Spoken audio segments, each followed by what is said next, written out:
sentences rule at the defense rests.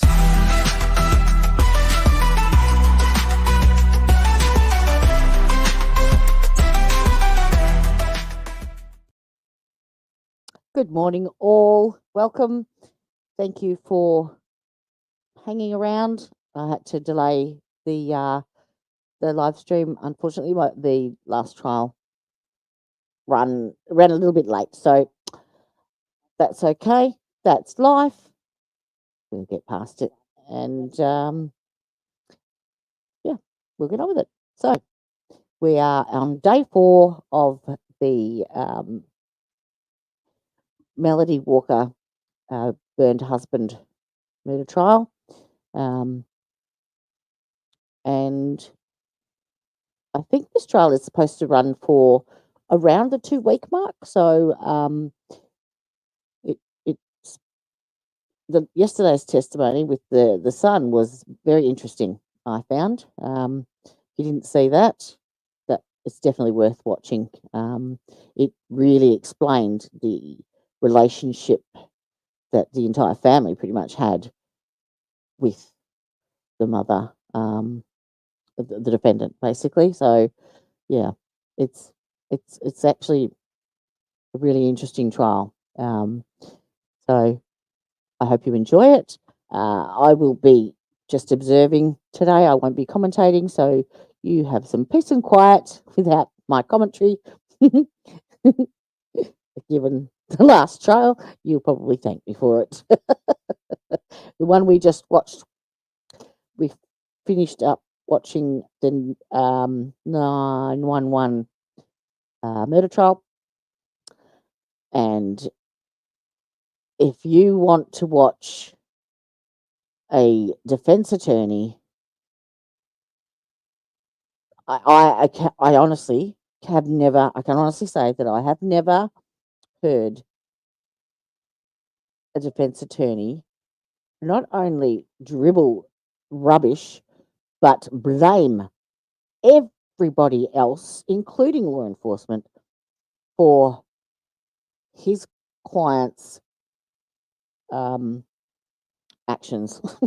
Basically, it was everybody else's fault that she put 4 holes in her husband and unalived him. And yeah, he just made himself look absolutely ridiculous. So it was a quick trial, so it was only 4 days. So if you want some binge watching over the weekend, feel free to be my guest. And with that, I'll leave you to it. Enjoy.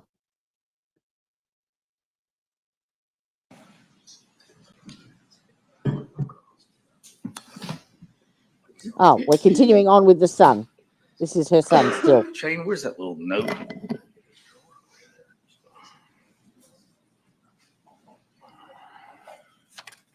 I keep getting the date wrong. One thing we forgot to do was talk to the jury about with all the other stuff going on. So the 17th.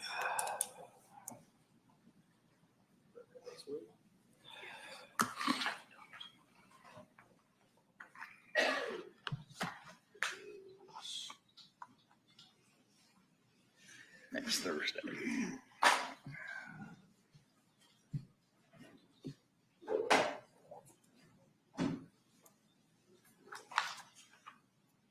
Right, next Thursday.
right, good morning.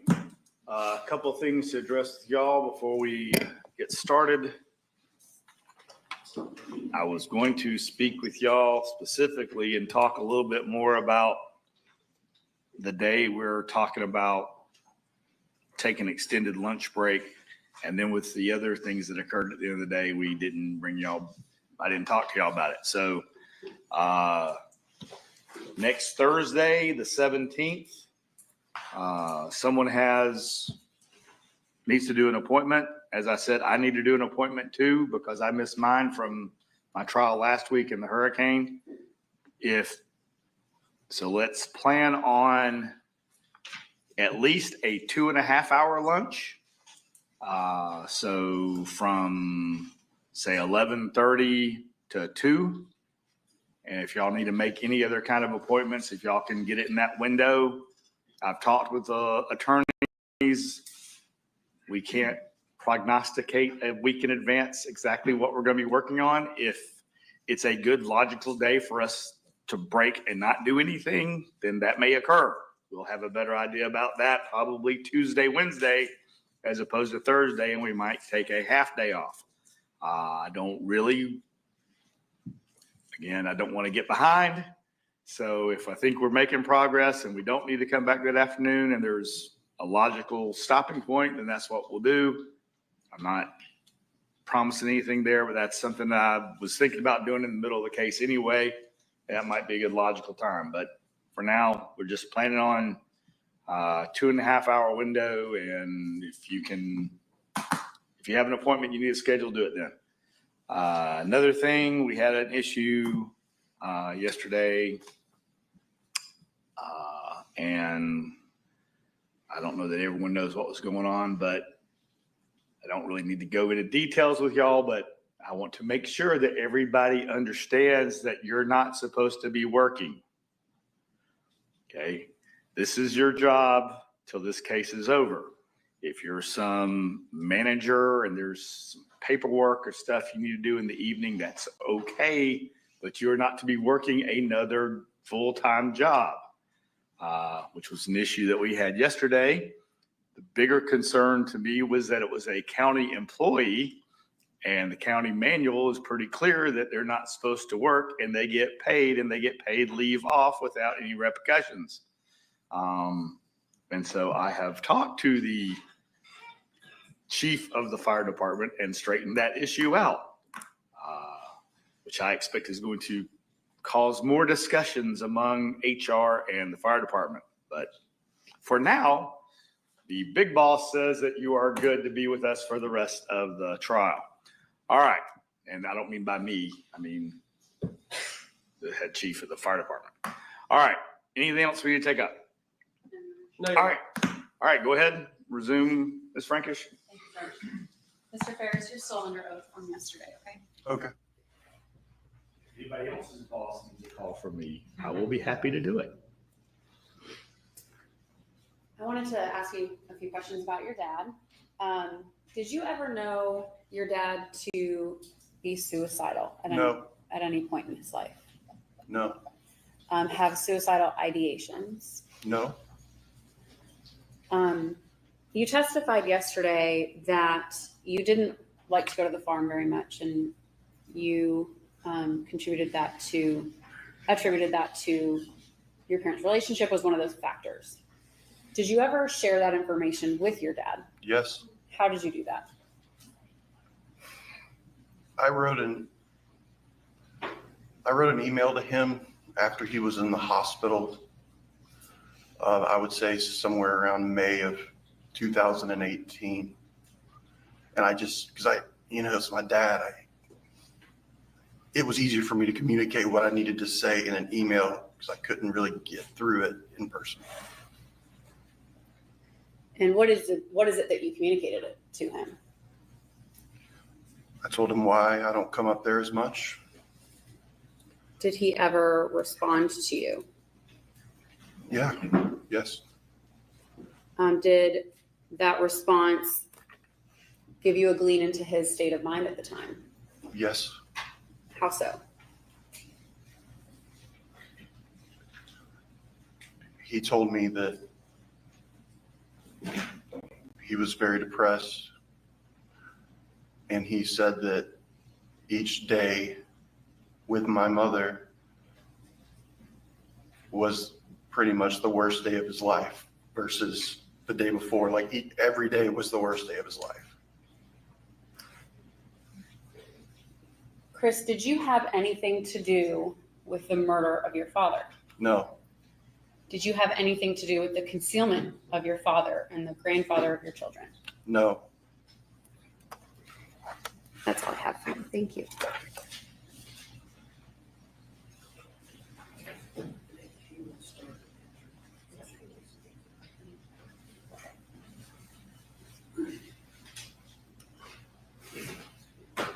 And Your Honor, it might be best to go ahead and turn the TV on. I'm going to kind of go back and forth between the Elmo That's fine. and the computer. But maybe start with the Elmo.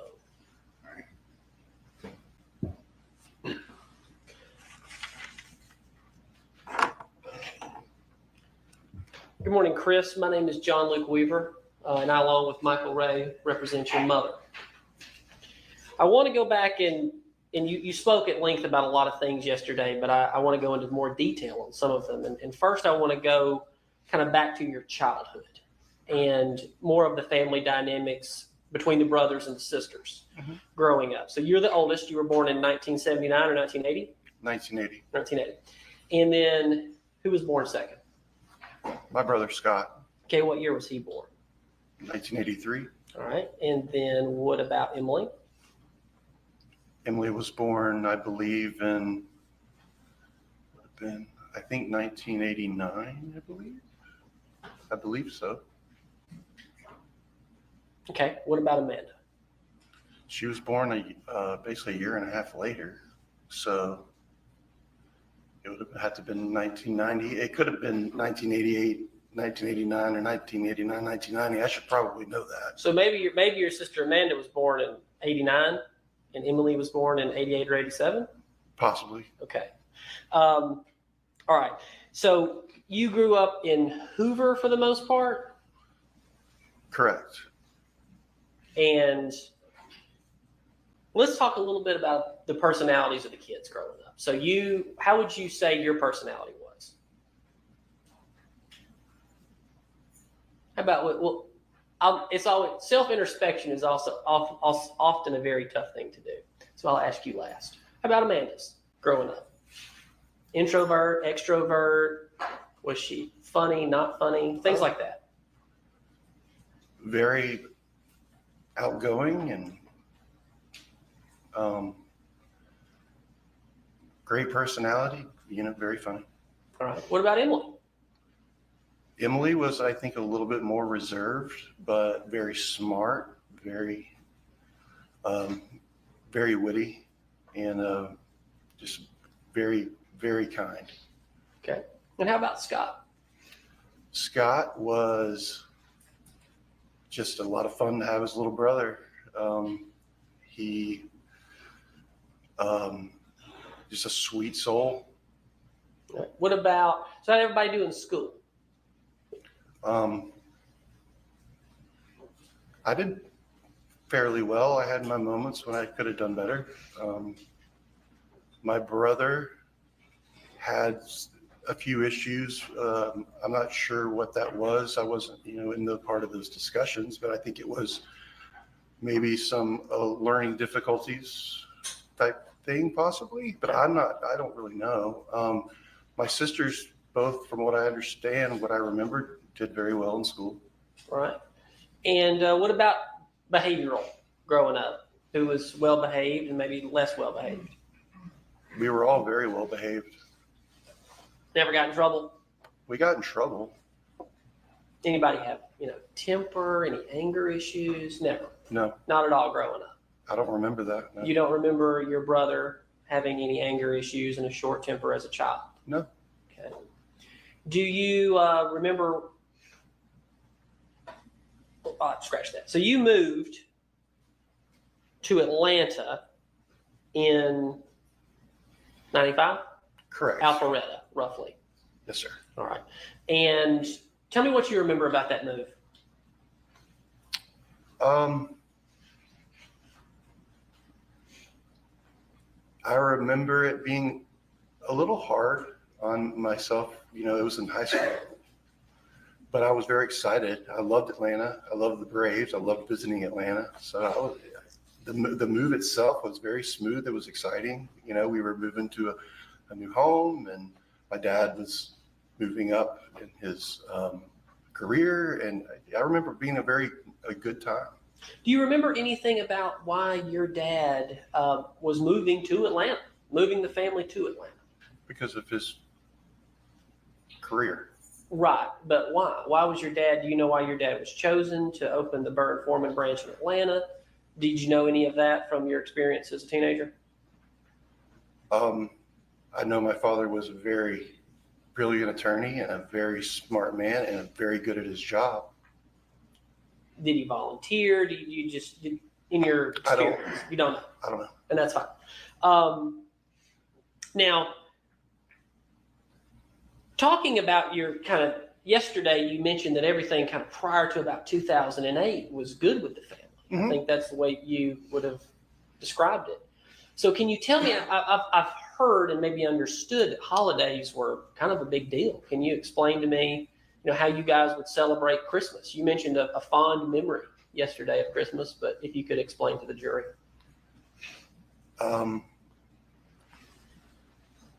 Everybody was always just happy, and my mama would cook. My daddy would. What would she cook? Oh, breakfast. We'd have a big breakfast and all the good, stuff, and bacon, eggs, and then she always would make a Christmas meal. It was very nice, and my father would always have his Bing Crosby on in the morning, and the night before we'd watch Christmas Vacation every year, and it was good times. And this was from the time you were a child all the way until the final Christmas in 2017? Yes. And it's my understanding too that how would your mom decorate the house? Would there be a little or a lot? A lot. Could you explain a little bit? We would not have just one Christmas tree. We would have a few of them. It was always decorated very tasteful. It brought a lot of joy to me personally. Okay. And let's talk too about activities growing up. Did you guys play any sports? Were y'all involved in school activities, things like that? Yes. Like what? Growing up, I played baseball. My dad actually would assistant coach. He would make time for that, even though he was very busy. My brother played sports. He played baseball. My brother played a little bit of football in high school until he broke his leg. I know my sisters, Amanda did color guard, I believe. And then I think Emily was, did some work with some athletic programs in high schools. I think she was maybe a manager for like the wrestling team, those things like that. So would the whole family kind of participate, go to the games, your mom included? For my games, yes. Your mom would go to your games? Yes. Scott's games? Yes. Emily and Amanda, anything and everything? Yes. So growing up for you, your mom was always there, yes? Correct, yes. Okay. And growing up, even as a child, you would determine that your relationship with your mother was a loving relationship?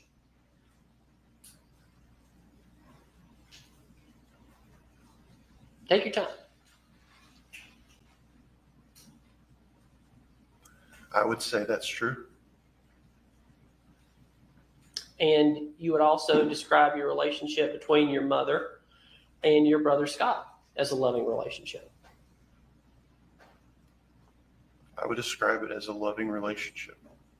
And with Emily as well. Yes. Yes.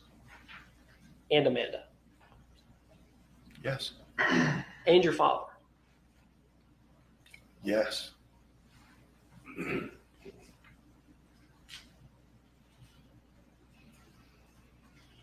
So in the 1995 move, I want to ask this, and if you have any memory of anybody that moved over from Birmingham, the Birmingham office, to Atlanta with your father. I'm not sure if it was then, but I know that his secretary came over. Okay. Do you know her name? Oh yeah. What's her name?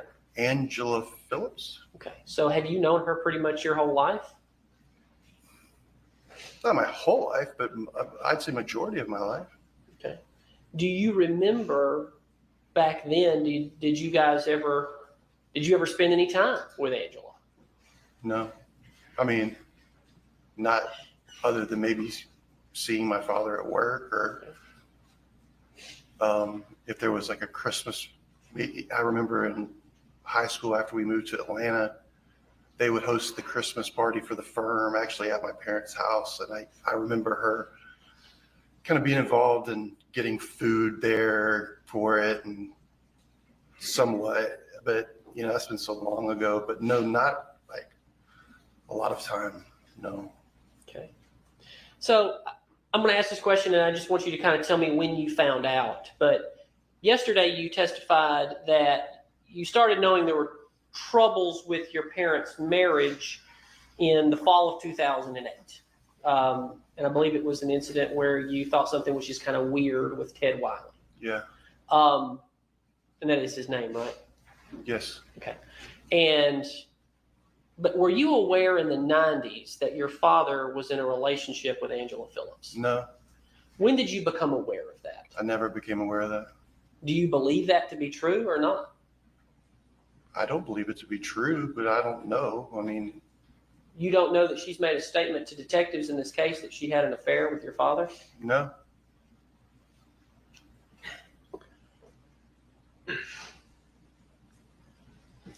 So let's move into kind of the mid 2000s.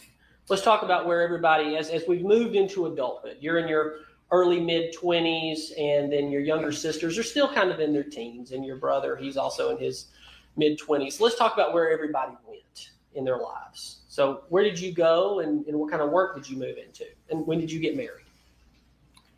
I got married in June 2004 to Kendall Lee. She was pregnant, and we moved to Maine. I eventually. What line of work were you in at the time? Here or in Maine? Either one, both. When I went to Maine, I actually worked for LL Bean. I worked as in their returns processing center as I don't even remember really what it was, but like a technician, kind of like processing returns. We had a team, and this is a catalog company, you know, and so there's a lot of mail order. So when people return things, we process them, that kind of thing. Okay. So I do want to kind of go back in time. So this is about 2004, so you'd be about 24-ish by that point. But let's go back in time more towards 1998, 1999. That would have been when you went to college, yes? Correct. All right. And you went to the University of Alabama? Yes. Did you graduate? No, sir. All right. Why not? I didn't do as well as I should have, and basically, eventually, my parents told me I need to come home. Okay. I also It was your father who told you to come home, yes? I don't remember which one, but I mean he would have. I assume so. Well, I'm asking for your memory. When he told you, could you tell he was disappointed in you? Oh yes. And how did you know that? I don't remember specifically. Okay. I just kind of remember the feeling of that, you know, dealing with that. And how did you deal with that? I don't know. I know that I wanted to strive to improve myself. That's kind of how I remember dealing with it. When I became a father, and I wanted to, you know, be a good dad like he was, and I thought that would make him proud. Okay. Now, you have an issue with alcohol, yes? Yes. Okay, and you've been to rehab, yes, in Nashville? Well, I went to rehab first in North Georgia and then continued my treatment in Nashville. Okay. Were you already struggling with addiction back then? No. Okay. So you move up to Maine and work for LL Bean. How long were you up there? Right at 3 years. So from 04 to 07. Mhm. And why did you come back in 07? My wife and I had made the decision to move back to Atlanta. And this is Kendall Lee, not Jenna, correct? Right, Kendall Lee. In the process of that move, we had to sell the house in Maine. Kendall Lee had come down here to go ahead and get the girl they wanted to enroll them in school. And that was kind of a, I'd have to say from memory, maybe 6-week period of time when I was in Maine. She was down here, maybe a little less than that. It's hard to remember. During that time, my grandmother actually suffered, I believe, a heart attack and had to have open heart surgery. This was about 2007. Correct. And let me stop you right there real quick because you brought that up, your grandmother. She had a number of years and she subsequently passed, correct? correct. And this is your mother's mother. Mhm. What was her name? Kay Walker. Kay Walker. Okay. So Miss Walker, she had heart surgery in about 2007, 2008. You mentioned earlier yesterday that your mother would go and stay gone kind of in the late 2000s for months at a time. But it's in fact true that she wasn't up there with Ted Wiley. She was with her mother who was very sick. Yes? And if you don't know, you don't know. I think both can be the answer to that question. Both is your answer? Mm-hmm. Okay. But also with her mother. Yes. Okay. All right. So going back to you moved down here 2008 with your wife. Go ahead. During that period of time, I think our relationship kind of fell apart. And when Kendall Lee was in Atlanta and I was still in Maine, she told me she wanted a divorce. I got in my car. I drove to Atlanta. And she ended up going back to Maine, I think the day after I got finally, it's a 2-day drive. So I got to Atlanta and I stayed in Atlanta to, my whole plan was to come to Atlanta to work to begin with, to provide for my family better. And so hoping we could still move to Atlanta and fix the marriage, I stayed in Atlanta. Okay. So you stayed and then she left. Correct. And that was 2009? That was 2007. 2007. Okay. All right. So now moving on to where everybody else was of the siblings. So Scott, he's the next youngest, next oldest, I mean. What was he doing in the mid 2000s? Where was he working? Where was he living? Scott was living with my parents. For work, I don't remember what he was doing.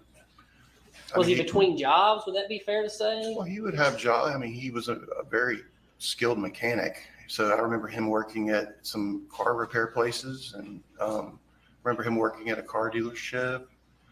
But these are the jobs before he joined the Army. Okay, and that would have been about 2007. Do you know?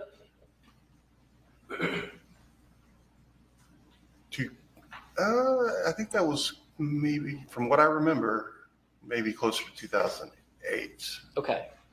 So he would have been about, what, 25 at that point if he was born in 1983? Mm-hmm. Yes. So a little later going into the military. Yeah.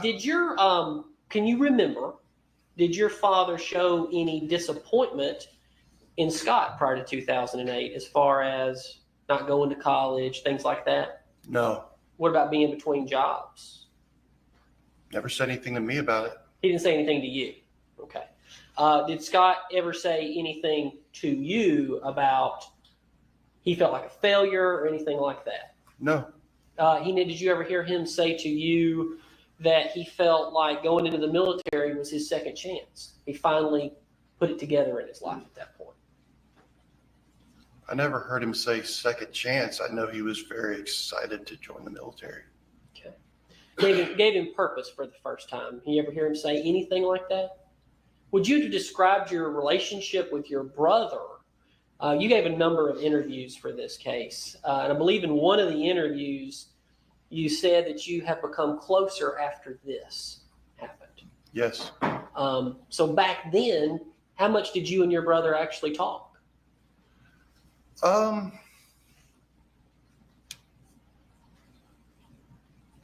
Not a whole lot about personal things.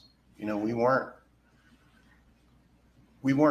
I would say, best friends or anything. I loved my brother very much. But, you know, I had my life in Maine and I had kids and he was still in Atlanta and there was that distance, you know, before social media and all that. So. Okay. All right. So briefly about Amanda and Emily, what were they doing in the 2000s?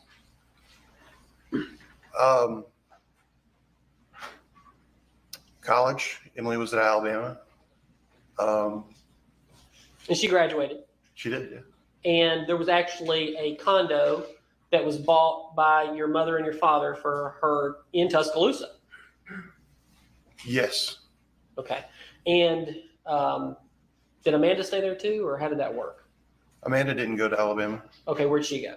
I think she went to Georgia Southern. Yeah, she went to Georgia Southern first and then was there, I think, for half a year or a year before she came back home.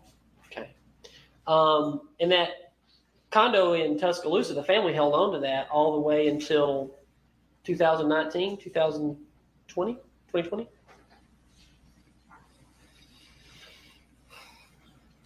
I think it would have been 2019. And that would have been when you were the executor, correct? Mhm. And you were unable to keep that property.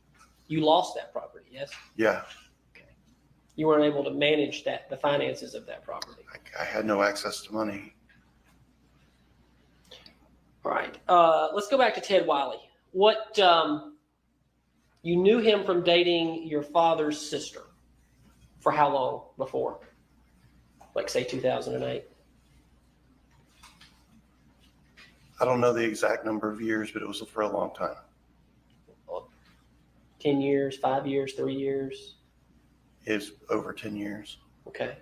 So was there any animosity there between your sister and your mother regarding any allegations of an affair? Between my sister and my mother? Yeah. Not your sister, your father's sister. I'm sorry, I misspoke. Did you No. ever notice any troubles there? No. Okay. So it was a clean break between Ted Wiley and your aunt? I don't know. Don't know. Okay. So what, if anything, did you ever know about this relationship with Ted Wiley and your mother? What you actually knew? I knew what I saw, what I described in my testimony yesterday. Other than that? My father communicated things to me, and my brother communicated things to me. Scott? Yes. What did Scott tell you? Well, during that time, Scott was up there because Scott was helping, fix my grandmother's house and helping take care of my grandmother. So he was spending a lot of time there too. And he would just say, it's just kind of weird. Ted just seems very flirtatious with mama and things like that. Okay. So I want to talk about, it sounds like between 2008, 2010, your parents were going through some marital troubles at that time. I would say so. Fair to say. And you would agree with me. You've been married twice, correct? Yes, sir. You would agree to me that a husband and a wife have equal ownership of everything in a marriage. You got to say yes. You can't just shake your head. I agree with that statement. Okay. So yesterday you mentioned something to the effect of your mother took out a $50,000 HELOC on the home in Alpharetta. Do you remember that? Yes, sir. Okay. That was something that brought your father some frustration, yes? Yes. Okay, but they're talking about getting a divorce, yes? I don't remember the timing of if the divorce stuff. I believe the divorce stuff happened after that. But you don't know? I don't know. Okay. And so it's reasonable that somebody who has equal ownership in a home could go take out a HELOC in the home for things like hiring an attorney, finding her own house, things of that nature. Those are normal things, yes? I guess so. Okay.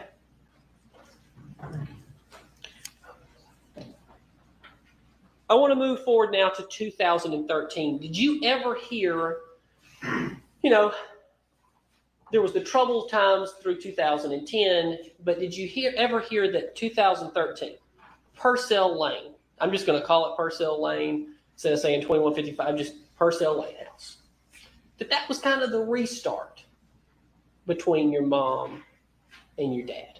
Did you ever hear that or Scott talk about that?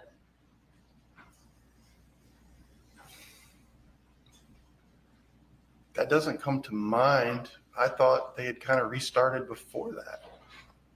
Okay, well, explain to the jury, please. Well, when he called me and said, your mother's going to come home, I remember things being really good for a while.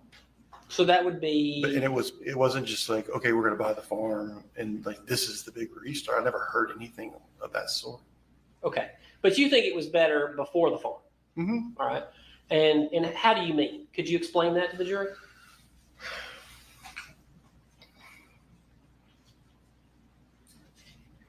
It's been a long time. Well, I understand. Take your time. It's just kind of a feeling. My mom was home. She would do things with my father. She would, they were sleeping in the same bed. They were affectionate. From what I remember, things were good between them during that period of time. So I'm going to say this, and I know things change throughout marriages, especially 38-year marriages. Mm-hmm.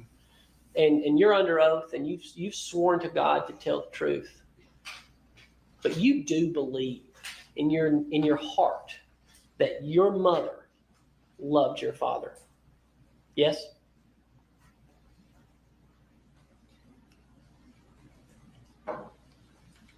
At a point in her life, yes. At a point in her life. Mm-hmm. So how about on July the 3rd of 2018? Do you believe that your mother loved your father? No.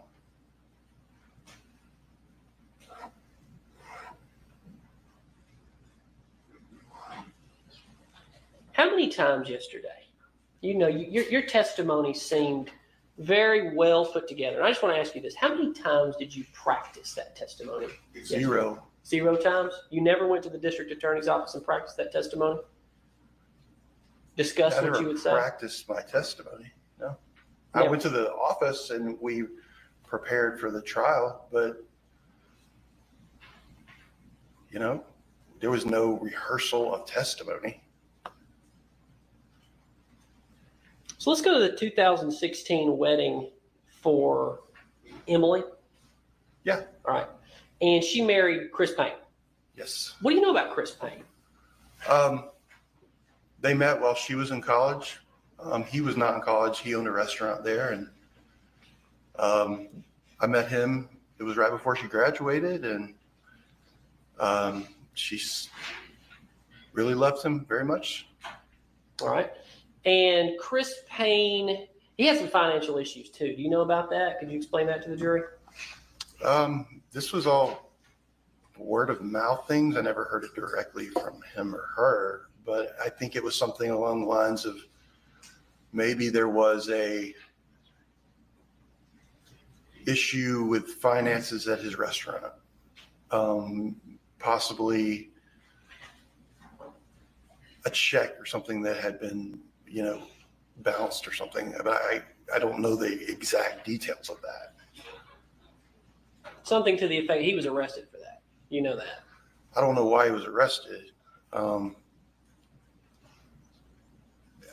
You can be arrested for things related to stuff, if it was a probation thing. I don't know exactly why when they showed up, the arrest warrant said. I don't know. Okay. Reason I'm asking these questions, there's been pictures shown, I think even yesterday, of that wedding. Mm-hmm. And everybody standing there at that wedding. But your dad and your mother were having to financially support Chris and Emily to some degree. Do you know about that? Chris Payne, not you, Chris, but also you. I know that my dad co-signed on the mortgage. In their house in Nashville? Yes. Okay. So you know about that. I know about the co-signing of the house. Anything else? No. Right. Yesterday you testified that your dad would give money to all of the kids, except for maybe Amanda. Did Amanda receive any money from your father as an adult? Yeah. How? I think insurance, cell phone, car, stuff like that. All right. What was Amanda's work? Let's see. By the way, how many years has it been since you spoke to Amanda? 6 years. 6 years. Okay. Yeah, 6 years. All right. So Wait, I'm sorry. Let me correct that. I think there was a brief conversation. I mean, it's still about 6 years. I'm thinking of the last time I spoke with her, at length at all. But it's still at the same time period, 6 years. right. So, but her job was what? What was her way of making a living? I remember Amanda was working for Tory Burch. I remember that. That's a clothing company. Okay. And she worked for another clothing company called Club Monarch. She worked at the mall and at Phipps. I remember that job. In Buckhead. Yeah. Okay. And what about Scott? You said he, of course, worked at the farm from the time he came back from the military. Yeah. He had a warehouse job for a little while. I just remember that because I remember telling me about it. Excuse me. Take time. But mostly at that time working at the farm. Right. Did when Scott got back from the military, how was he discharged? Do you know? I have no idea. No clue. No clue. Because y'all weren't super close back then, but you've become close. And you mentioned yesterday that you have undergone some treatment for PTSD. Mm-hmm. Have you and Scott discussed his PTSD? No. He never brought that up to you, No. even though he's brought that up in multiple interviews in this case? Never brought it up to me. Okay. So on a scale of 1 to 10, 10 being so close that you guys talk every day, 1 being I don't even talk to the guy. How close would you say your relationship with Scott is today?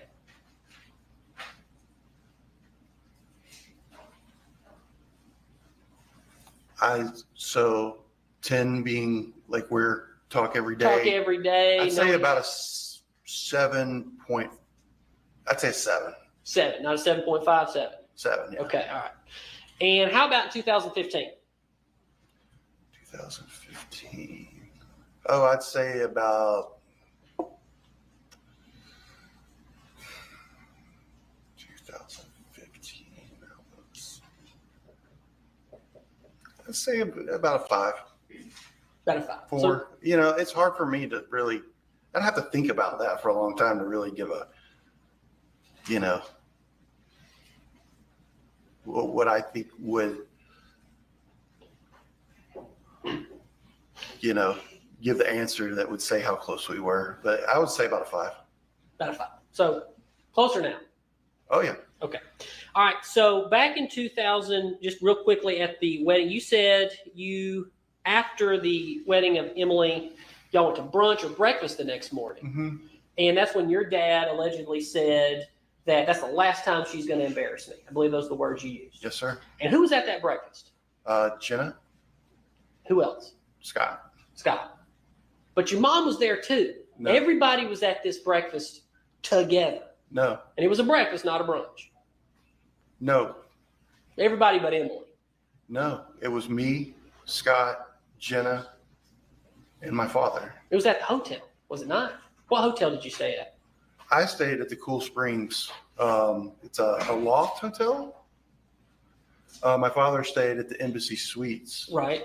My That's where everybody stayed. No, my mother did not stay there. My mother did not stay with my father. You have no proof of that. I mean, do I have like a video evidence that shows? Like you just have no proof. You're just saying this to the jury. I have proof of what I know, but what do you mean by proof? Any evidence to the contrary. Like any evidence. You got no evidence, pictures, photos, anything. No, I don't know how I would have that. All right. So let's go back to, you've been to rehab, you've had a number of issues. When would you say your substance abuse was at its highest? When the day I went to treatment. When was that? April, I think 10th of 2021. 2021. So how about back in the mid-teens, around 2015, 16, 17, 18? You drinking then? Yeah. Pretty regularly? Yeah. All right. The reason I bring that up, and I'm not sitting here just trying to, everybody's got problems in their life, and I understand that. But you made a point yesterday to talk about the fact, I believe, and the date is right around the 4th of July, 2017, that you got into an altercation with your mother, where your mother would not let your girls leave with you. And she swiped at you. You remember that distinctly. But you also remember you're going to a Braves game, were you not?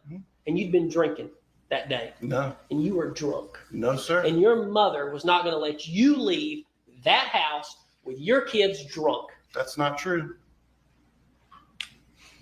You got any proof of that? Anything? Prior to that, how about this? Had your mother ever took a swipe at you in your life? Swipe at me, what does that mean? Tried to hit you. You said yesterday she tried to hit you. Has my mother ever hit me in my life? Not when you're a kid and you got spanked. I'm talking about as an adult. Has she ever hit me as an adult? No. Okay, so that distinctly set out in your mind from that day. It was shocking that she would do that to her own son. Because, of course, you're testifying to this jury that you weren't drunk. I was not drunk. Okay. And you ultimately told her, I believe the words you used was something to the effect of, I can't wait till you're in a pine box. Or tell me how you said that. I think I said, the next time I see you, you'll be in a pine box because I'm not going to talk to you again for the rest of your life. All right. And Ella and Addison were standing right there. You said that right in front of them to their grandma, who they loved more than anything. I think the girls were inside the house. All right. But the girls continued to go up there, even in that time y'all weren't talking, yes? Whenever, no? Mm-mm. Not the time when we were not talking. They weren't here. They went back to Maine. Yeah. All right. But in all reality, in that time period, after you and Kendall Lee separated, every single summer, those kids would come down here and immediately you would take them and dump them off at your grandmother's house. Or at your mother's house, their grandmother's house, grandma. Wouldn't really phrase it like that. Well, then you phrase it the way you want to. My kids love going to the farm. They wanted to go there, but it wasn't an immediate thing because Grandma would take them shopping. They're teenage girls. Okay. That was a big influence in them immediately wanting to spend time with her. And she also wanted to immediately spend time with them. Well, let's do this. So, I'm trying, everybody that I ever cross-examine just knows that I just bounce around, and everybody I talk to in my life, and I'm trying to go as chronologically as possible. I'm going to go forward in time 1 year. Okay. On July the 4th, 2018, did you not testify yesterday that you just wanted to get Addison up there because you had a party going on? There was a party going on back at your condo in Buckhead. You know, Mom, meet me on 400 somewhere. Is that not what happened? Well, what happened was, as far as efficiency and time management and gas money and things like that, like it made more sense. She's driving back from Lake Lanier. I'm coming up 400. Why not meet here instead of going all the way west? It didn't make any sense to me at the time. Because you wanted to get back to your party. You said your friends were there. You were having a party at the pool. Sure. Yeah. Yeah. I would rather be hanging out with my friends than sitting in a car. Than hanging out with your daughter on a holiday. No, I didn't want my daughter to go. Like what I said I did not want her to go, but it's very hard to tell Miss Addison Marie no. It still is. Miss Addison Marie really wanted to go see Cameron and spend the night at the farm. They had been talking about that leading up to this with each other, with my mom, with me, with whoever they could talk to. But you and your mother eventually reconciled at a bar in Nashville? That's the first time I saw her after we didn't speak for a long period of time, and I gave her a hug. I don't know if that's a reconciliation, but it was I wanted to make things better. I always wanted to make things better with my mother. I wanted a happy family. But everybody was reconciled by Christmas. Because you went up there for Christmas that year, Went up where? 2017. To the farm? Excuse me, went to the farm for Christmas of 2017. Yeah, Oh, yeah. So everything was good by 2017 Christmas. I remember it being good. Okay. Your mother had forgiven you for wanting her dead. I'd never wanted my mother dead. You said that. I did not say that. I said the next time I see her, basically, I'm not going to talk to you anymore. It's a big difference. All right. Let's talk about your father's spells. Now, you mentioned you never saw the spells. No, sir. But you knew about them from Scott, yes? I knew about him from my mother and Scott and my sisters, and I think even maybe a little bit from my dad, even though he knew how much I worried about him, and he would kind of keep things. He didn't want me to worry. He knew I had kids, and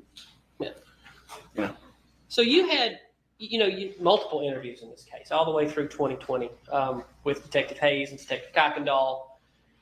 And at one point, you were in an interview with Scott, and you're aware that these spells would happen even when your mother was out of town. Like you knew that. You know that.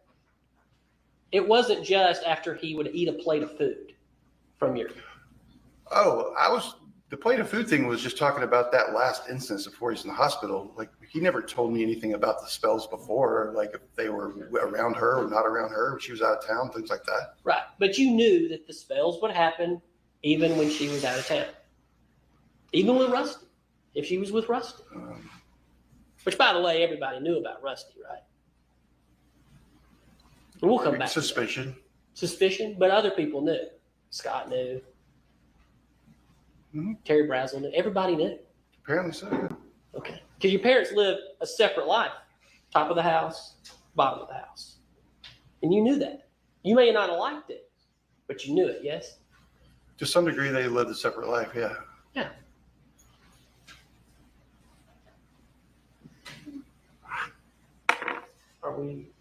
You got any objections? I do want to talk about. You want me to take the jury out?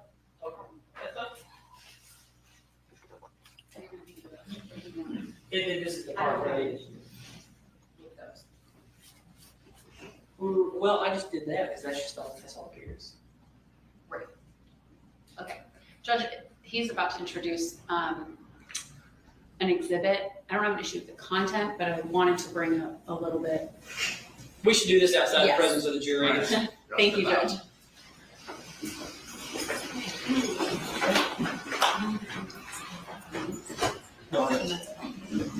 Just what you gave me. I can run.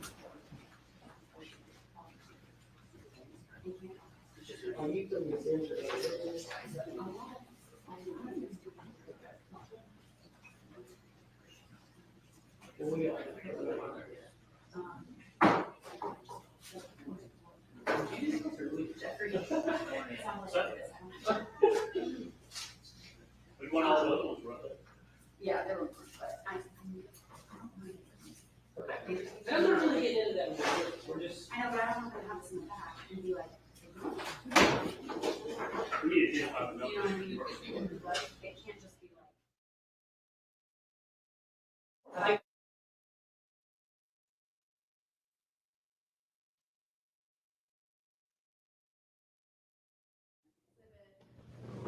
Here's the one that he wants to introduce is essentially a lot, it looks like maybe May through July text messages from Gary Farris's phone. I do not have a problem with the content. The only issue is the format of this report doesn't have contact names. And so the jury will not have context for most of these conversations. It is essentially just phone numbers. We just go off a lot of what we got from the state. And So- this is a version of that we got from the state. And for the simple rule, I've got some excerpts from text messages between the two of them. And just for the rule of completeness, we just took that and printed it out to put it in this exhibit. And my issue is there's like, for example, there's a text where it says, quote, gun. It's in a group chat that he's in with work people. Has nothing to do with this case, but we don't need them to make inferences and assumptions. It's just phone numbers. So I have offered to run this as a report, so it has names on it of the contacts. It would just take a minute. Well, we can, if y'all want to, we can do that and give that to them later, and you can just ask the questions based upon. Just my excerpt. It was just, that was if the court preferred that we go ahead and put the whole thing in now. I wasn't going through the whole thing with this witness. That's But- perfectly fine. If we want to go through with him, what you want to go through with, and then we can run it later. Yeah. I just didn't want this to go back with them because it has no names. That's fine. Okay, go ahead and start that report. I have to Or go y'all it's can- upstairs. either I mean, y'all the can, extraction is upstairs. If y'all want to And I mark need- them, mark the names, either do your report or if y'all want to. I think the report may be easier. It would, and especially if it's if it's all of the messages, the format will be much more readable. Okay.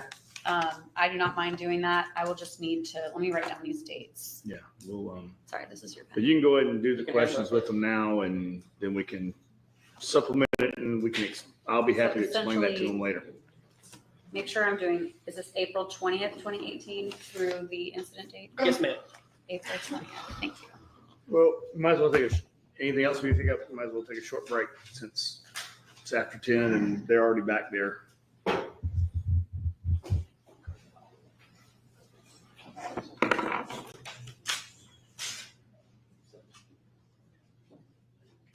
Just made the witness take a short break today. Yeah, you can sit down.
All right, you ready to bring jurors back in?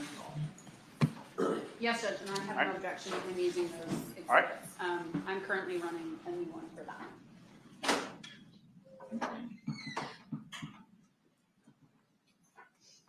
Supposed to zoom in with it on the dock with the tape. If I was practicing my zooming out.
All right, Mr. Hoover, go ahead.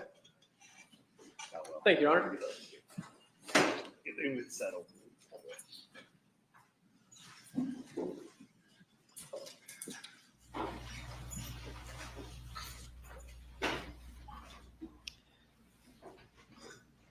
Well, before I get to this exhibit, I did want to go back and ask you about the spells one more time. So your dad was not a healthy guy.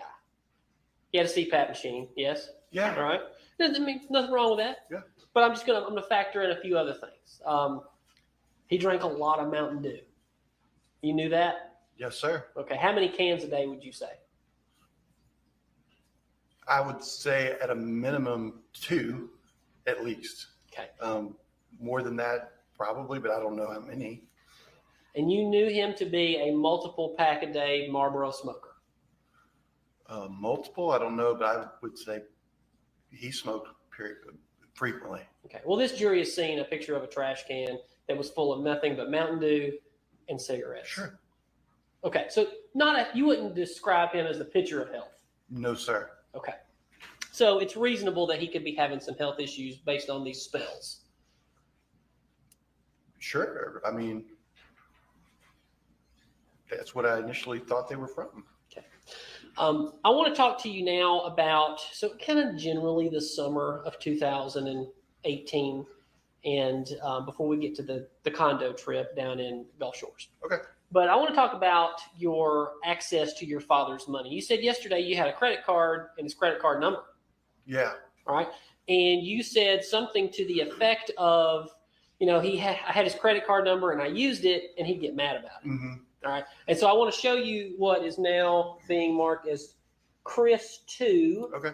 And I would ask to admit that over no objection. That's Chris 2. All right. And Okay. can you, the phone number, source address 678-59.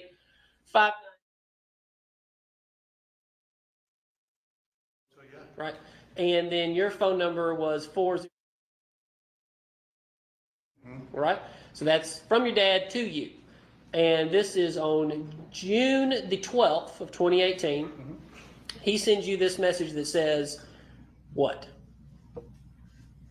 Your stealing money is out of control.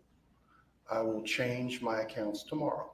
Okay. So what happened there? Did you ever talk to him on the phone about that or anything else? I don't remember. I never talked to him on the phone about it. What did you do? I mean, if my dad accused me of stealing money, I think I'd be shocked. Well, my dad, he could cut pretty deep with his words when he was upset with me. All right. So what did you do? I don't remember. All right. Because you'd used his credit card before without his permission, as you said yesterday. Yeah. And I'm just saying this, and the statute of limitations is long past. You know that's a felony, right? I'm not an attorney. I'm not law enforcement. I don't know. You take somebody's credit card and you spend their money without their permission. That's a theft, right? Yeah, but he would also allow me to use it too. So, you know, I guess, I don't know. Okay.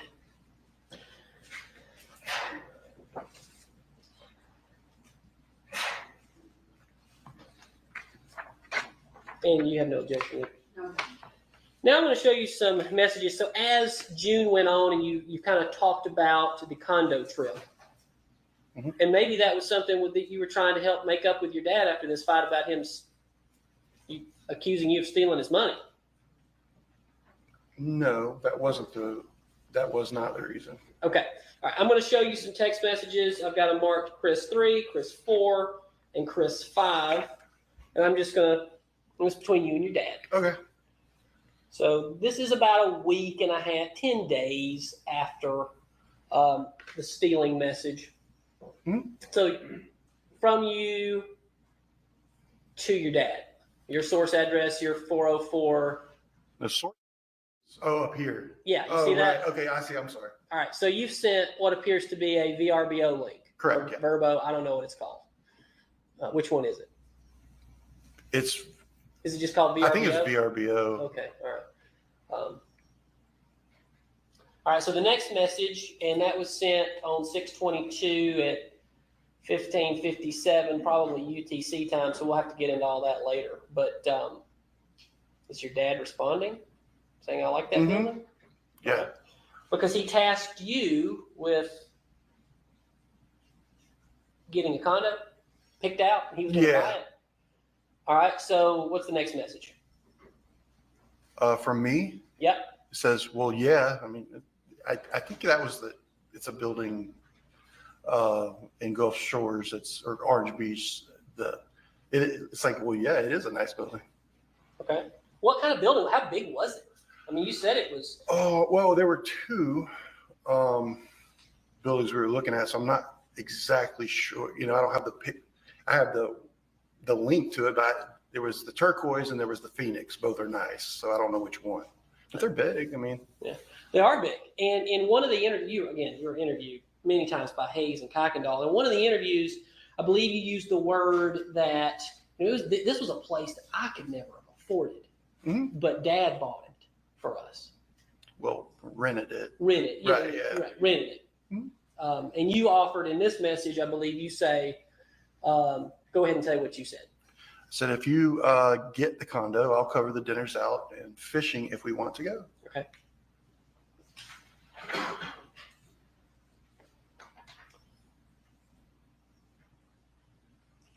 Starting at the top. This one, I believe, maybe it was a picture or something that didn't come through. It's a blank, so I'll move down. And you say, it's you saying, I can look at other condos? Does that look like? Yeah. And this, Your Honor, would be Chris 4. Any more thoughts on the beach? That's you to your dad? Yeah. So- Source. Yeah. Mhm. Okay, so had that kind of conversation go dark? Because this appears to be 6/26, so 4 days after. Like you and your dad hadn't talked about it, he hadn't brought it up to you. Sure. You know, that's a very busy man. So it wasn't weird for him not to get back to me on certain things. Okay. And it looks like, I guess he didn't respond. And then you say, that's from you, right? Any Yeah. other thoughts on going to the Gulf? Yeah. Okay.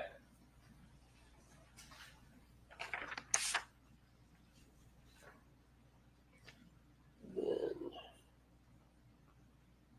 this is from your dad to you. He finally responds and says, talk tonight. Mhm. And then you say, good place? Or he says that? Source address. That's me saying good place. I don't. Oh, you know what? I know what that's about. Okay. What's that about? It's a place in it's called Adele's. I don't know if it's still open. It used to be a really good Cajun place in downtown Roswell. I think because I was supposed to go eat with him on his birthday, and then I had to work late and ended up not being able to go. And what was his birthday? It's right there. It's June 27th. Okay. So that was his birthday that day. Yeah. Mhm.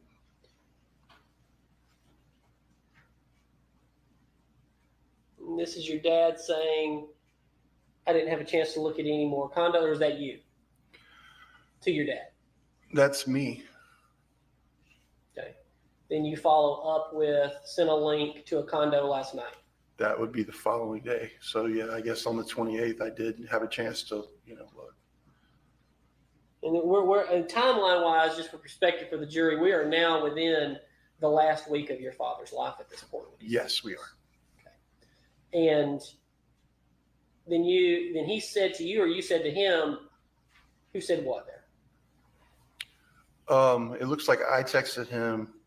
I would say book through the 11th or 12th, arrive on the 7th. So get there on the 7th, and we'd leave on like the 11th or 12th. Okay.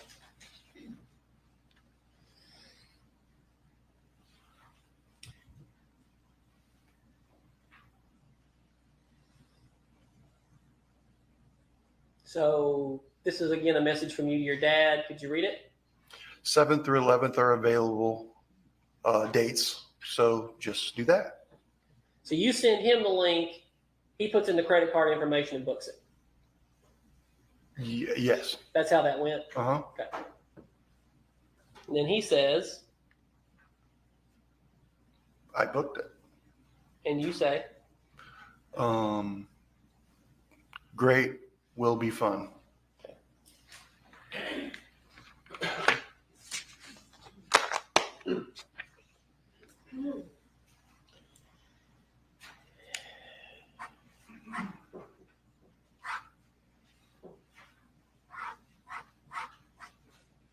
you would, of all the children, you would use your father's money the most, would you not? I don't know that. I mean, doesn't seem an unreasonable thing to say. I was the only one with children, and he, like I said yesterday, he helped out a lot with that kind of stuff. Well, who else? I mean, would you say you or Scott received the most from your father? I have no idea. I mean, Scott never went to college. I did. My dad paid for it. I mean, I don't know the numbers. Okay.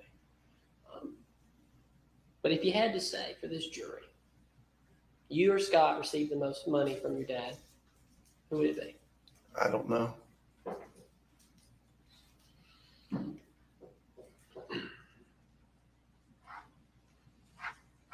All right, let's move to July the 3rd. Well, no, scratch that. Let's back up and go to the birthday weekend. So birthday weekend, everybody's there. Everything's normal. Yes? Normal for us. Yeah. Yeah, I would say so. Okay. And you say normal for y'all were. It has been used and alluded to this term of a Ferris wheel. Have you ever heard that phrase? No. The drama of the Ferris wheel. No. You've never heard that? No, sir. Well, you've heard it now. So why was it not normal for you then that weekend? What do you mean? You said it was normal for us, but not normal. Well, my father had communicated to me how upset that my mother was that we were going to the beach. So there was some tension there. He didn't want me to really talk about it because she was very pissed off. Right. Because less than a month before, you had been caught stealing off of their credit card.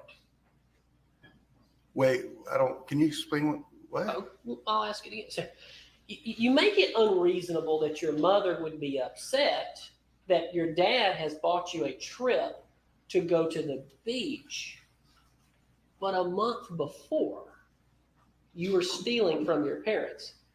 So here's my question. Okay. It's not unreasonable for your mother to be agitated at that point. Well, I think what was kind of funny to me was I talked to my mother about it, and she never said anything to me about my dad wanted her to go. I wanted my mom to go.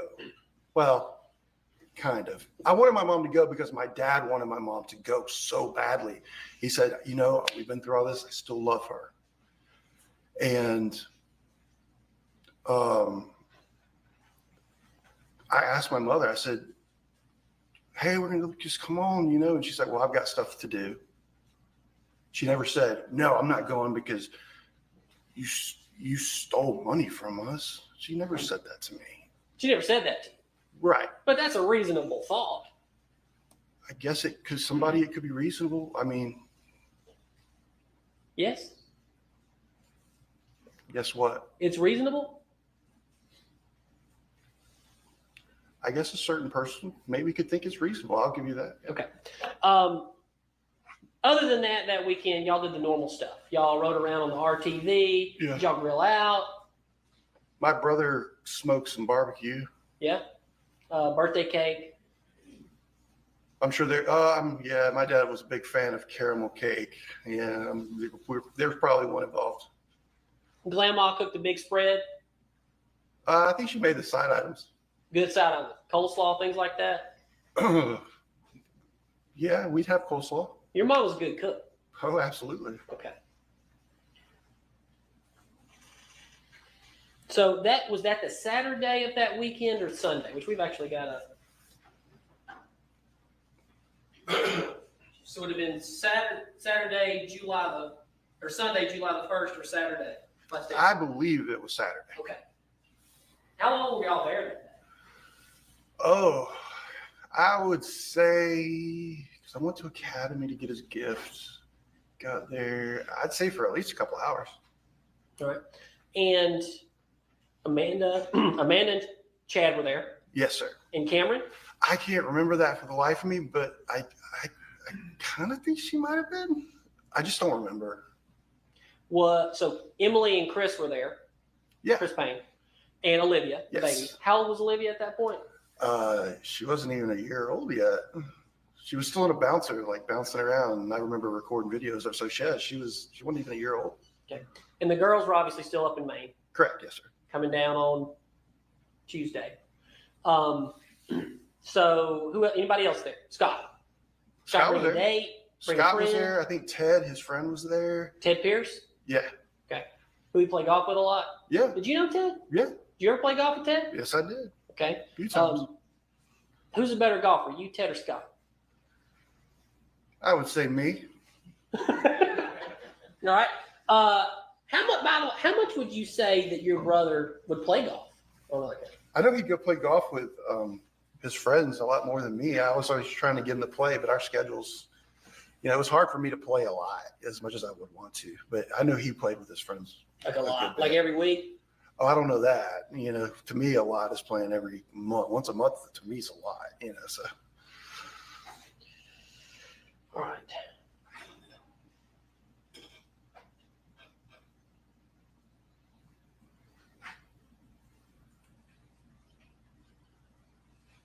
So on the 3rd, which would have been that Tuesday, which I can't even see that myself.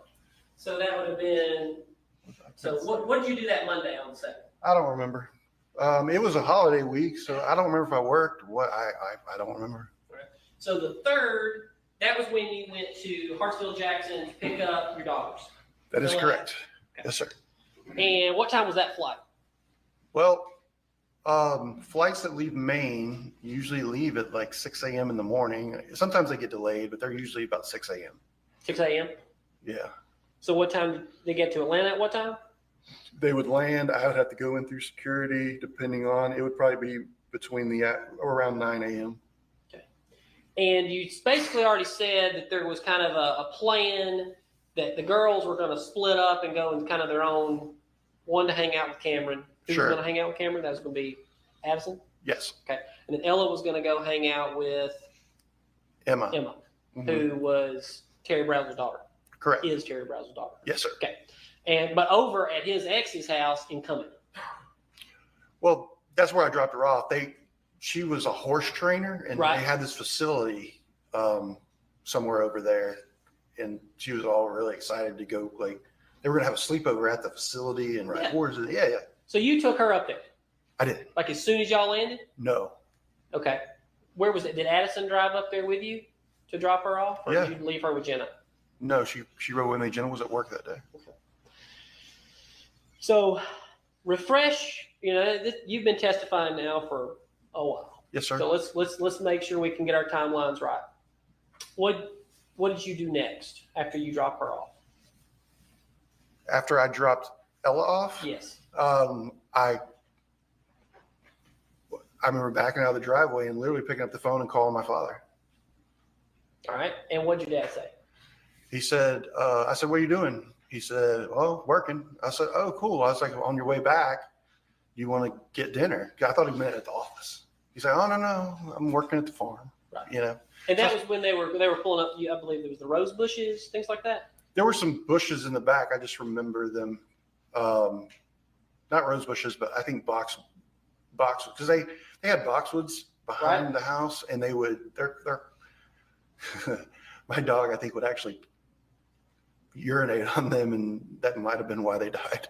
But I remember something of the conversation about that, but they were dead shrubs in the back of the RTV. So he said, but him and your mother were doing yard work that day, which is not unusual, right? Oh, that's not unusual. That's what they did. And they did it together, right? Maybe. I don't know. Okay. I never saw them doing it together, doing it apart. I just know what I saw that day, and it was him by himself when I pulled up. At that moment. But that was later on. That's about 5:30. Well, I mean, that's maybe 20 minutes after that phone call I had with him. So they're pulling up boxwoods that day, and Addison had texted Grandma, Yeah. and Grandma said she's busy, and they're working in the yard, something to that effect, but come over tomorrow. I'd have to see those text messages. I don't know. You don't know for sure? I know she said I'm busy. I don't know if she said you come tomorrow. I don't know.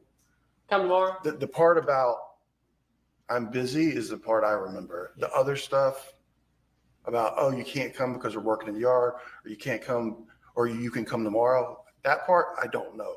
The part of I'm busy, I know. So but if you have them, I'd be glad to. how about this? You don't know, and that's a fine answer. But you Oh, don't. no. I know the part about I'm busy because Addison told me. Right? Yeah. But she came over Grandma made it a point the next day. Addison's coming over with Cameron. Made it a point, like on the file. The next day on the 4th. I just want to make sure I'm clear on what Absolutely. you're asking me. You know, did she say on the 3rd?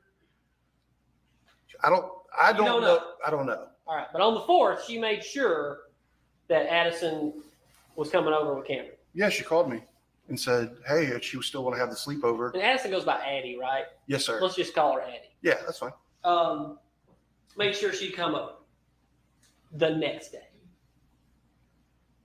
She called me on the 4th of July to say, hey, does she still want to have the sleepover tonight? Yeah. I went, Addie's swimming in the pool. I said, hey, do you still want to go over there? Oh, yeah. I took her over there. All right, so then you get up to the your parents' house, the farm. Yeah. About I went to 5? Wendy's to get her dinner. Then I came to the farm. And because she just wanted to see Grandma real quick. Is that why? Or Big Daddy and Grandma? Addison? Oh, you're talking about on the 3rd. On the 3rd. I'm sorry. I'm bounced around. Oh, okay. Sorry. My father had just seen Ella in May because Ella had come down. He hadn't seen Addie since Christmas. Since Christmas. And so we're like 15, 20 minutes from, if even that, from the farm.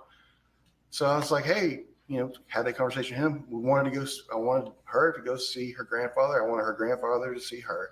And my mother too. Right. But I didn't know my mom was there. Right. Because she Yeah. was working. You just don't know. I just didn't know. Didn't. But didn't y'all all walk over as a family that day to the barn to look at the ducks? I drove my truck from the house to the barn. I think either Addie rode in the truck with me or she walked with my mom. My dad drove the RTV. We all went from the house to the barn to look at the ducks. But everything seemed perfectly normal that day. I mean, nothing at that time, nothing stood out to me that wasn't normal. I mean, there was one thing that seemed not normal. Go ahead. Well, anytime my daughters asked my mom to come over there to spend the night or anything, she would jump at the opportunity to have that. And Go ahead. this time she said, no, I'm busy. And that just was that had never happened before. Like, I'd almost have to tell my mom, hey, back off. Like, I want to spend some time with my kids. And that's great. She loved my children. My children loved her. I love that, loved that. But working in the yard and it was hot that day, yes? Oh yeah, it was hot. Hot that day. It's not unreasonable for someone to say, we'll do it tomorrow. I'm doing yard work today. That is not an unreasonable thing to say. It's not. It wouldn't be an unreasonable thing for me to say, This is just your interpretation. Right. After years and everything that's happened. So let's do this. You were never, really no one was ever asked until about 2019, 2020, what your dad was wearing that day. Mm-hmm. What was the last thing? You remember finally somebody asked you, what was your dad wearing? Yeah. What was your dad wearing? My dad, when he would work in the yard, would wear, or when I say the yard, it's a farm, okay? So it's not like mowing the grass. I mean, there's things to do. He would wear long pants, almost like cargo pants. You like the type you get it like. Not Carhartt, but just cargo? Cargo. Okay. I don't know what brand, but outdoorish wear. And then I just remember him wearing it wasn't a t-shirt. It was like almost, those fishing shirts that. Like a Huck shirt, something like that? Yeah, it wasn't a Huck shirt, but I would have known if it was a Huck shirt. I like Huck shirts, but it wasn't, maybe like a Columbia. Something like that. Yeah. PFG, some kind of shirt like that. Yeah. Yes, sir. Okay. And what was your mom wearing? I don't remember really. When you're thinking about these things back and forth and people are asking you, try to remember. You want to know something? Nobody's ever asked you. Nobody's ever asked you or anybody what your mother was wearing that day. I think somebody asked me that. Well, what was she wearing? Well, I don't really remember. Okay. And so what was your last memory and interaction with your father?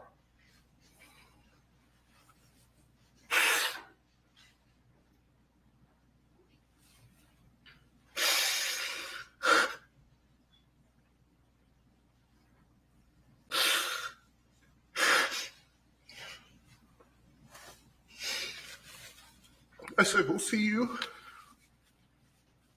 Maybe we can go watch fireworks. And they...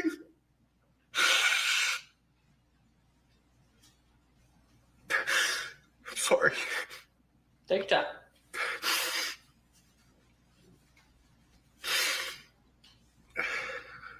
My last thing I said to my father was, all right, well, we're going to go back to Buckhead and, maybe we can go, see the fireworks tomorrow night or something like that. And I don't remember even what he said. I wish I did.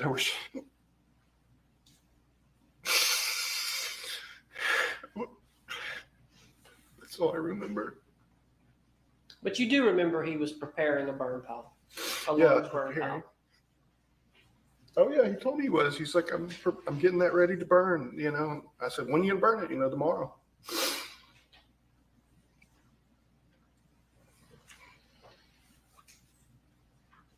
That evening you left and you went with Addie to the Poke Bowl.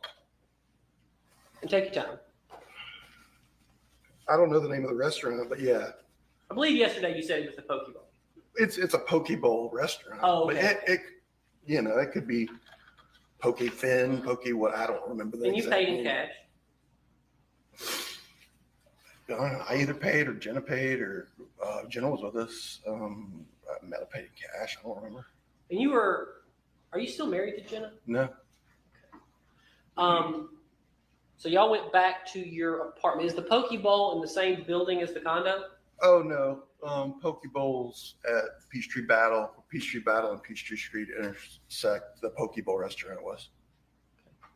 And then y'all went back, and what happened? After Poke Bowl, I know we went and got ice cream. They have these rolled ice cream places, and I always, like to take my kids to like cool places like that, and where they, freeze it and roll it, and they make it all fancy. So we went and got ice cream. Like Cold Stone Creamery used to be, or maybe still is. It's like Sub-Zero. Anyway, yeah, it's not important. But we went and got ice cream, and then we went back to the condo. Okay. And what time did you go to bed? I remember I watched Jaws that night. Jaws 1, 2, or 3? Probably 1, because that's my favorite one. I don't remember what time I went to bed. But you do remember that you went to bed in a room by yourself. Yeah. Jenna, and when the girls would come, they like sleeping next to Jenna. Yeah. So I slept in the guest room. So both girls slept with Jenna? Well, Ella was, remember, up at Beth's. She was up at Beth's, yes. So it was just Addie and Jenna sleeping in y'all's bedroom, and then you slept in the guest bedroom. Correct. All right. And then is it not also true that they came down to see you at the Peachtree Road race the next morning? You were already down there. Who? Addie and Jenna. Well, I know Addie walked down with me. She walked down with you. Yeah. But what time was that? It was early. It was a lot earlier than I normally would get up, probably on 4th of July. What time were you up on the 4th of July? It had to be. That race starts early in the morning, so it had to be 7 or 8 o'clock in the morning.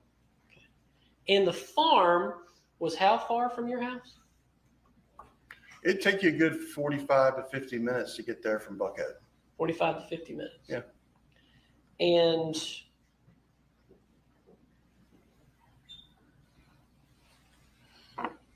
okay. So the next morning, so y'all did you watch the whole race? No, sir. Okay. Like, we didn't see the actual competition people, like, how they start with the professional runner. I'm a professional. Oh, I'm going to ask you one more question, and then we'll move on from this topic. You,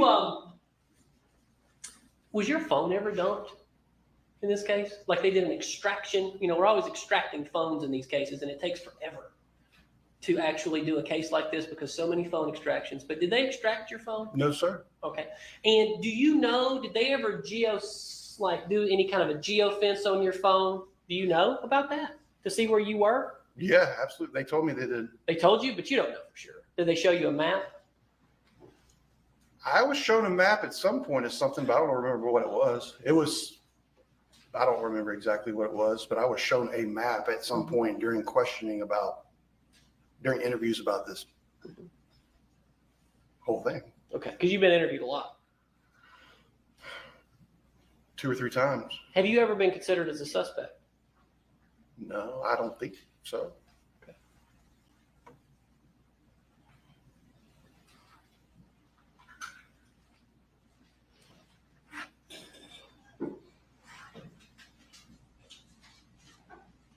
But you were the last person who saw your father alive, outside of your mother And my daughter. and maybe even Scott. Well, yeah, yeah. Was your daughter already in the car when you walked away from your dad? Was my daughter? I don't remember. Don't remember. I don't think so. Okay. But maybe. I don't know.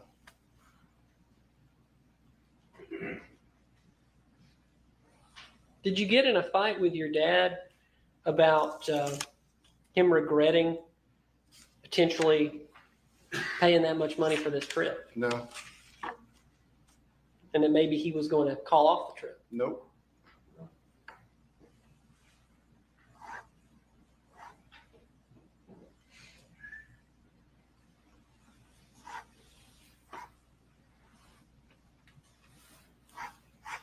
Okay, let's talk about the pool party. When y'all went to breakfast?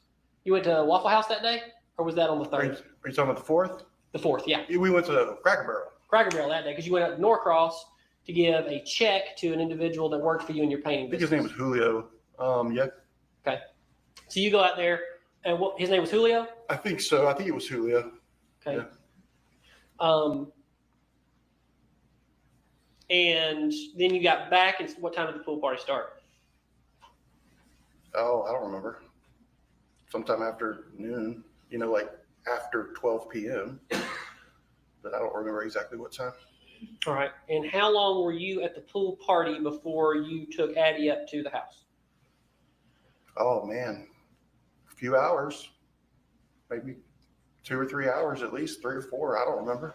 And you knew your mom was up at Lake Lanier Islands with Cameron Cameron. and Scott. I mean, Cameron, Chad, and Amanda. All right. But Scott was also over at Lake Lanier, but he'd been playing golf that morning. Do you know? I knew he was playing golf because I saw it on Snapchat. And I remember messaging him on Snapchat saying, God dang, you're playing golf early, aren't you? Like, what time was he playing golf? It was early, I don't remember exactly what time. I just remember, like, how you can look at a picture and you see kind of the haze. Like, he did a Snapchat post that morning about playing golf. Yeah. It's like a selfie. No, not a selfie. It's just his Snapchat. Okay. Just like of the golf course. Happy 4th of July, maybe a beer or something. I don't know. I don't know about a beer, but yeah, I think the Happy 4th of July thing probably. Okay. Yeah. Seems to ring a bell. All right. So you texted back. So you knew he was there. You knew your mom was up at the lake. Your mom messages you, doesn't agree to meet on 400. You take her up to the house. She called me. Your mom called you. Mm-hmm. What'd she say? Like I said before, she said, hey, does Addie still want to come have the sleepover at the farm? Obviously, she said, yeah. Yeah, I remember, walked over. She's in the pool swimming. I said, hey, you still want to go up there? Because You didn't really want to go because you're at the pool party. I didn't want to go just because it was so late in the day. I was like, well, we're already kind of here, and so, but like I said, if she wanted to go, I was going to take her. Okay. I want to ask you a question right now. Okay. So you took your daughter up there, and there she was. And I'm going to very point blank ask you this question. Okay. Don't you think it's a little absurd to think that if your mother gruesomely killed your father and burned him on a burn pile, that she would invite your daughter up to her house? Her granddaughter, whom she loved more than anything. I think it's sick and twisted. So you think, is that what you think? Yeah.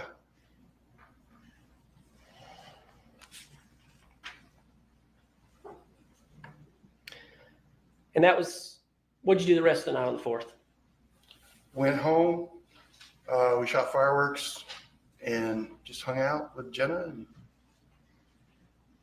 that's it. Okay. So tell me about the 5th. Let's move on to the 5th. Okay. What'd you do? Tell me when you got up. Woke up. I knew I needed to go up there, pick Addison up. At some point, Amanda called me and she said, Daddy's missing. And that increased my haste to get to the farm. And Judge, if we could switch back over to the computer.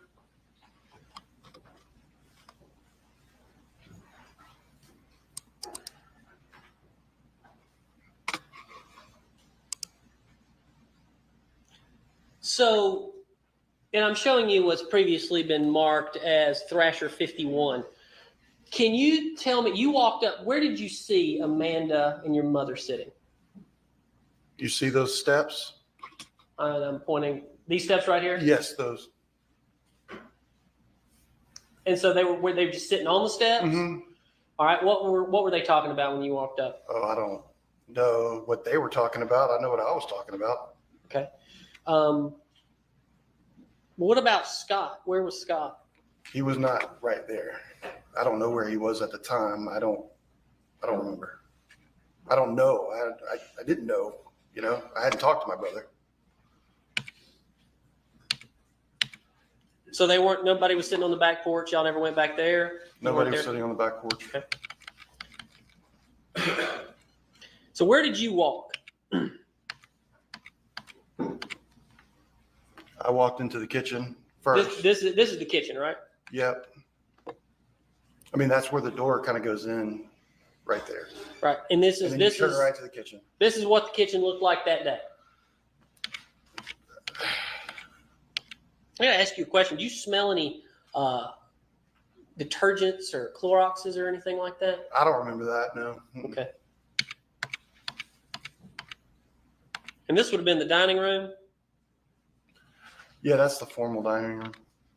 And this kind of behind where this orchid plant is, that'd be the door going down to the basement. Correct, sir. Did you walk where did you go in the house? Well, I walked in, and I remember going to the kitchen, and then I'm thinking I need to find my dad's wallet because that would tell if he's still possibly here or not. It would give a tell if he wouldn't leave the house without his wallet. Right.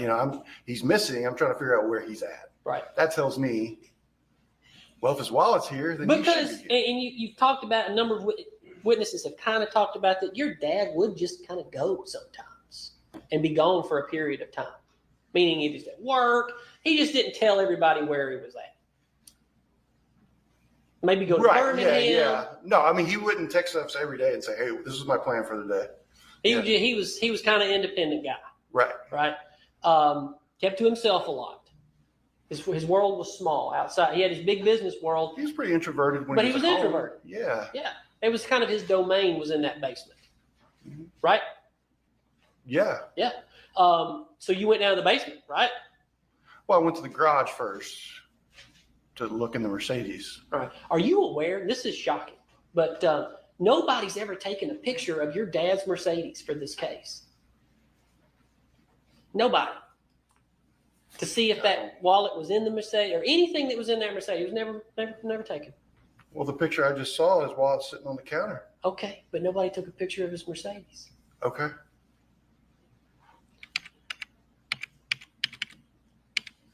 This is your dad's. Was this just kind of a formal library, but nobody actually used it? I don't know. It's very nice. I don't know. I never sat in there. I would sit in there and look at like old yearbooks or just look at, there's tons of, like all my yearbooks are in there. We have a lot of things in there.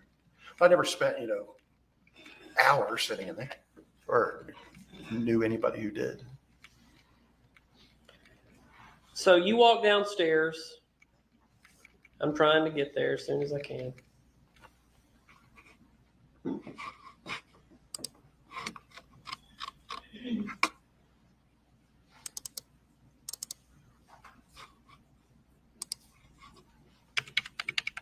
Is there a way, Megan, to get just a screen of all the pictures?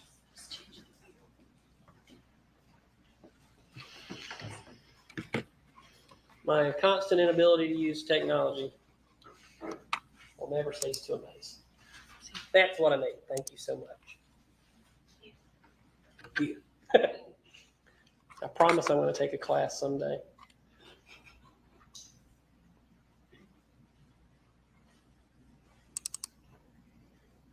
Okay.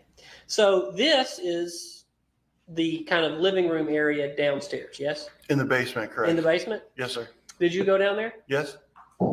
And as you were walking around down there, did you ever see any blood? No.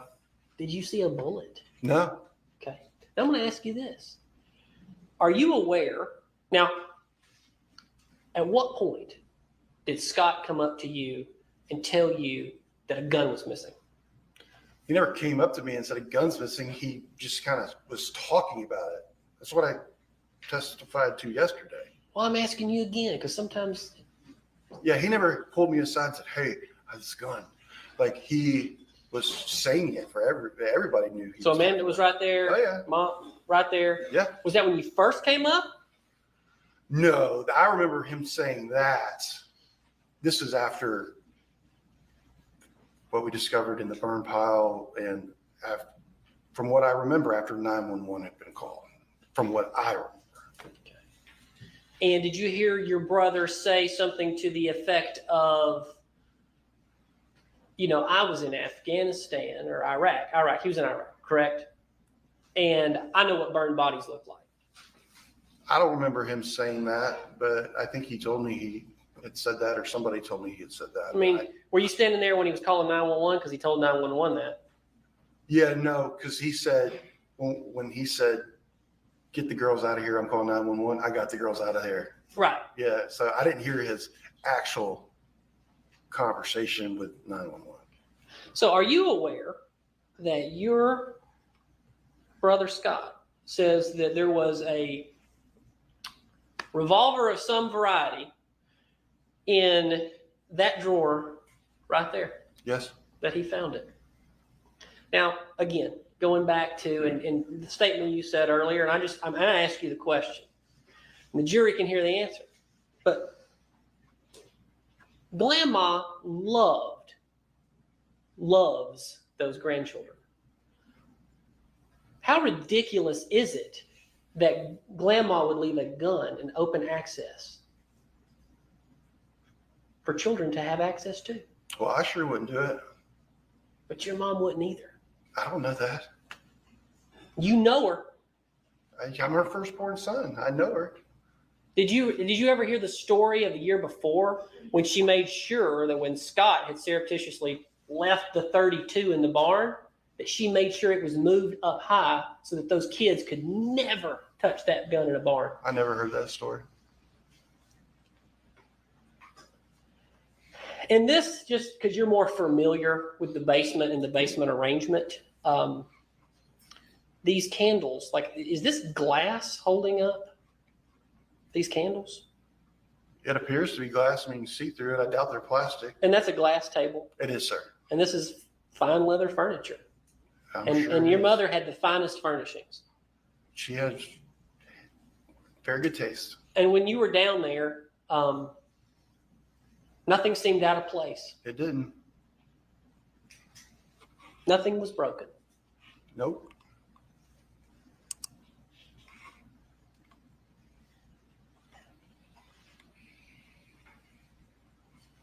And then back to the dining room.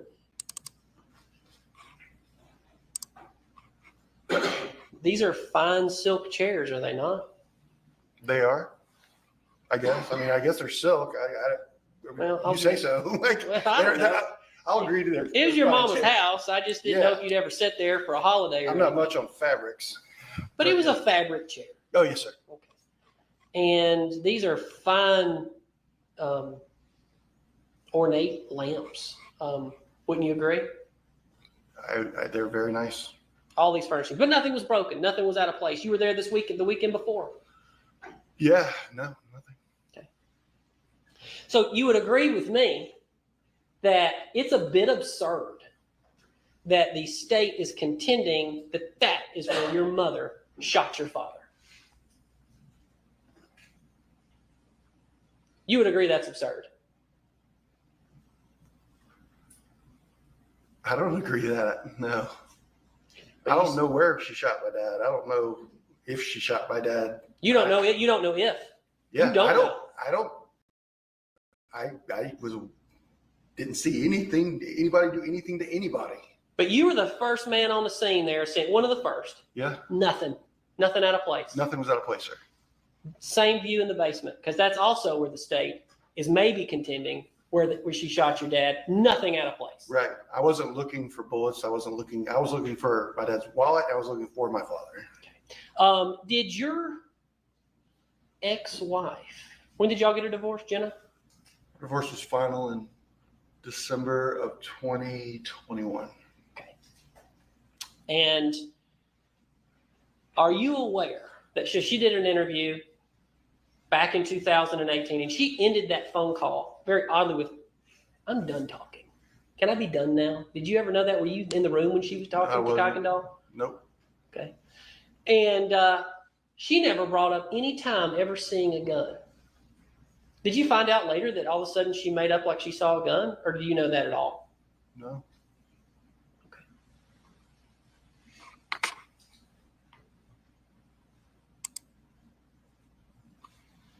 But again, when you went downstairs, nothing out of place. You went to his room. I did. CPAP machine was there. Did you check that? I didn't check it. Like I didn't register in my mind to see if the CPAP was there.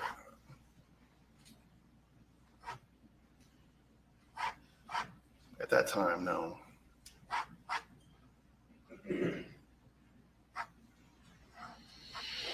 So I want to ask you this. So you guys start then combing out across the property. You said you went out to the barn.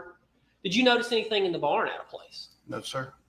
Did you smell any cleaning chemicals in the barn? No, sir. Did you ever see the tractor? No, sir. There are a certain number of family members that know where the tractor normally is and things like that, but you wouldn't have been that guy. You didn't know that guy. I didn't. No. Okay. I didn't know how to drive tractor. Right. Did you look through the barn? Did you go up to Scott's apartment? I don't remember if I would assume I did, but I don't remember exactly. So let's talk about Scott. Okay. We're almost done. We're getting close to lunch. I know the jury's getting hungry, and so am I. So are you. Scott was in the military. Yes, sir. What was his duties in the military? He was infantry. I know he drove a Bradley, which is a armored vehicle. Okay. Do you know any details about his service? No.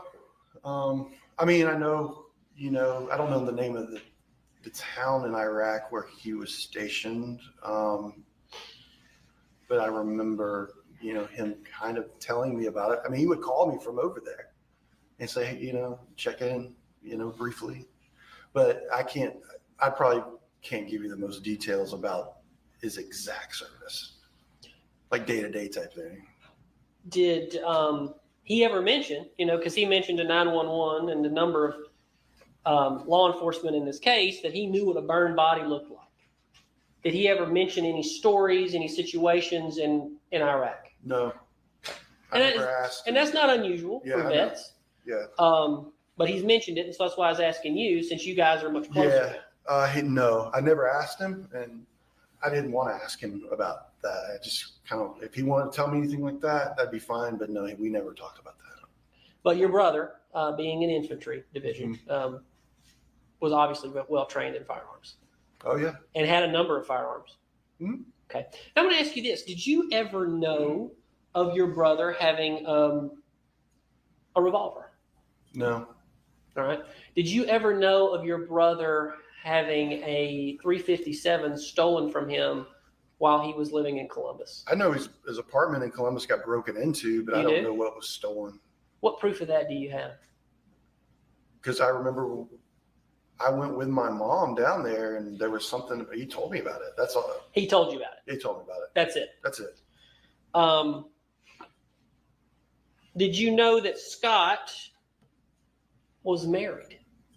Well, I found that out eventually. So he hid that from the family. He hid it from me, I know. So when did you find out that Scott got married while he was in the military? Sunday. What is that? 8th? I can't see that Sunday. far. I'll help you. My eyes are about the same. Yeah, I can see a little bit. Sunday to 8th.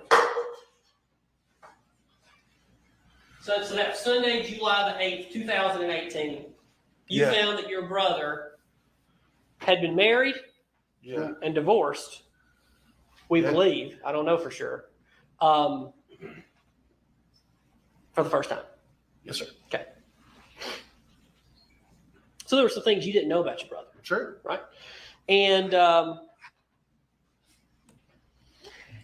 did you know that almost for your brother to do anything on that farm, he had to ask your dad for the debit card? Every time. Yeah, I mean, I don't know every time, but. Would it shock you if I showed you text message after text message? It wouldn't shock me that if he needed a debit card, but I don't know if he had a card that like an account for the farm. I don't know. I mean, that was never discussed with me.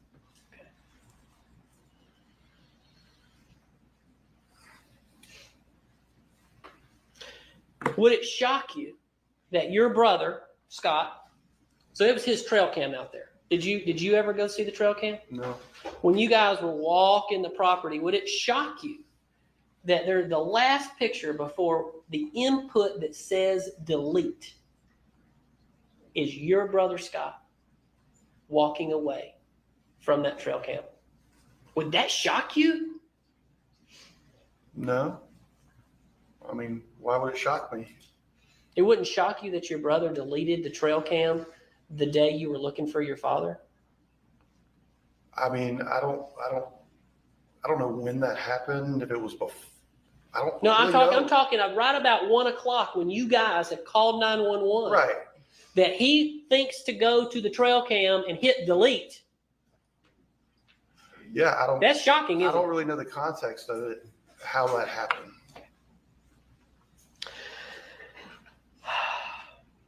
Did you know your brother had a drawer full of 38 special bullets? Yeah, he told me Yeah. And he had, after this all happened. like, how long after?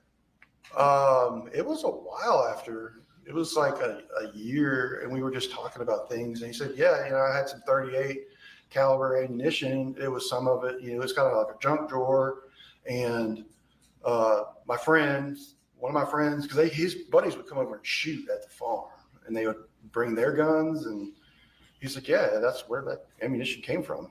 Like tactical shooting. Did you ever see him do any drills of tactical shooting? Like on Facebook? Oh, yeah. Well, I noticed he would kind of,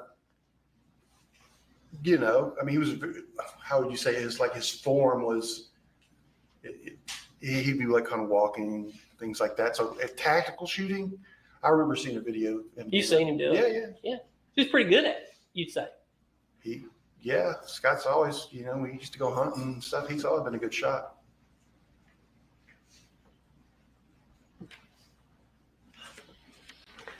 In the multiple interviews that you had in this case, I mean, there's things, Chris, I got to tell you, you're a pretty smart guy. You are. And you could see you along the way. You could see you along the way questioning even things that even the police weren't questioning. They asked you, like, how could your mother have moved your dad? And you just, I don't know. I don't think there's any way. Someone must have helped her. Mm-hmm. That's what you said. Do you remember saying that? Oh, I don't remember saying that, but I don't think it's unreasonable that I might have said that. Okay. Well, because then I'm not going to convince you. I'm not trying to convince you of this. It's this jury right here that I'm mostly concerned about. Sure, I understand.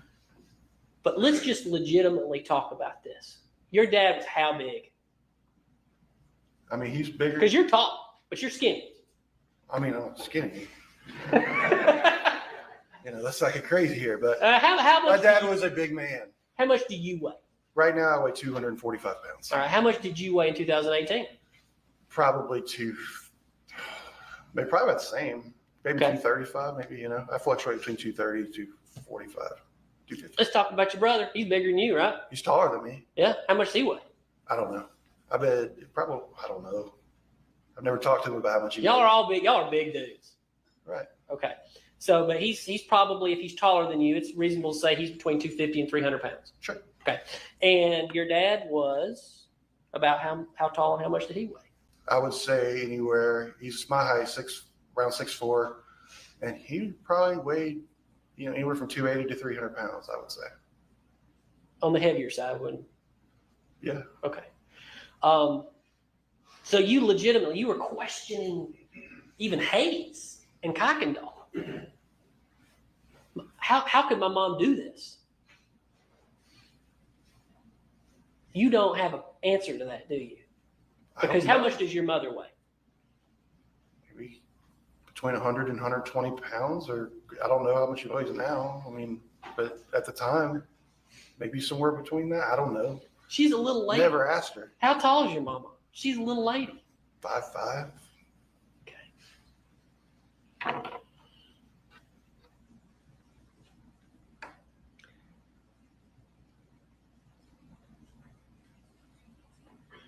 You told the jury yesterday that when you left that evening, there was a lot of things that maybe you even blacked out on that day. It was a long day. I understand that. But you told the jury yesterday that as you were leaving, you couldn't even get a tank of gas because your checking account had been overdrawn. Yeah. bounced. Not well. I can't remember if it was bounced or if it was like a security holder. I went. It said please see cashier, and I looked. I don't remember exactly what, but yeah, I think I told. I wasn't able to use it. Let's put it that way. And I didn't have a credit card on me. Why did you, as time went on, you became the temporary executor of the estate and you lost it? Why did you lose that? What was that taken from you? I don't think it was necessarily, from what I remember, I don't think it was taken. It was just kind of agreed upon because obviously my sister Amanda and my mother were very much opposed to that of me. And so she had an attorney. Wasn't it? But I don't remember if it was taken from me or if we just all kind of agreed like, okay, let's just do. Did Barry Bishop or Jeff Rustbridge ever tell you it was because of your inability to manage the assets of the estate? Nobody ever told me that you were losing assets of the estate.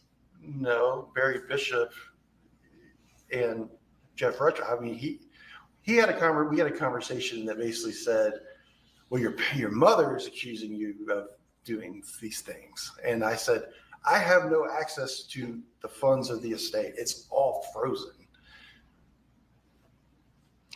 Your Honor, if I may have one brief moment.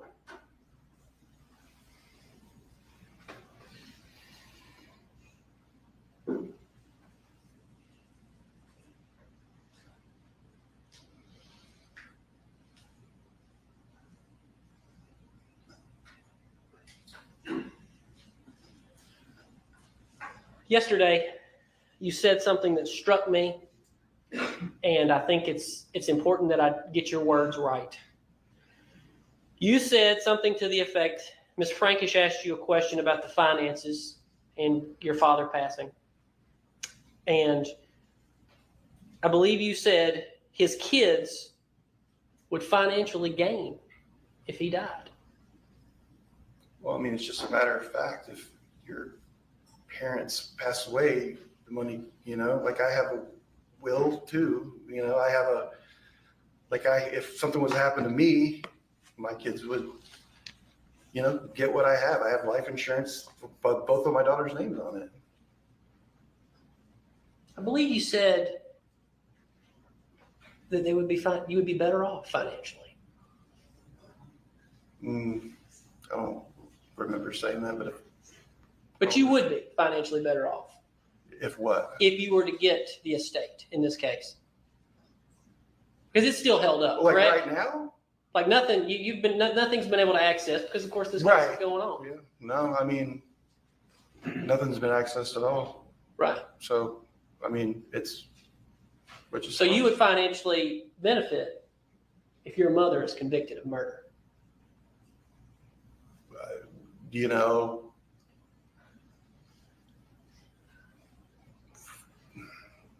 I guess you could say that. Nothing further, Your Honor. Hi, Ms. Frazier.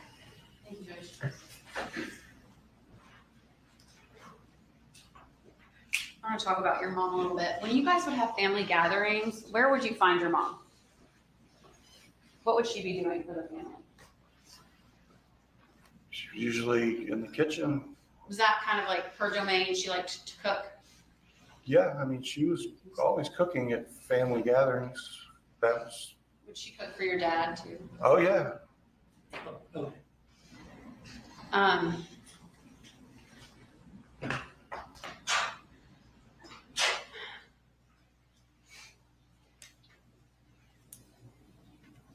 Mr. Weaver brought up guns quite a bit. Do you know anything about guns? A little bit, I had a couple guns I bought in 2020 and 2021. I've gotten to the hobby of shooting. I'd go to the shooting range, and I had a buddy who managed the shooting, I think it's the shooting alley or quick shot in Buckhead. So he wouldn't charge me he just let me come. So Yeah. Do you know enough to know the difference between a revolver and like a semi-automatic pistol? Yes, ma'am. Okay. Did you ever know anybody in your family? Now, when I asked you this question, we already know about the 32, the older one in the barn. Did you know about that one? Yeah. Whose was that? That was my grandfather's. Okay. And did he have other kinds of pistols? Yeah. Yes. What did he have? Do you know? I just remember him. I spent a lot of time up in Muscle Shoals, Alabama. Okay, so when he would close the hardware store, he armed himself, and it was almost like a shoulder. I don't know what the word is. Forgive me, but it's like a holster where you kind of put it around your arm, not around your waist, but kind of like, I don't know what that's called. Like a backstrap type. Right, and he had a revolver. But you didn't know what kind. I didn't know what kind. No.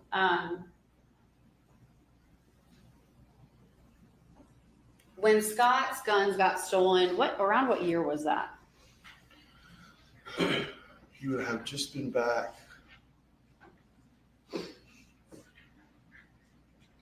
If you can give me just a second to think about it. Before 2012? I would say probably so. Yeah. Before 2016? Yeah, I mean, because he was at Benning when he got back from Iraq. Well, he was stationed there. He lived in an apartment there. Your Honor, may I approach the witness? No objection. Chris, I just want you to look at this and read it to yourself before I ask you some questions about it. What kind of pistol? Okay, to yourself. Oh, sorry.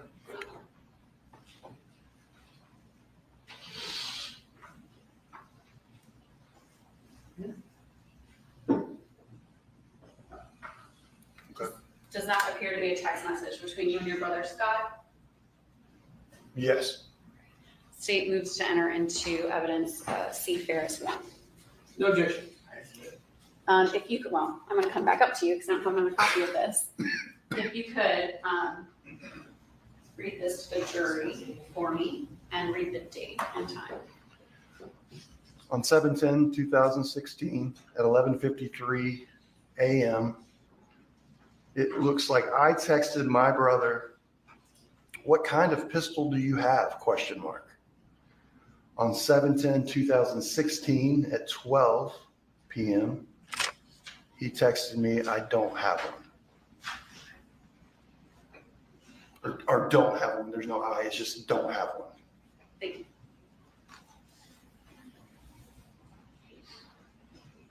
Chris, do you recall ever seeing a revolver in any of the homes, in your Alpharetta home or the farm? Yeah. I saw a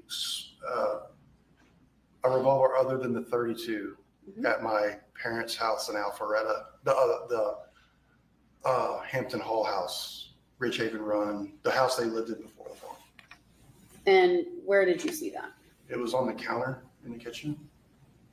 Do you know why it was there? I don't know why. I had come over and it was sitting there. And I grabbed it and because it was just sitting out, and I grabbed it and I put it on top of the fridge. It was like a longer burger basket was up there and I put it up there. Yeah. And was that did you say what kind of gun that was? It was a revolver. And have you ever seen it since then? No, sir. No, ma'am. Sorry, me. That's okay. Did you ever ask either of your parents about it? I don't remember.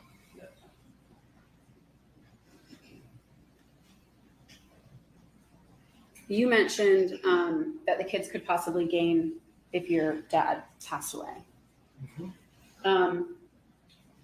Scott was living at the farm, and your dad was funding his life. Is that true? Sure, yeah.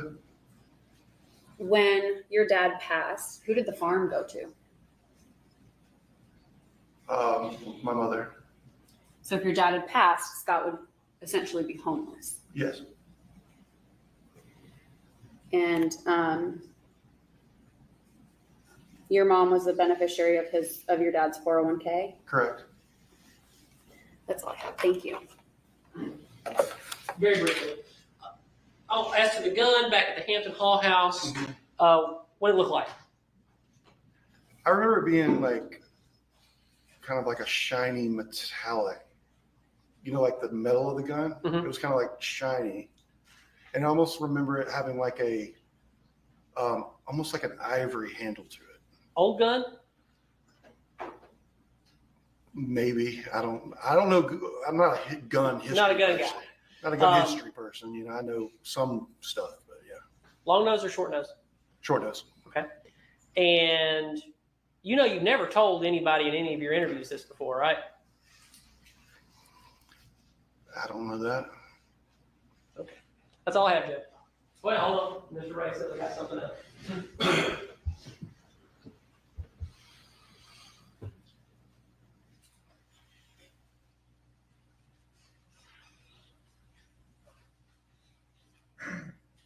That's all I have.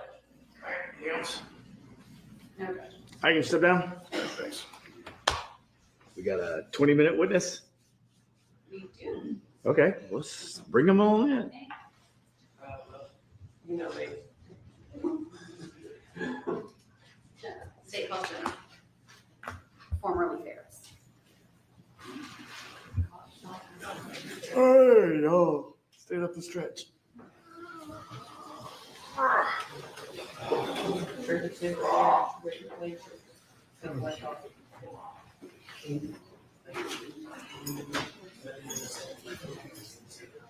Oh, it's already.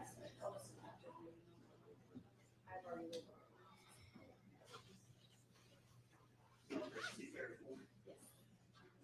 Are you sure about this? I didn't understand anything cross. Unless you want to do your direct, and then you can come back and cross out. Judge, Mr. Weaver is informing me she may be longer than I'm anticipating. We'll get through your direct and then Okay. then we can break. And that's fine. I just don't want to hold these guys up. While you-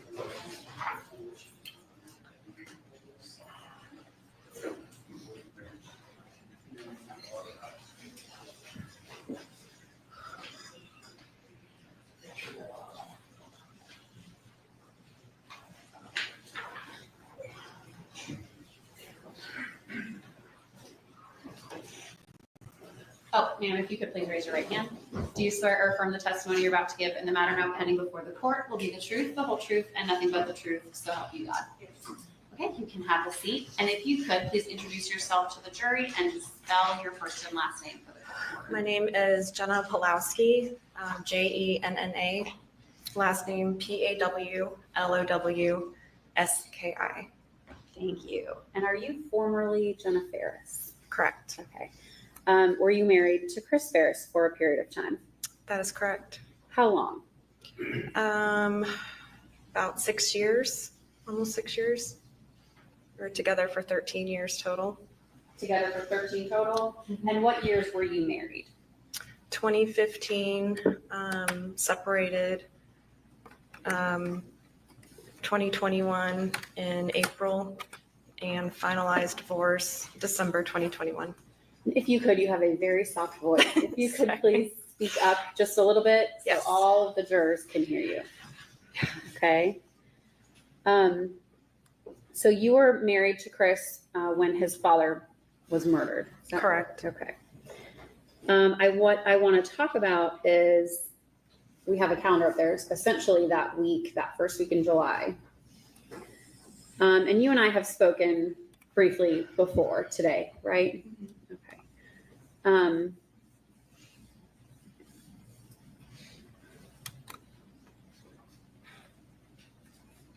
Okay.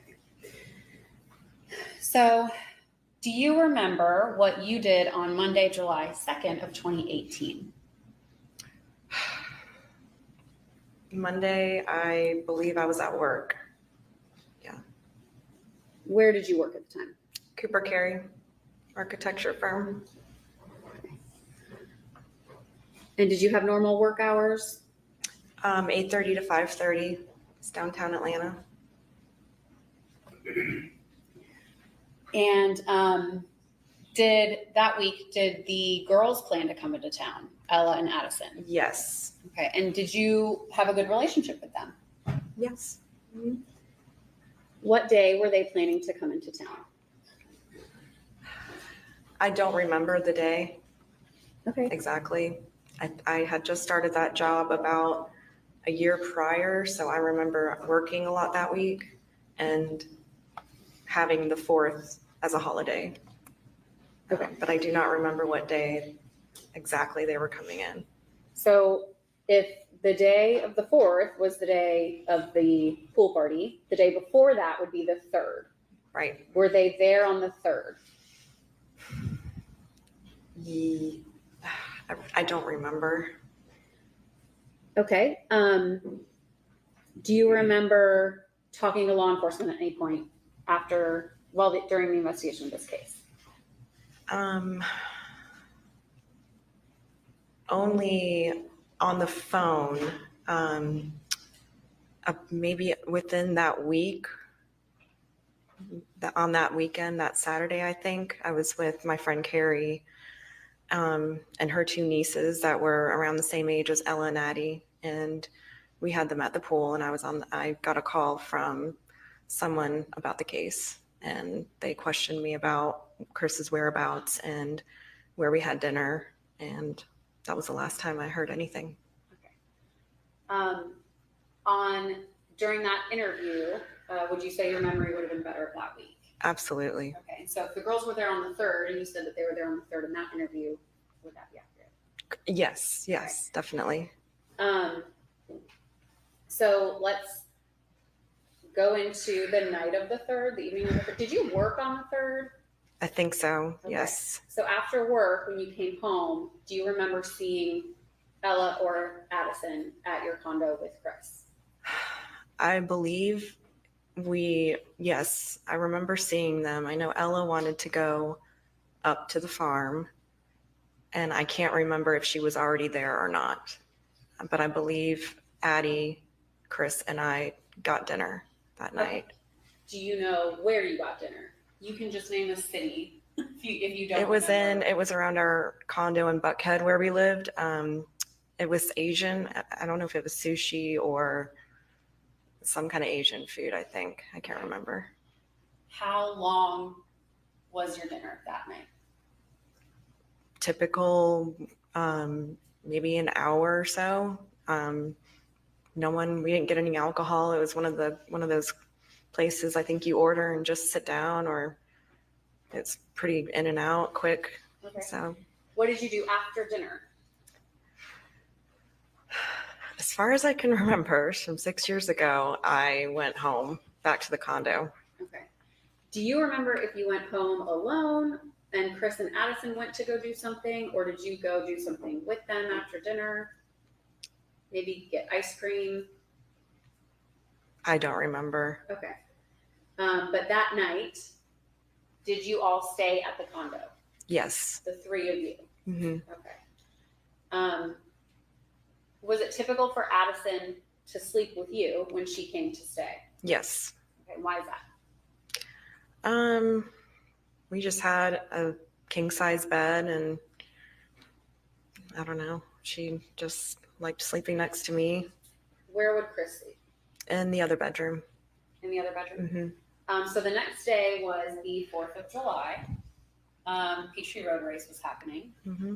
Did you get up and go watch the Peachtree Road Race? Yes, I remember waking up. It was maybe 7, 8, 9, somewhere in that time, maybe around 8.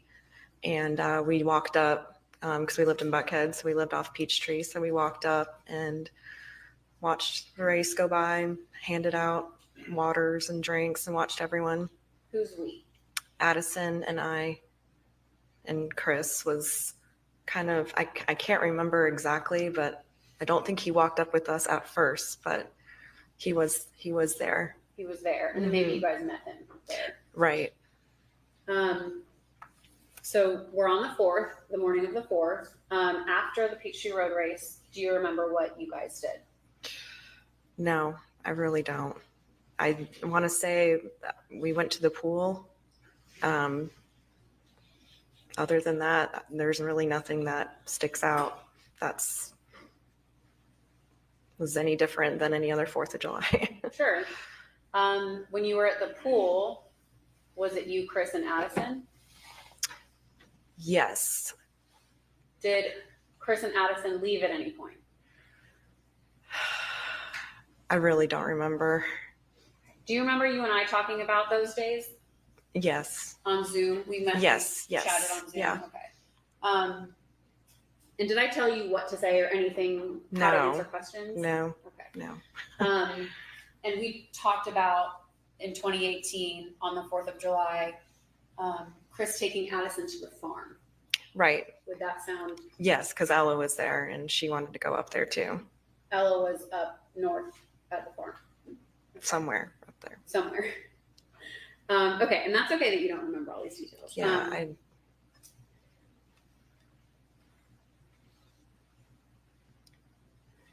So, do you remember, was it afternoon, evening, nighttime when Chris and Addison went up to the farm? I believe late afternoon, possibly into the evening. How long were they gone? Not long, it was maybe a 45, 50-minute drive from Buckhead up there. So about whatever, double that. I would imagine he dropped her off and said hi to someone, or he came right back. Chris came back? Yes. Was Addison with him? No. So then what did you and Chris do when he came back? We hung out with our neighbors where we lived and just shot off some fireworks. They shot off some fireworks in the parking lot. That was it. Stayed around our condo.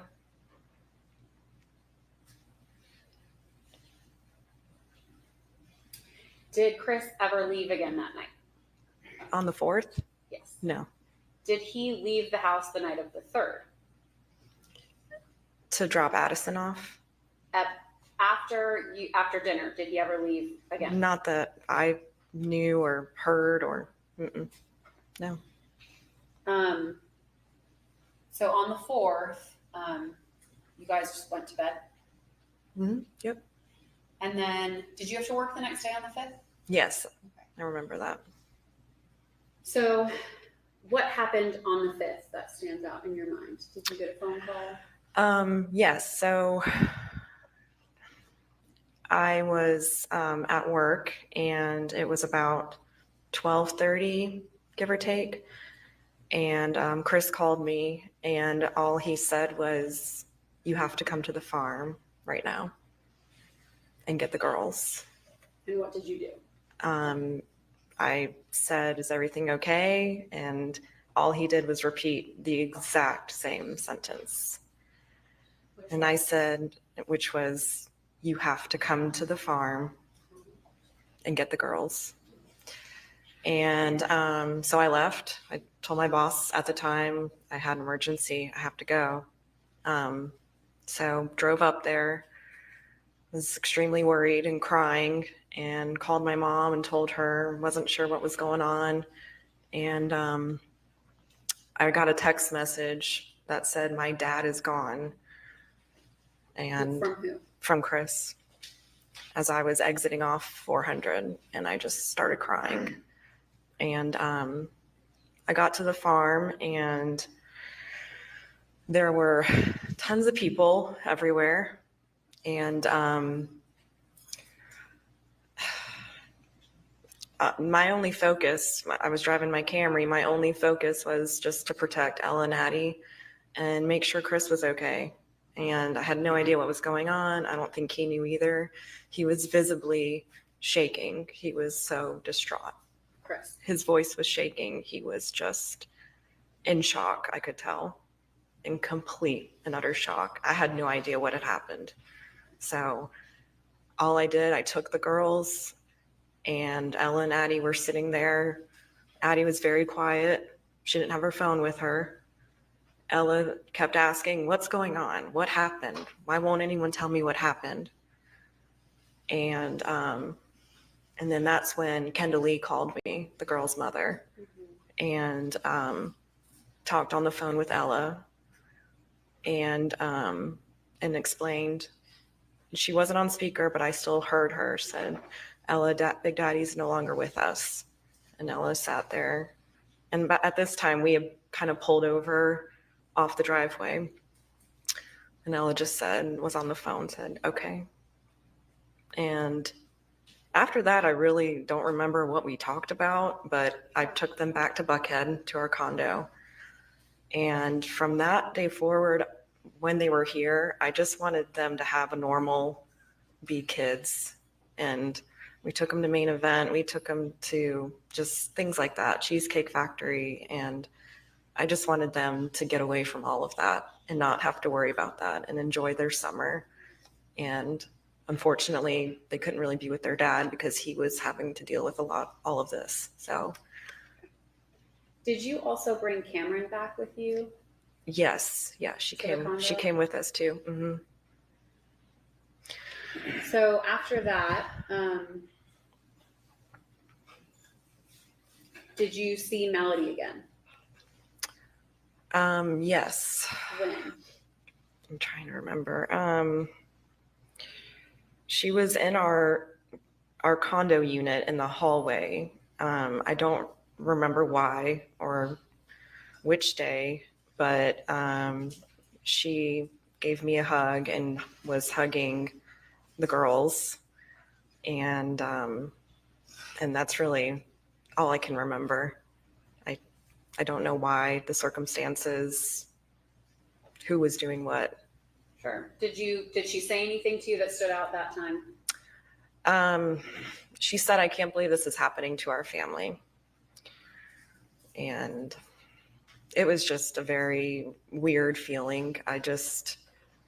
Ever since I picked the girls up and had been, I don't know, it was just a weird feeling. It's just something did not sit right overall, just with everything. Did Melody ever confront you and Chris about money, owing her money? Yes. So after everything not calmed down, but I think about a couple weeks later, she started text messaging me about bills that Gary had paid for, like our Comcast bill at the time. Did I know about them? And I said no. That was basically it. Okay. And it was things that she was saying, I can tell you more, I can show you more, and show you what's going on, or something like that. I don't remember the exact wording, but it was things like that I just wanted to avoid and get away from. I just did not want to be involved unless I needed to. When you and I met, you had some information that you thought people needed to know, but you didn't get the opportunity to say back in 2018. Mm-hmm. Is that a fair statement? Yes. Okay. So I sort of just asked you, okay, what is that information? Mm-hmm. So at any point, well, let me ask you this. In the weekend prior to the first week of July, so June, Mm-hmm. was it Gary's birthday? We were celebrating his birthday and Father's Day, I think, all kind of on that, whatever day we were there, Saturday or Sunday. Okay, so prior to? Yeah. It was late June. Late June. Mm-hmm. And at that gathering, I will say, did you and Melody hang out with each other and converse? Not specifically to be alone, but we were, I don't remember where. I think we were walking outside in the basement, towards the basement, the double doors out there. So I think, I want to say there was something in the kitchen that maybe was redone or remodeled, or there was something new down there that I was looking at, or she wanted me to look at, I think. I can't remember why, but. And what stood out to you about that encounter? Well, I walked down there and the whatever credenza, I don't remember exactly where, but she opened the drawer and she said, "This is my granddaddy's gun." And I said, or revolver. And I said, I don't even remember what I said because it was so, I don't know why. I don't know why, but I just kept moving on. And when we met, I showed you a couple of photos. What room in the house was this? This was the first room when you walk down to the basement. And when we met, I showed you a couple of photos so you could identify. May I approach the witness, Your Honor? Okay. I'm showing you states Thrasher 45 and defense exhibit Thrasher D1. Are these similar to the images that I had showed you? Yes. And is that piece of furniture in either of these photos? Yes. Which photo?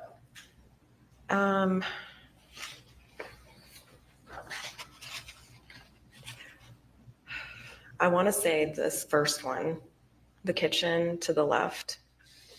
Is that Thrasher 45? Yes, Thrasher Okay, and I'm gonna go 45. ahead and publish that one real quick so you can. Okay.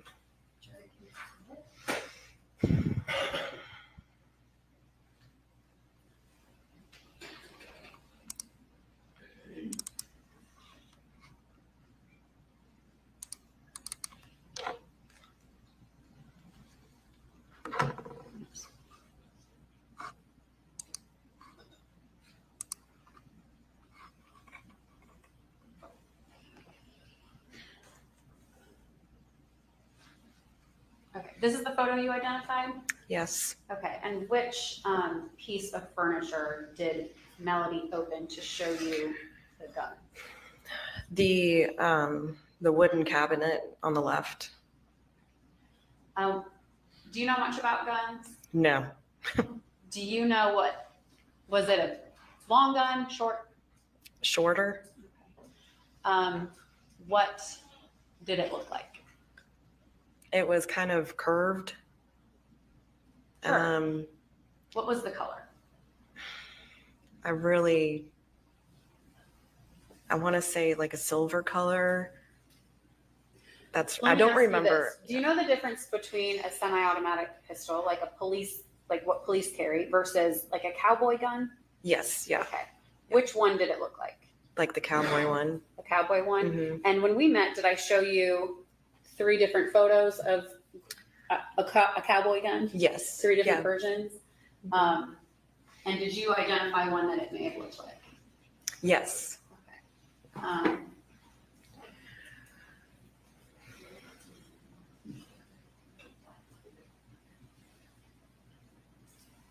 At this time,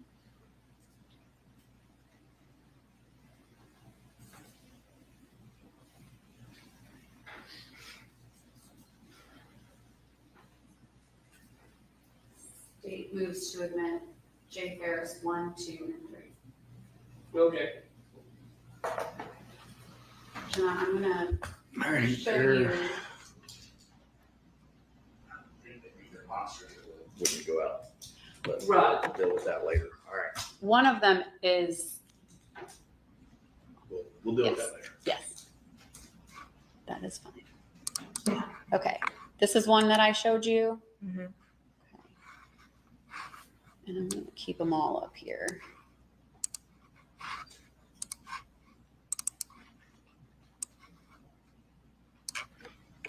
And this is the other one, and then the third.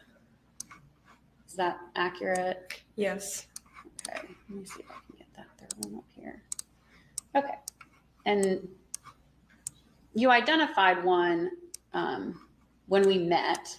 Whoops, here we go. Out of 1, 2, and 3, which one did it look like? I really don't remember which one.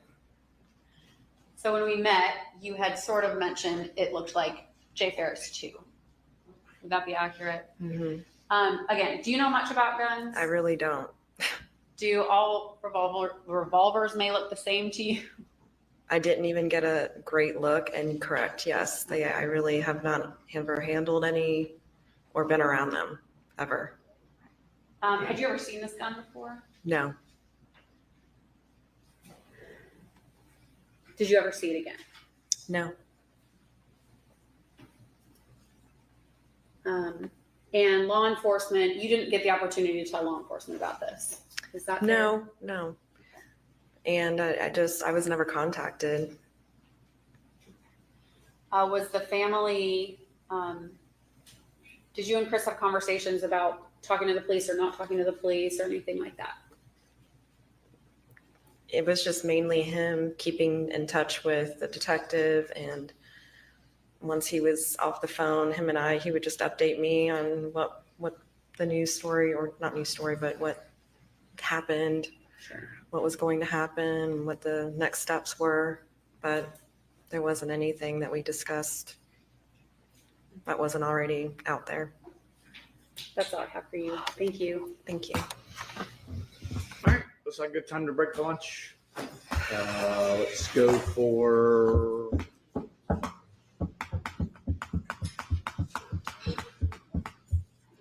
Yeah, I'll be back at 20 after, so we can be up and running by 1:30. All right.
was also the female GI agent, was like, I read him the Gary statement or warning or whatever, because we were in that room, but like, he knew, it was very clear it was mine. And she did, she said, I did that because of women.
Jurors back in? No, Judge, we should go get our witness. All right. What'd you say? All right, go ahead and round them up.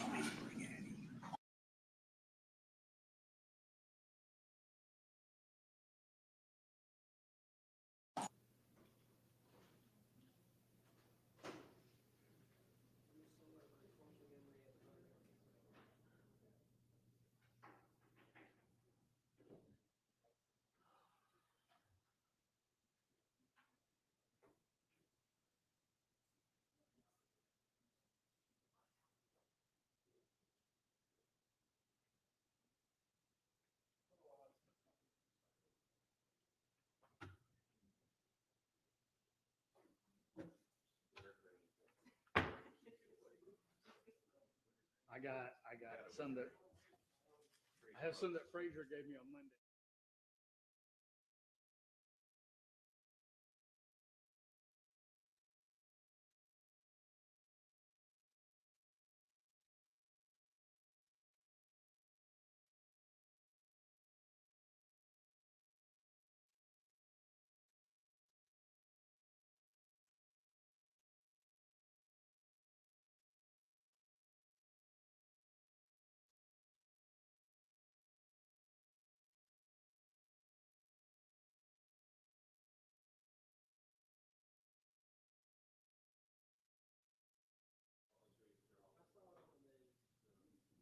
Well, they didn't say she was going to be in the gazebo.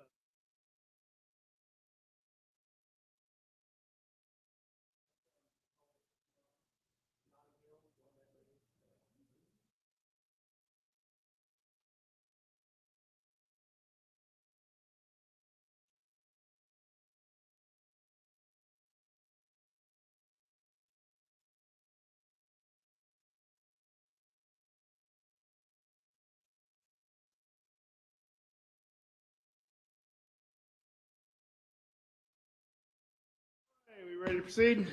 All right, go ahead. Thank you, Judge. And your last name is Podolsky? Pulowski. Pulowski, I'm sorry. My name is John Luke Weaver, and I, along with Michael Ray, represent Melody in this case. So I want to talk about some things, kind of going back and, we're going to go ahead and talk about the guns. Leave that up now, because I'm going to ask you to switch it over to the Elmo. So earlier you stated, so there was, you believe you saw a revolver. Yes. Okay.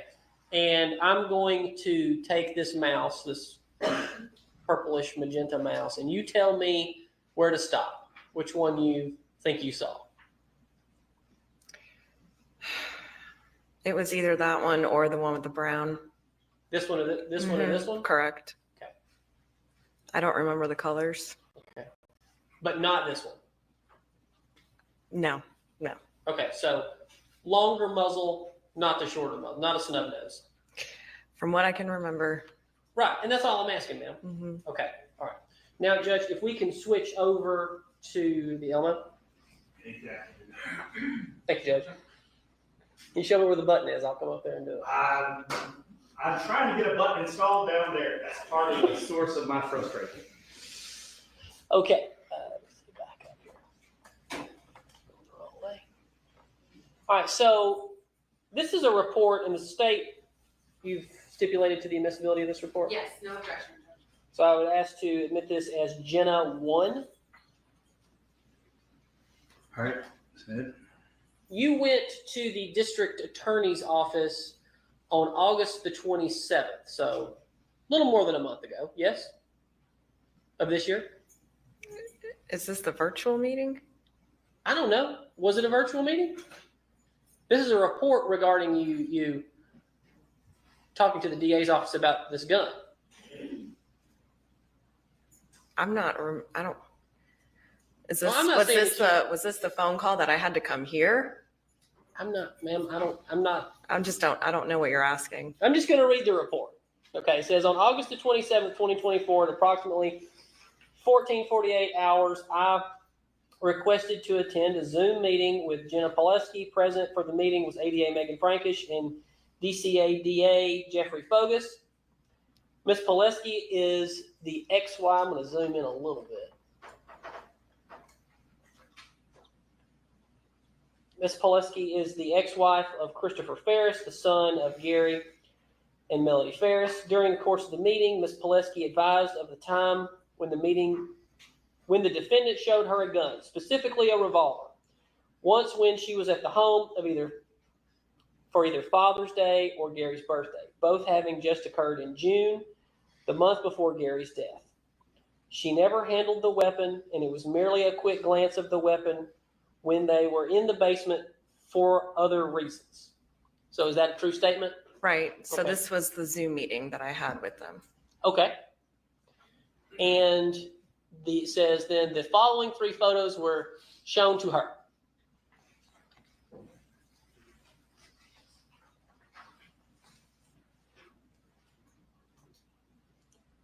And of the 3 weapons shown, and without certainty, she identified the black metal and wood-handled revolver as the one that looked most similar to the gun Melody showed her in the basement. Okay. Okay? And then you noted that there was, where the gun was located in the basement, which I believe there was a picture of earlier. A picture of Where you think you found, where you were when you saw the gun? in the basement. In the basement. All right. So, do you find it interesting that you never told anybody about a gun in the basement? Nobody ever called me. Nobody ever called you on this case? You never were interviewed? I was interviewed shortly after. Sure. At that time, it was a week after this had happened, and my main focus was taking care of those girls and making sure they were okay and going into good wife mode and being there for my husband at the time. I really didn't think about anything else other than protecting them and being there for them. All right. So, you were interviewed. You remember that? Over the phone. Over the phone. Do you remember anything about that interview? We talked about where Chris and I and Addie ate dinner. Okay. Do you remember telling them in that interview that you slept with Addie that night and that Mhm. Chris slept by himself? Yes. Okay. Do you also remember in that interview telling the police that you and Addie met Chris out at the Peachtree Road Race? He texted you. No, I don't remember those details. All right. Your Honor, I've got to play the recording, if that's okay with you. We don't have a transcript of it that I know of. Is testimony that she's coming? That's what she testified to. She doesn't remember. Your Honor, at this time, I would admit, how long is the video, Michael? Or the recording? The whole audio recording is 20 minutes. I think it would be best to play the whole recording.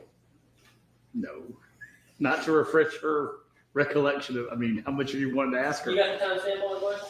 For the road race, you're probably looking at. Hey, why don't you ask her all the other questions you want to ask her about the interview and see if she remembers any of that, and then we'll go from there. Okay. So you don't remember that you told the investigator in that case that he was out at the road race and you and Addie met him out at the road race? No, I don't remember. Okay. But you do remember that she slept with you that night? I do. Mm-hmm. All right. And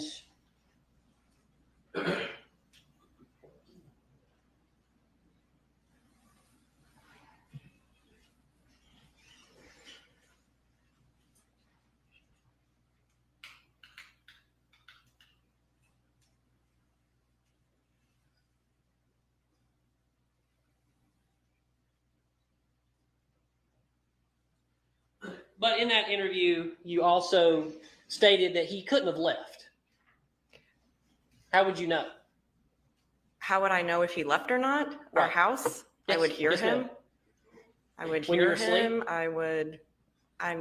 With Addie, I didn't sleep very much. So yeah, I probably would have heard him. Probably.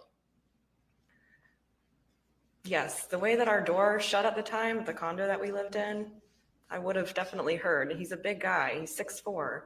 When he would walk around, I could hear him. And in that interview, I think you concluded the interview with something to the effect of, "Can I get off the phone now?" Do you remember saying that? Probably, yeah, I remember. Why is that? Because this is stressful. This is extremely overwhelming and scary and awful. You're no longer married to Chris, correct? Correct. When did you divorce?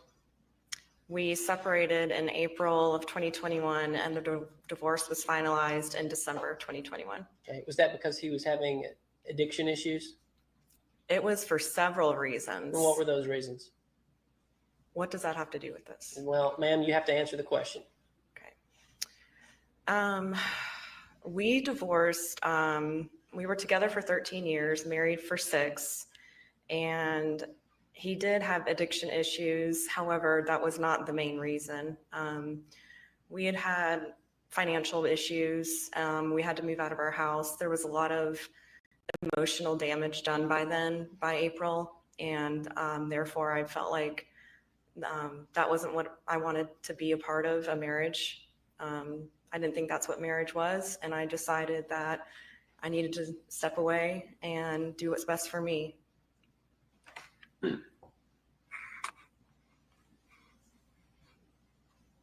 Did you struggle with any substance abuse issues?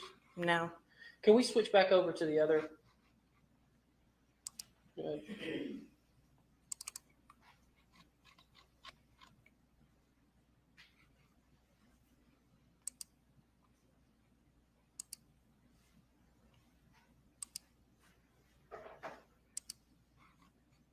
I learned a lesson.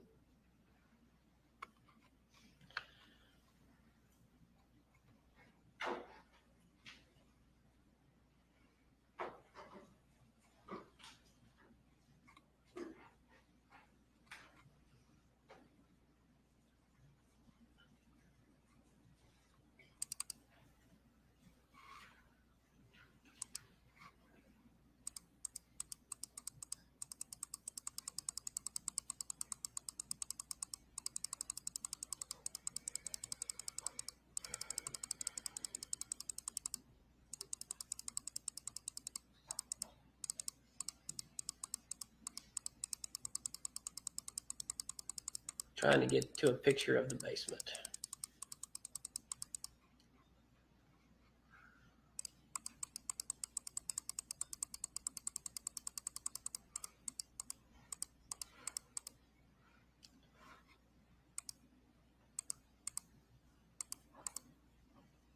So this bar, you're saying this piece of this furniture right here is where you saw the gun. Mm-hmm. Now,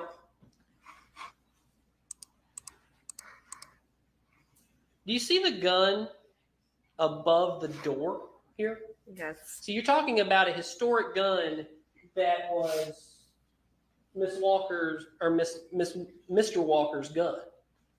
Grandfather, her father, Chris's grandfather's gun, correct? That's the story you told.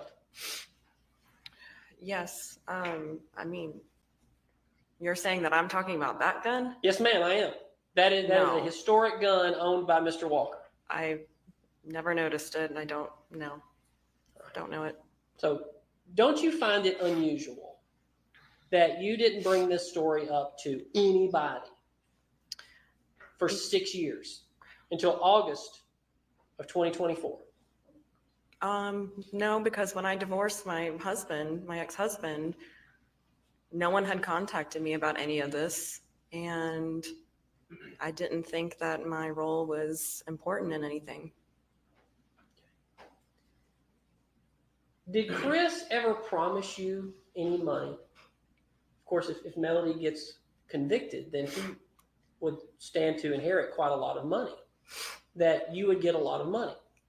No. Okay.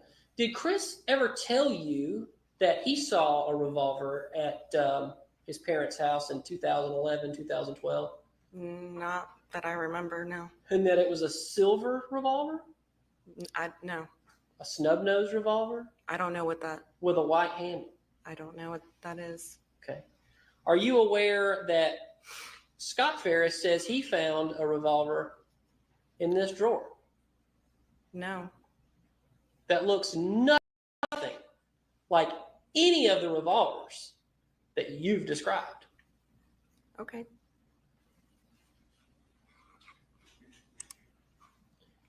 Your Honor, would this be an appropriate time to play the brief snippet? How y'all want to handle it? Y'all want to send the jury out and do that? It won't take, I mean, All right, y'all step out.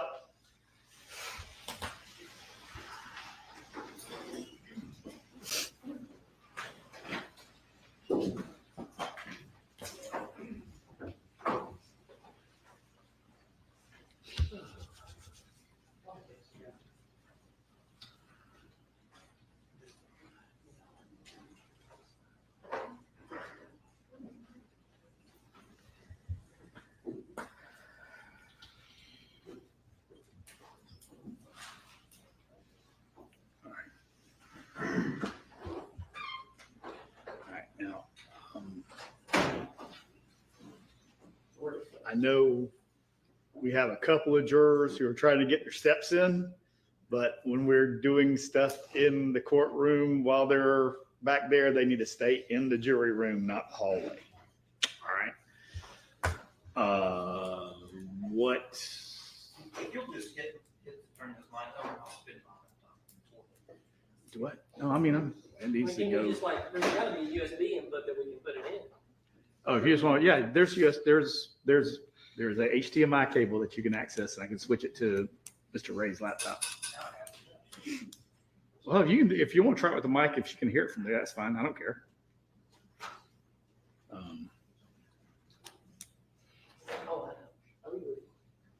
You got to push that button on the rack to 1. Put it to 1. Yeah.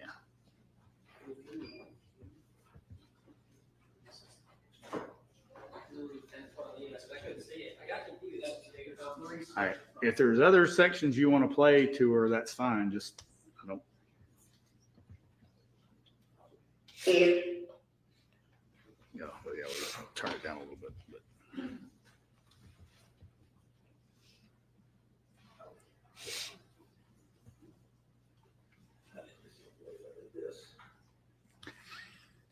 Yeah. Oh, now if you have the USB, if you have it on the hard drive, then you can plug the hard drive into the other computer. I had it pulled up to the. Right. Yeah, I get it. I know.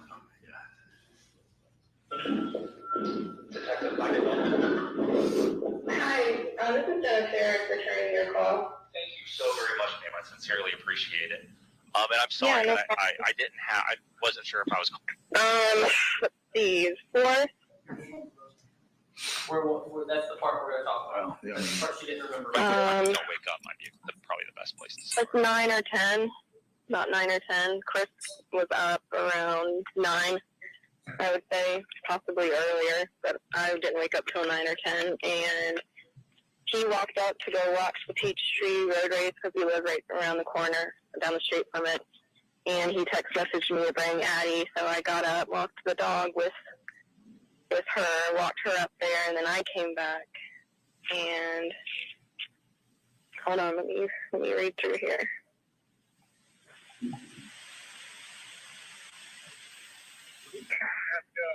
Okay.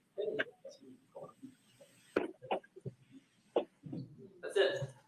all right, is there anything else you're gonna want to talk to her about That's it. on there? Anything the state's gonna want to ask her about that you want to refresh your memory with? I don't think so, Judge. All right.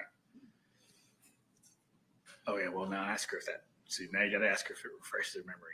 Well, we can do that. Well, let's do it here first before. Does that refresh your memory?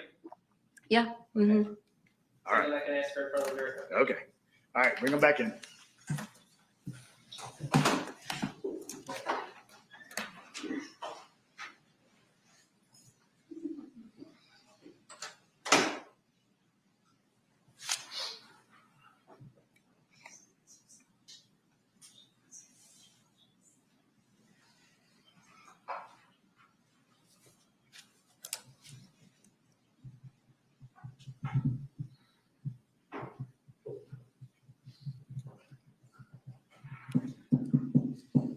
Did anyone go cover the rally and see Miss Roberts in the park? No one did double duty for, okay. One of you did, okay. John was over there, sure. There was, they opened the Democrat Party headquarters, and so they had her and Stacey Abrams and some other notables in the park.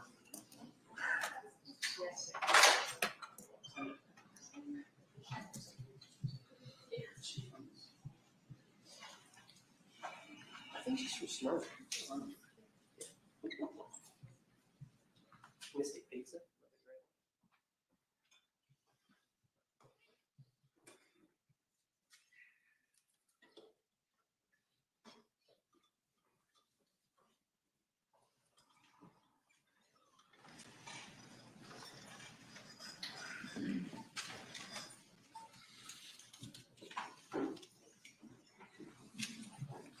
All right, Mr. Weaver, go ahead. Mr. Polanski, we refreshed your memory with a recording that you had with Detective Kuykendall back in July of 2018 on this break.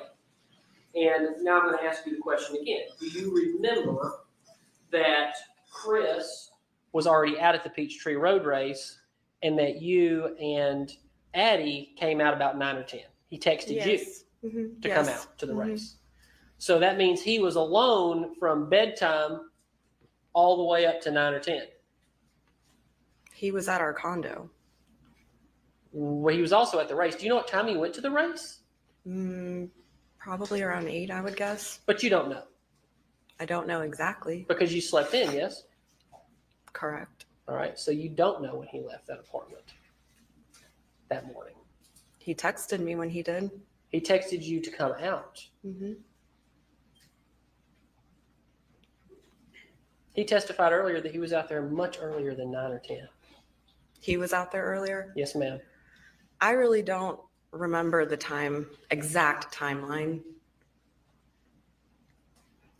So what I said on the call is probably more accurate than what I'm trying to remember 6 years ago, because I've been trying to push this out of my brain ever since the divorce was finalized. So I've been making every effort I can to forget about everything.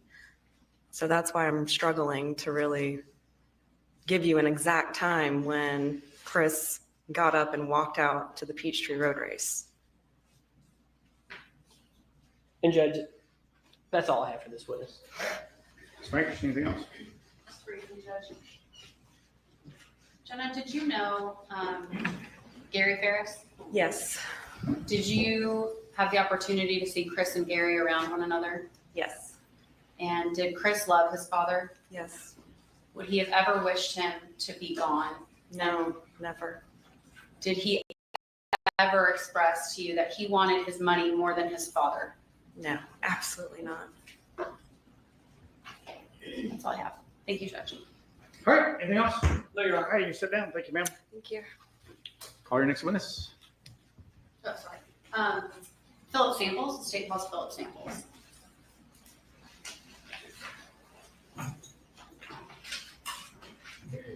Oh, just stress. You're welcome to get stressed again, but I'm going to.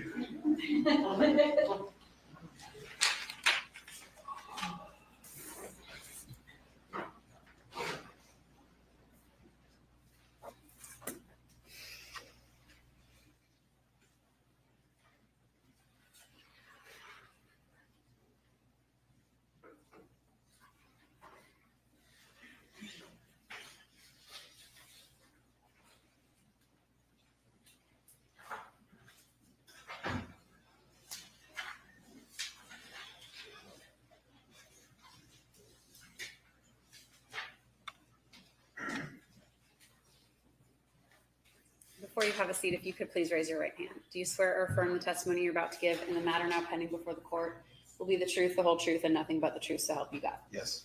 Okay, you can have a seat. Can you please introduce yourself to the jury? Philip Samples. Mr. Samples, how is it that you know Scott Farris? Met him through my wife before we got married almost 9 years ago. What's your wife's name? Randy Samples. Okay, I'm going to have you scoot a little bit closer to that microphone. Thank you. Okay, and how did Randy and Scott know each other? I believe that they met a couple years before that Randy and I got together. My wife worked at a restaurant, so they met at the restaurant and became friends from there. What is your wife's maiden name? Pierce. And does she have any siblings? She has an older brother. What's his name? Ted Pierce. Are Scott and Ted also friends? Correct. And is Scott close to the Pierce family? He is. And that would include you now. Absolutely. So how long have you known him? Met Scott roughly 9.5 years ago, if I remember correctly. Okay, so 2015-ish? Ish, yes, Okay, ma'am. Sure.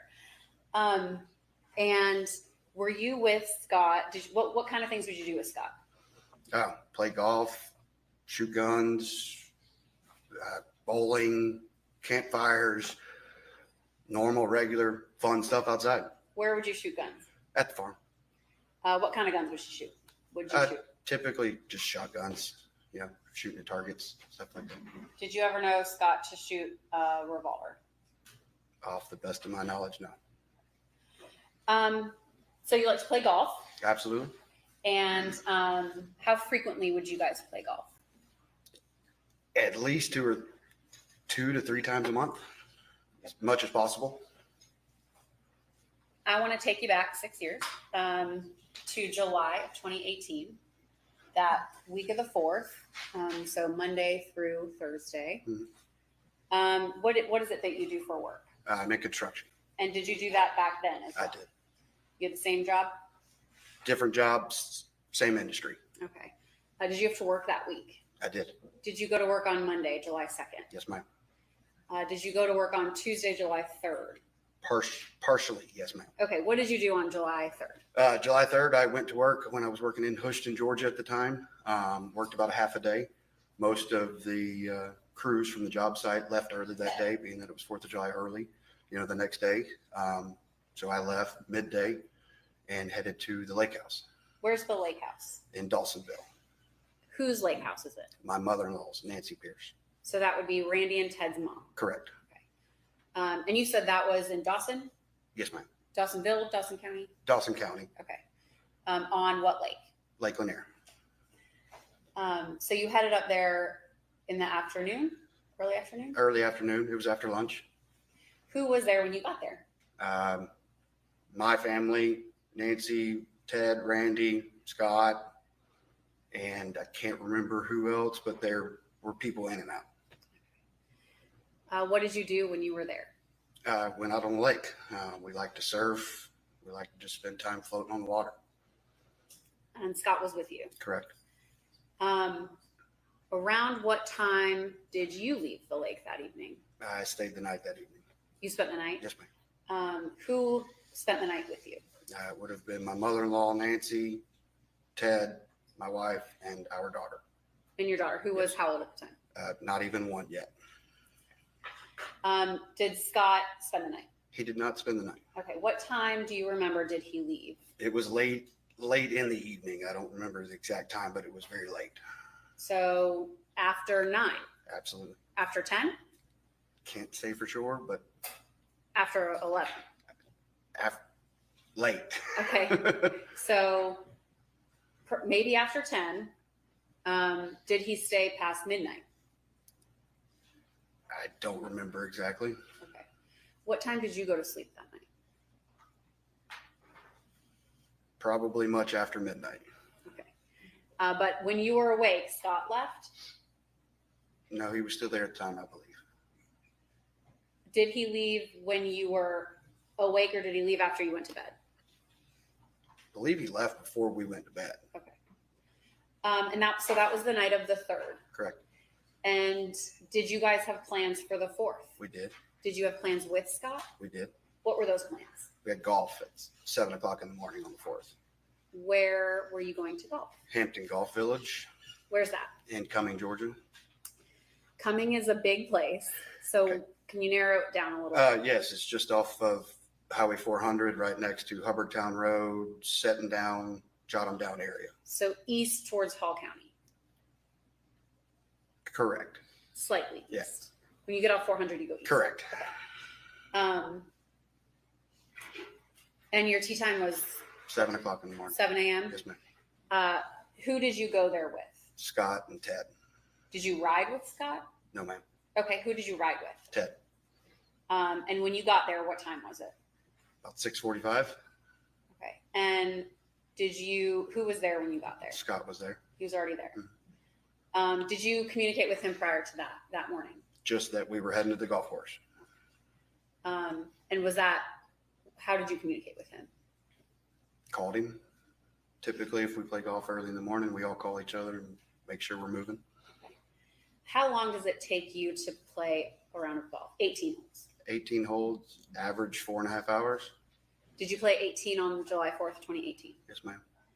And you were with Scott the whole morning. Correct. What time did you finish? We teed off at 7. We would have been wrapping up around 11:30. Where did you go after you finished your round of golf? Back to the lake house in Dawsonville. That same lake house? Correct. Your mother-in-law's lake house? Yes. Who went? Scott and Ted. And you? Correct. Who And else myself. was there? My wife was still there with my daughter, and can't remember if anybody else showed up off the top of my head. What did you do when you got there? Back onto the lake, floating, surfing, enjoying the water. And once you were all kind of tired of the water, did you go see fireworks? What did you do that evening? Did you cook out? On the 4th, my wife and I left around 6-ish because we had to get back to the house with our daughter, and I had to work the next day. Who was there when you left? Nancy, Scott, Ted, and again, I can't remember who else was there. So throughout the time that you were with him on the 3rd at the lake, did Scott ever leave and come back? Not to my knowledge. On the 4th, when you were with him from golf from that morning till about 7 a.m. till when you left the lake house first around dinner time between 6 and 7, did he ever leave and come back? Not to my knowledge. Those are all the questions I have for you. Thank you.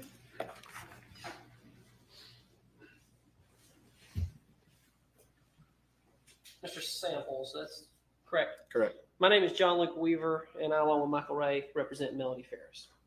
I want to talk to you a little bit. How long have you been friends with Scott? Roughly 9 years. Before 2018? Yeah, roughly. Before then, I mean, that was 6 years ago, so roughly 3+ years, just give or take. Okay, all right.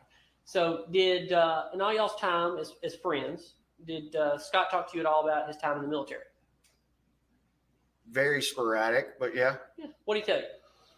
That he spent time in Iraq. I mean, Okay. we didn't go into the details, stuff like that. So All right. Did he ever tell you that he had experience with burned bodies in Iraq? not to my knowledge. Never brought that up to you? Okay. And any type of weapons that he used? Not to my knowledge, no. Did he tell you that he'd been previously married? I did know that, yes. Okay. How did he tell you that? I believe just in conversation one night, sitting down with my soon-to-be wife and Scott, just it got brought up in conversation. And they were divorced. Mhm. And what did you know back then about his life? Like how he made a living? What was he doing? He worked on the farm. He worked on the farm. Did you think he was getting a paycheck, or how do you think he was making money? Didn't ask, none of my business. Were you aware that on the morning of the 4th, which is when you guys played golf, early tee time, because it's hot in summertime, you got to start early, right? Mhm. Okay. So y'all get there at 7, maybe even a little before, but are you aware that he had, for his round of golf, he had to use his father's credit card? Did you know that? I did not. Didn't see it? I don't pay attention to what people use. Okay. And y'all played golf, and well, let's back up. Let's go to the 3rd. That day, when did y'all play golf on the 3rd? I didn't play golf on the 3rd. All right. When did you run into Scott on the 3rd? After I got to the lake house from work. Okay. He was already there. Yes. And what, if anything, what was his demeanor like that evening? Standard Scott. What is standard Scott? Happy to be around his friends. Happy to be enjoying the lake. Okay. So y'all were, how much did you see him drink that night? Couple much. beers. Couple beers. Any whiskey, any bourbon, Crown Royal, anything like that? Not off my top of my knowledge, no. No shots. You don't remember him taking any shots? If he did, I don't remember it. Did y'all ever do that when y'all were at the lake? I do, yes. Well, okay. But y'all been known to do that. Yes. But you did see him drinking alcohol the night of the 3rd. Yes. Right. And you don't remember a specific time when he left? I do not. The next morning when you get out to play golf with him, what was his demeanor like? Same as we always was, happy to play golf. I mean, when we woke up to play golf and we met, we always were a little sluggish in the morning, and he was just the same as the rest of us. So he was a little sluggish, just like you guys? Tired. You could tell he was tired. No, just same as the rest of us. Right. So, which was tired? You said sluggish. Yeah, we're 6:45 in the morning. We're all sluggish.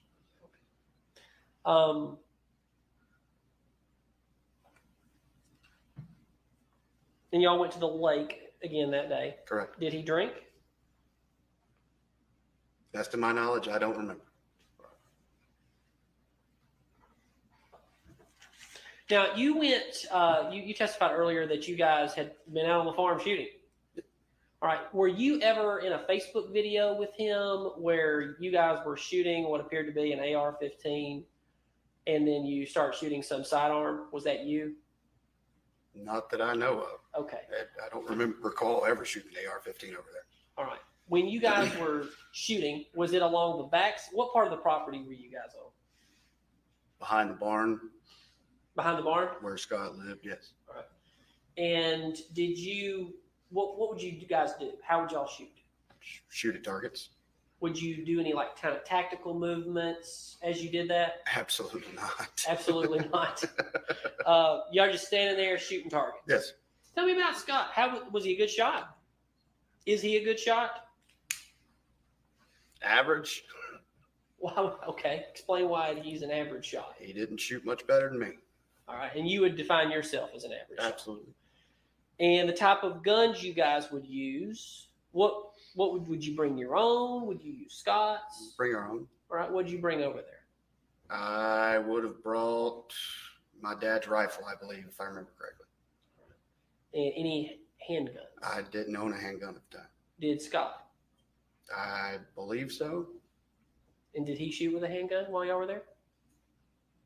Possibly. I don't remember exactly what everybody was shooting. Was there a lot of people over there shooting while you were doing this? Or just you and Scott? No, 10 people or so. 10 people or have so? a campfire, at night. Let's shoot and hang out, eat. How often would y'all do that? It was sporadic, every couple months or so, once a month, just depending on what everybody's schedules was. And everybody back then, y'all were in y'all's mid-30s? Yes, sir. Because now everybody's kind of early 40s, but back then, mid-30s, mid to late 30s. Roughly. So y'all get together every couple of months, go out to the barn, shoot, drink, have a bonfire, things like that. We only shot once while I was there. The rest of the time, it was all riding horses, campfire, cooking out, spending time with each other. Your Honor, I may have a moment.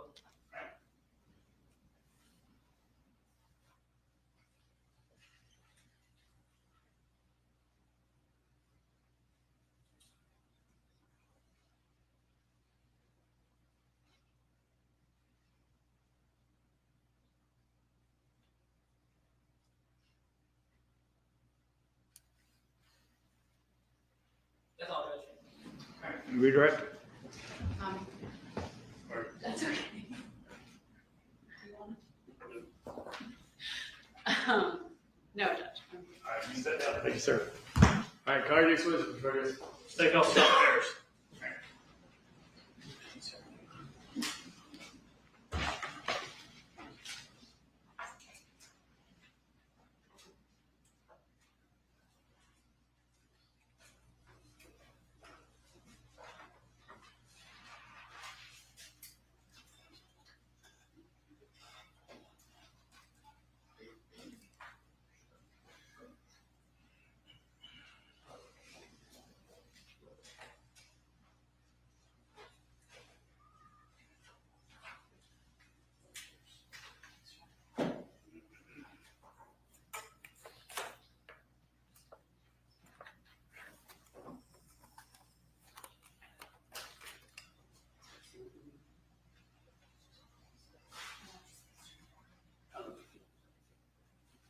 just go ahead and stand behind the chair for you so I can swear you. Raise your right hand. You solemnly swear from the evidence you're about to present this matter is the truth, the whole truth, and nothing but the truth. So help you God. Yes, sir. Go ahead and have a seat. Underneath.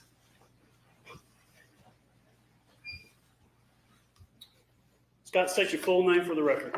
Scott Walker Farris, How old are you today? 41 years old. And you know why you're here today? Yes, sir, I do. And would you identify your mother for the record, please? You see your mom sitting in court? Yes, sir. Just describe the clothing she's wearing. She's wearing a gray jacket with a black shirt, glasses on her head, pearl necklace. What I want to do is I want to go back and kind of introduce you to the jury. So let's go back and I want to talk about your childhood. If I asked you where are you from, what's your answer? I was born in Muscle Shoals, Florence, Alabama was the hospital. Lived there short period of time, and then we moved to Tuscaloosa, Alabama, where my dad went to law school. Let me ask you about that. We're going to break it down and go through it. How old were you? What were your memories? What age do you remember law school with your dad? I was very little. I remember going to the law school. I remember when my dad graduated and seeing him jump over like a big mud puddle in his cap and gown. There's very, very little I remember of actually being in Tuscaloosa because I was so young. But how old again were you when you were there? Probably 5-ish, around in there. And how old was your brother, Chris? But he's 3 years older than me, so he would have been around 8, 9 years old. Do you remember doing anything with your dad at law school? Did y'all play together or do anything when you were there? Don't remember any. I remember going fishing with him. There was either a pond or a lake or river close by in the townhome that we lived in. Do you have a memory of your when your dad was in law school, of him studying or coming back and studying or anything like that? Or what are the memories that you have of your dad while he was in law school? I don't really remember any of that. I remember more in Birmingham when I believe he was he taught law school or helped out with a law professor, and helping him grade tests. I do remember that. How'd you do that? Well, back then it was like, when I was in high school, when you took, SATs or anything, it was fill in the bubbles. And, he would give me a kind of a cardboard cutout and I lay it over, and anything that didn't have a pencil mark, I'll just take a highlighter and hit it. So that was my way of helping him out. He was grading tests? Oh yeah, he was incredibly book smart. How old were you when you were helping your dad do this? We were living in Birmingham, so I was in elementary school, so I don't remember my exact age, but definitely between 5 and 10 years old, roughly. And what were age of your siblings at this time when you were in Alabama? Or it was you and Chris? All 4 of us would have been born, well, except for, I believe Amanda was born in Tuscaloosa, and Emily. No, sorry, Amanda was born in Birmingham. Emily was born in Tuscaloosa, I think. Emily is 5 years behind me, and then Amanda is 18 months roughly behind Emily. All right, so let's go through the kids. Who's the oldest in the family? Chris is. And how much older is he than you? 5 years. No, sorry, 3 years. 3 years? And then it's you? And then who's after you, below you? Emily. Okay, and what's the age difference between you and Emily? About a 5-year difference. And then Amanda's the youngest? Yes, sir. Who you were the closest with? Were you closer to your sisters or to your brother, or who did you line up with? I was more protective of, Emily was closer to me, so I was protective of her, but. How about Chris? Was he closer to one of the sisters? Chris was kind of more of on Amanda. I was Emily. Chris and I did a lot of things together as kids. We were very involved in baseball. Sports? Yes. Did you play anything else besides baseball? At the time, no. What kind of things did you do for hobbies and things when you were young? A lot of fishing. And how about your sisters? What type of things would they do? Played with Barbies. When as you've gone through this entire event, the murder of your father, is there a division among the kids now? Chris, Emily, and I, we're all together. Amanda had turned on us. Did things get stressful, tense after the death of your father? Oh, yes. I mean, our whole world got wrecked. Do you talk to your sister Amanda much anymore? No, I do not. How about your other siblings? Yes, I talk to them at a minimum once a week, roughly. Growing up, how close were the four to each other? I mean, as we got older, we all kind of started doing our own things. Chris, he was older than me, so, with him being in high school and all, he's not going to hang out, as much with me, the little brother. He's got his own friends and all. And, Emily and I mean, we really didn't go do things together. It was kind of a normal childhood, just brother and sister type deal. When it comes to your dad, as you're growing up through high school, did he work a lot? Yes, he did. Would you describe your father was he a workaholic? Yes, I would. Did he love his work? He absolutely did. If you could describe whether or not he was an introverted or extroverted person, what was he like? What do you mean? Was he quiet, kind of isolated to himself, or was he the life of the party and would hang out with people? So if there was something going on, if we all went out to dinner and stuff, he definitely sparked up conversations with everybody, crack jokes and everything like that. But he didn't go out all the time. I mean, if there was only going to be two places he was going to be at, home or the office working. But whenever we went out, and like when we used to go on dove hunting trips, a dove shoot and all, he would get around and talk with people and have a good time. Do you like to hunt? Yes, sir, I do. What type of things do you hunt? Pretty much anything I can. But here in the state of Georgia, I mainly do deer hunting and dove hunting. What type of hunting did your dad like to do? Bird hunting. Do you do a lot? A lot of bird hunting, yes. And what kind of guns would you use when you do bird hunting? Shotguns. Do you have a particular gun that he would like to use or anything, or y'all would use? I mean, he's had several shotguns. He started out 12 gauge shotgun, and then he got a over and under silver pigeon. That's when he started getting more into quail hunting with clients. But he just mainly always had shotguns. Do you like to play golf? Yes, sir, I did. Did your dad like to play golf? He did, but he didn't play as much as, say, I would. And who would you play golf with? Who was the people that you usually would go out with? I've gone out a couple times with my brother, but mainly my friends Philip, Ted, and Justin. What kind of education background do you have? Graduated high school. Did you get any training after that? Not besides military, no. Yeah, we'll get into the military, but outside of that, no college degrees or anything? No, sir. What kind of skills, though? You're very good at certain things, I think. What things are you good at? Mechanical. I've always been working with my hands, fixing things, repairing mowers, even washing machines and stuff like that. I've always been pretty good at diagnosing stuff and repairing it. Are you more of a reader, or do you do something like hands-on? More hands-on. And what type of work are you doing now? You don't have to give us the name of the business or anything, but what type of work do you do now? I'm a manufacturer technician. Okay. What's that mean? The company we work for, we package, we mix ingredients and package workout supplements like pre-workouts, protein shakes. I'll take care of all the equipment like conveyors, massive blenders, machines basically that puts the powder into bottles and then puts labels on them and so forth.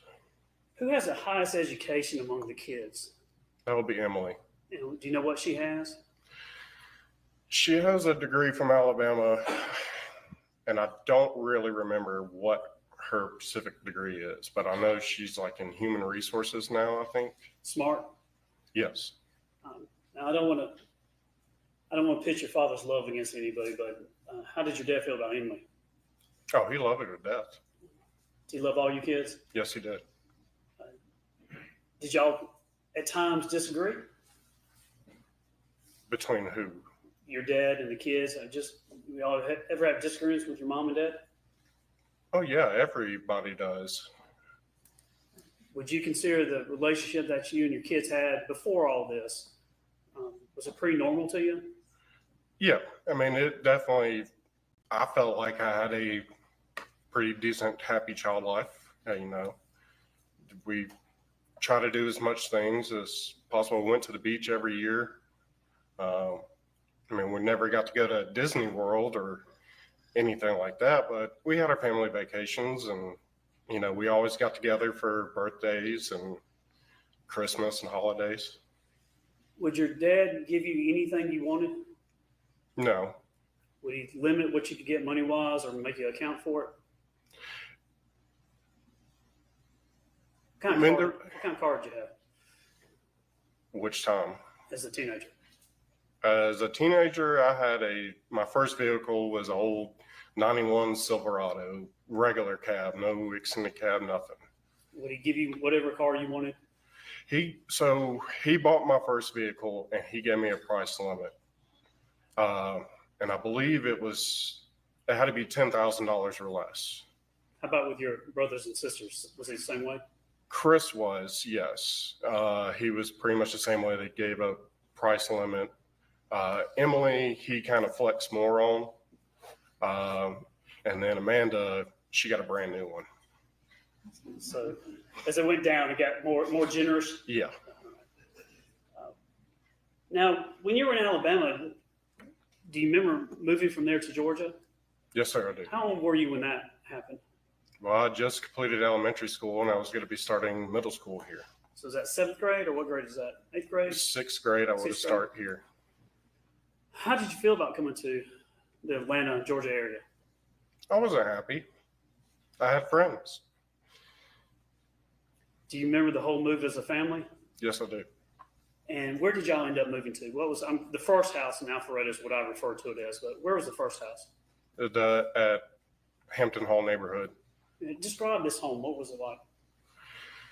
To me, I thought it was, you know, the biggest house I've ever seen. I mean, growing up, we either lived in a townhouse or an apartment. Our first big house was in Birmingham. I mean, thinking back now, it's, you know, probably no bigger than the house I live in now.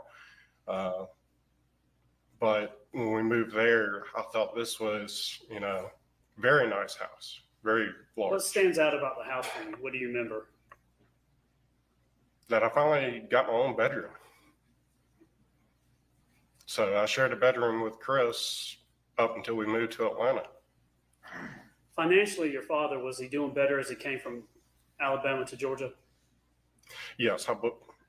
When y'all started out, he was in law school and all that. He was not making as much money as he eventually made. I assume so, yeah. I mean, back then I really didn't look at, you know, how much money my dad was bringing in. Did things get bigger, though, and more expensive or I guess better things in some ways? Was the house a nice house, your first house in Alpharetta? Yes, it was. I mean, I noticed my dad liked to do projects. So we were able to do a lot more projects. We did projects at the old house, too. What do you mean by projects? What would he like to do? Tear down a deck and build a new one. I remember doing that in the house in Birmingham and building a tree house in Birmingham. And when we moved to Atlanta, there was a lot of projects. I mean, backyard, any yard work, just improving the house. 2-story house, the first house? Yeah, I mean, it's 3 stories if you count the basement. So you have the basement, the main floor, and then the top floor. How about the backyard? How big is the backyard? Where you actually used it wasn't, I mean, if I had my back against the wall of the house, the fence would have been at the wall at the back of the courtroom. But the property extended past that, but that was woods. Or some woods and stuff like that? Yes, sir. And I'm going to talk later on about, but at some point, did your dad set the woods on fire there? Yes, I do remember that. I want to go into now and talk about, as you got older out of high school, at some point, I guess, did you have several jobs or before you went to the military, or what were you doing before you went to the military? And what age did you go to the military? Well, in high school, I was on work program, so I got to get out of school right after lunch. I worked for Jiffy Lube. I was taking automotive in high school. Started working there. Once after I graduated high school, I moved up to working for other mechanic shops like Tires Plus and American Service Station. Did that for quite a while, and then I just got kind of burned out on turning wrenches all the time, and I got into selling cars. What age are we talking about here now? Well, I've already graduated high school, so, you know, between the ages of 18 to all the way up until I joined the Army, which is I was around 23, 24 years old. And all this time, where were you living? At my parents' house. I moved out for a while, lived with some friends, and made bad decisions and, you know, partying too much and all, and wound up moving back home. And then that's when I started getting into selling cars. So you were in your 20s drinking and partying a little bit? Yeah, I was being your typical. Sure. And then at some point, you decided to go into the military? Yes, sir. And which branch did you go into? I went into the Army. And when you went into the Army, do you remember how old you were and what was going on at that time? So when I joined, I started joining around 2007. It took me a little while to actually join because I had to lose some weight to be able to get in. But I remember, you know, after I graduated basic, I turned 25 years old. So. Where'd you get, you were in the Army, is that right? Yes, sir. Where'd you go to basic at? Fort Benning. And what do you remember about that experience? Most challenging thing I ever put myself through. Are you proud that you did that? Yes, sir. And what did you do in the Army? Infantry. And what does that mean? Tell us, if we don't know what that means, what does that mean? If anybody's ever joined the military, especially the Army, we're called 11 bang bang, bullet catchers. All right, say that one more time for me. We're called 11 bang bangs, bullet catchers. Okay. I fought on the front line. And at some point, did you have to be deployed and go overseas? Yes, sir. I went to Iraq. And I'm not going to ask you too much about it, but you may ask some questions. But what I want to know is, what year was that you went over?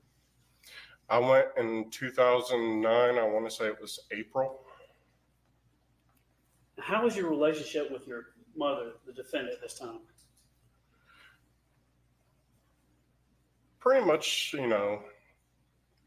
normal to me. We got in arguments and, got in arguments, had our good days, had our bad days. You describe it as a typical relationship with your mother? Yeah, nothing really stood out of the normal. The only thing, I definitely remember the day that I told my parents I was joining the Army. When I told her, she just flat out said, "You can't do it." And then when I told my dad, he was like, "You need to become a sniper." That's what your dad said? That's what my dad said. Was he proud of you? Oh, yes. He was a history buff, and biggest history he liked was war history.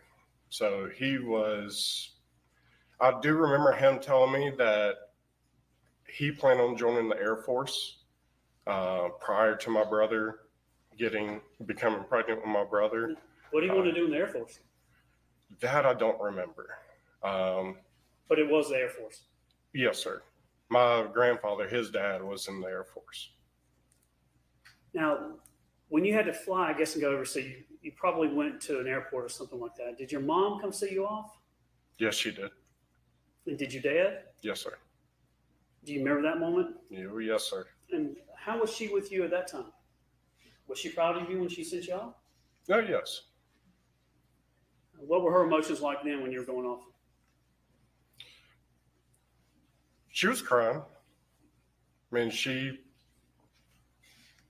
acted like, a mother would be. How about your dad? That was the second time I've ever seen my dad cry.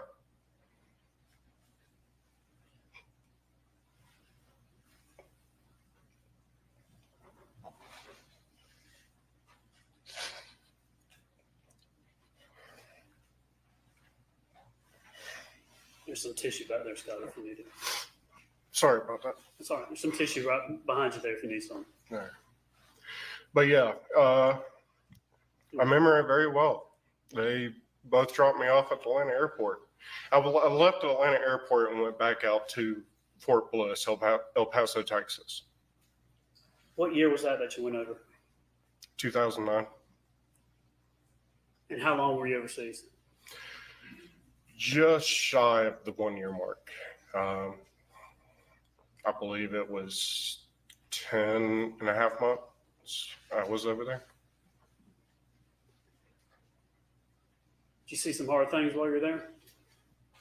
Yes, sir. When you came back home, did you get out of the military? When you came back home, were you still in the military for a while? From being overseas? Iraq? Uh-huh. No, I actually re-enlisted while I was over in Iraq. And at the time, they gave out options. You could either go to, say, Ranger School or Airborne School, or you could choose duty station. I chose to go the route of choosing duty station, so I selected to go to Fort Benning, which I got stationed with 3rd ID. And how long, when you came back, did you stay in the military? I was released, my official last date was in 2013. 2013. Do you remember, was that before moving into the Purcell Lane property? Yes, sir. And when you're in the military, infantry, they teach you how to shoot? Yes, sir. They Teach you did. how to shoot rifles? Yes, sir. What type of rifles did you carry when you were in the military? The M4. And teach you how to shoot pistols? Very, very seldom. You didn't get a pistol as a sidearm as an infantry? No, sir. Mainly just the M4? So in the military, in the Army, the only people who had pistols were officers and MPs. But the rest of us, we had either M4s or you were a assault gunner, which that's what I was on that deployment. Assault gunners, it was a machine gun that I was able to carry around with me all the time. Does that have anything to do with your size? Possibly. I mean, they weren't going to give someone my size that gun? I mean, you could carry it around. You wouldn't enjoy it. I didn't enjoy carrying that gun around with me all the time. How big are you? Currently, I'm 6'6", about 285 pounds. And what size was your dad? I outgrew him and my brother by 1 or 2 inches. And my dad was anywhere from, I'd say 290 to 300 pounds. So at the time of his death, around 300? Yes, sir. Was he a little bit short, just a little bit shorter than you? Yes. And when you were in the military and you got the training that you received, at some point did you just decide to get out and go do something else? No, sir. I actually was let go from the military for reduction of force. It was during the Obama administration, and they basically kind of did a lottery system. If you join between a certain time and you've done so many days of service, that's how you were selected. So on my DD 214, it says reason of separation is reduction in force. Now, let's talk about this secret marriage of yours. You know what I'm talking about? Yes, sir. Look at the jury and tell them about this secret marriage that you had and what was going on. Who was it with and what was going on? So it was with Gina. We both in process at Fort Bliss together. She was in the military as well. She did financing. We both got to Fort Bliss at the same time, and we met during the in processing, which took several weeks. And we all had a group of friends hanging out, and we eventually started dating.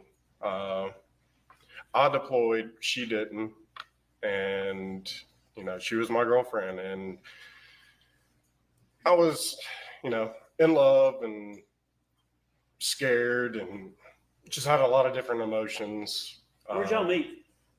Where we meet? Yeah. In El Paso, Texas. You're working together, the same thing, or not really? Well, we didn't work together. How did y'all meet is what I'm asking.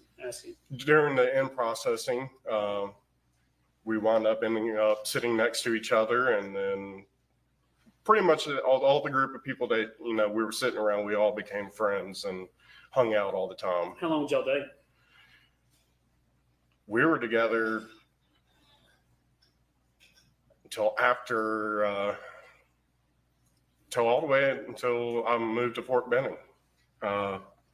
But going back on, to us getting married, we talked about when I came home on R&R from Iraq, she came to Georgia to be with me, and we talked about getting married and all.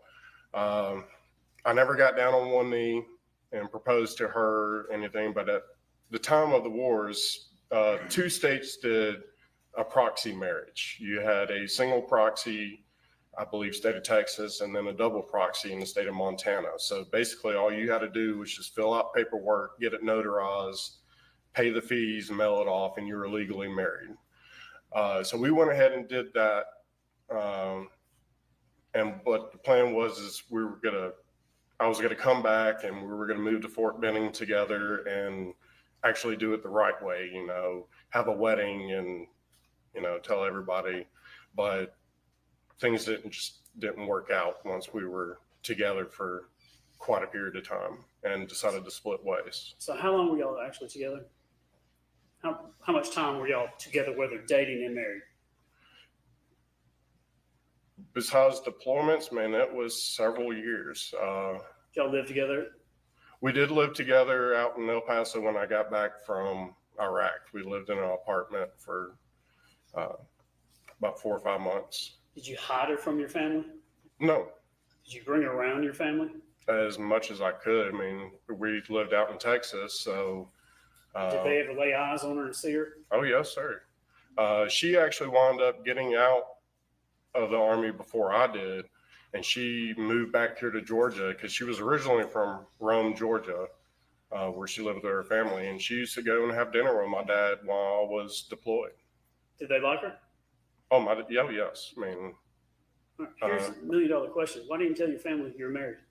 It was kind of a thing that, I'm kind of old school in a way, kind of like my dad. I mean, I've wanted to do the whole ask her father's hand in marriage, but he lived in Colombia, so couldn't Columbia, really do South that. Carolina? No, Colombia, South America. So I've met her brothers before, but didn't get to meet a lot of her family. But she met all my brothers and my brother and my sisters, my mom and my dad. Well, did y'all divorce or separate because of something bad, or it just didn't work out? It didn't work. She wanted it. I didn't, because I loved her. But I wasn't her first or her last marriage, put it that way. So we were just young, and I was just going through a crazy time. I mean, I was being deployed to Iraq. I mean, I didn't know if I was going to come back. When did you end up telling your family about the marriage? After all this happened and we were sitting in the law office And Manny Aurora's Manny office? Aurora's, and he said if there's anything that needs to be told that could come out of this, it needs to be told now. And that was the only thing that I was like, oh crap, I might as well tell them. I mean, we were already divorced, and if it just, I didn't know how extensive it was going to become. So Did you tell Amanda too? Does she know? they were all in the room. Chris, Emily, Amanda. Yes, sir. Let me ask you some questions about what your dad was like. You said he's smart. When you say smart, how smart was your dad? Very. In my eyes, he was the smartest man I knew. In what ways did he show that? Oh, growing up, he always, was grabbing our books from school and reading stuff. And he always loved watching Jeopardy and, constantly watching that. And he just, Alex Trebek will ask a question, boom, he'll give out the answer. I mean, put it this way, my dad was so smart, he talked in his sleep. And if you caught him talking in his sleep, you give him a math problem, and I'm not saying 2 + 2, like something big, he'll give you the right answer in his sleep. How did he do in law school? If I remember right, he was top of his class. He was either number 1 or number 2. I kind of want to say number 2 because I do kind of remember him being ticked off that he didn't get the number 1 spot. When it came to his work ethic, what was that like? He worked a lot. He loved his job. He was very good at what he did. If he wasn't doing law, he was working around the house. When he was doing his legal work, would he take a lot of vacations, or is he one of those guys that would just work a lot? He would work a lot.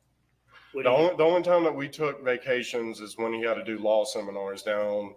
It originally started off in Gulf Shores, and then eventually it moved over to Sandestin area. That's how we did our vacations. So he would go get training at a very nice resort or something. Y'all go with him? Yes, sir. Did you enjoy those? Oh, yes. Whole family go? Every year we had to do it. He had to get his continuing legal education hours in. Did he go do that? Yes, that's what I presume it was. Would he be checking his? Now, I know you said your dad is very smart, but when it comes to when you talk to your dad, or the kids would talk with your dad, when they talk with Gary, would it be odd for them to text or email him to have a conversation or solve a problem with him? I mean, is he somebody that communicated by email or text message with the family? Both. Before really texting became a thing, it was, email. So that's how he would communicate with me when I was over in Iraq, or when I lived in El Paso, Texas. He would send me emails. You remember his email address?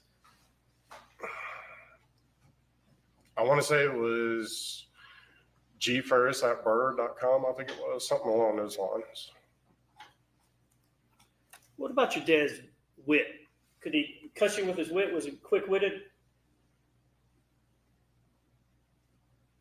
If you did something, would he say something? What was his personality like when he would have banter or debate with you or anything like that?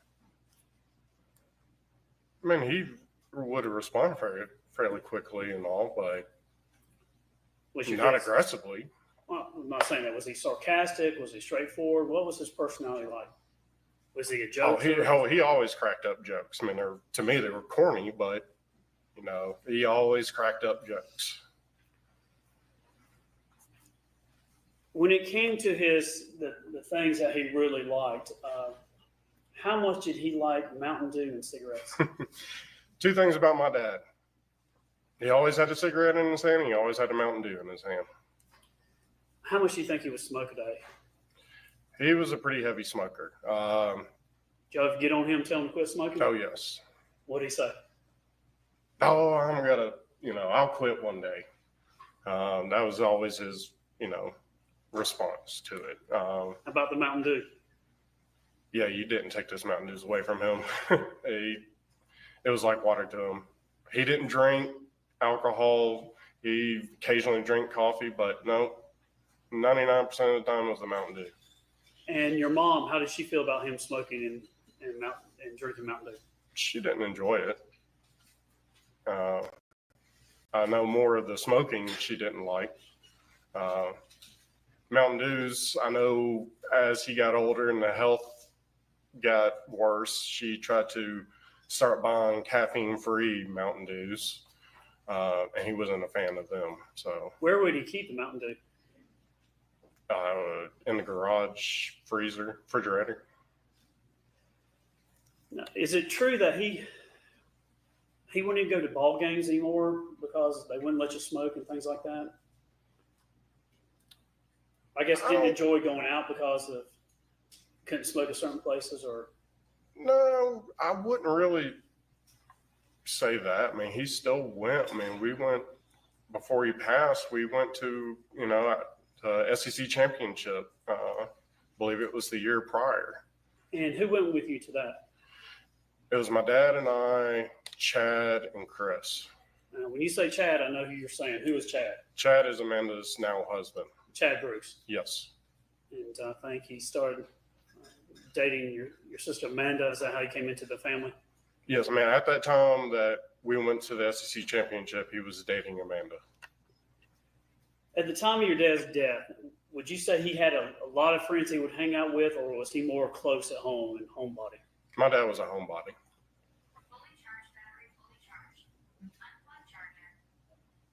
This must be the time. Dude, I was about to ask you, can we take a break? Let's get a little bit. Okay. All kind of clothes over there we go. Would he have, to your knowledge, would he have friends though? Or is he more just kind of around the family? He was more around the family. Every once in a while he will go skeet shooting. I don't know if they were with clients or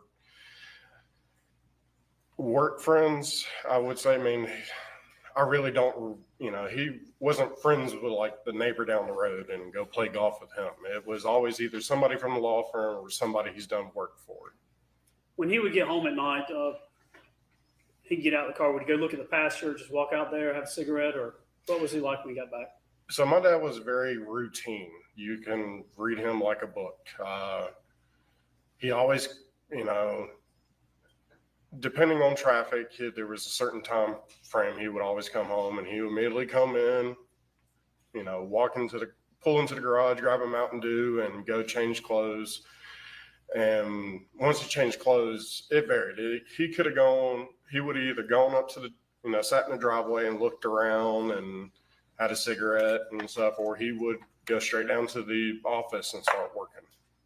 Now, the type of law practice that your father did, was it corporate law? Yes, sir. He wasn't doing divorce law? No, sir. He wasn't doing criminal defense law? No, sir. He wasn't doing anything, I don't want to say exciting. He wasn't doing anything dangerous? No. He worked in an office in Atlanta? Yes, sir. To your knowledge, did your dad have any enemies whatsoever at the time of his death? No. Did you ever see anybody that had a beef with him or a problem with him or anything like that? Absolutely not. Did you even see around the time of his death that anybody outside the family that he had even disagreements or arguments with, or any something like a road rage or something like that? No. Could you think of anybody outside your family that wanted to do your father harm? No. Did he have concerns about someone doing harm to him that you saw at that time? Not to my knowledge, no. Your dad's health, he would have some things called spells. Tell the jury what that was. So, best way I can describe it was he would get very weak. He talked very thick tongue, like his tongue was swollen up, and some people would think he was drunk the way he kind of slurred, but he just got very exhausted and wanted to go lay down. And when he would have them, that's what he did. He would go and lay down, either on the couch or go lay in bed, and he would sleep for a couple hours. When did these spells start occurring?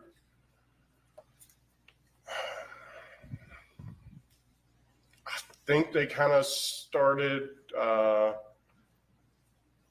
possibly at the old house in Alfred and Hampton Hall, but they got more prominent after we moved to the farm. They just started occurring more and more and more. Now, is this when you would have these spells? Is it any sign that was coming on, or were it just all of a sudden just start happening? We talked about it, and he said, yeah, he could kind of feel, the first thing that he would notice is he'll feel, really tired, like he wanted to go lay down and take a nap. So once he started feeling that, that's when his speech started getting slurry, like he had a real thick tongue. And once that happened, that's when he would just go and lay down. And when he would lay down, did he miss work because of these spells or anything that you know of? Well, you mean, yeah, he was sleeping, but how the frequency? How often would these spells come on, and how long would they last? Is what I'm trying to get at. He'll have, it'll happen like one day a week. I really don't remember him having like 1 or 2 spells a week. So he'll have about, he'll have one day during the week, and then 2 or 3 weeks down the road, he'll have another one. Was it to a degree that it dramatically interrupted his life and things he was doing? Or is it not that? I remember one time we were working on the farm. I think it was when we were building the fence, and he said, I feel like I got a spell coming on. And he will go and sit on the RTV, and I'll just kind of look over there and check on him. And I remember that day, I was like, are you feeling all right? And he was like, yeah, I need to go lay down. I'm like, okay. I was like, I'll, come over there and check on you. Outside of that, did he, I think you told law enforcement he didn't have kidney stones or anything like that. Is there anything else about his health that you saw that was an issue at the time, around the time of his death? I know, well, before his death, there was one night, Melody called me up and said, get over to the house. Your father's acting very strange. I was like, what do you mean? He's like, he's seeing like I think she said like seeing palm trees and stuff like that. He's just talking weird.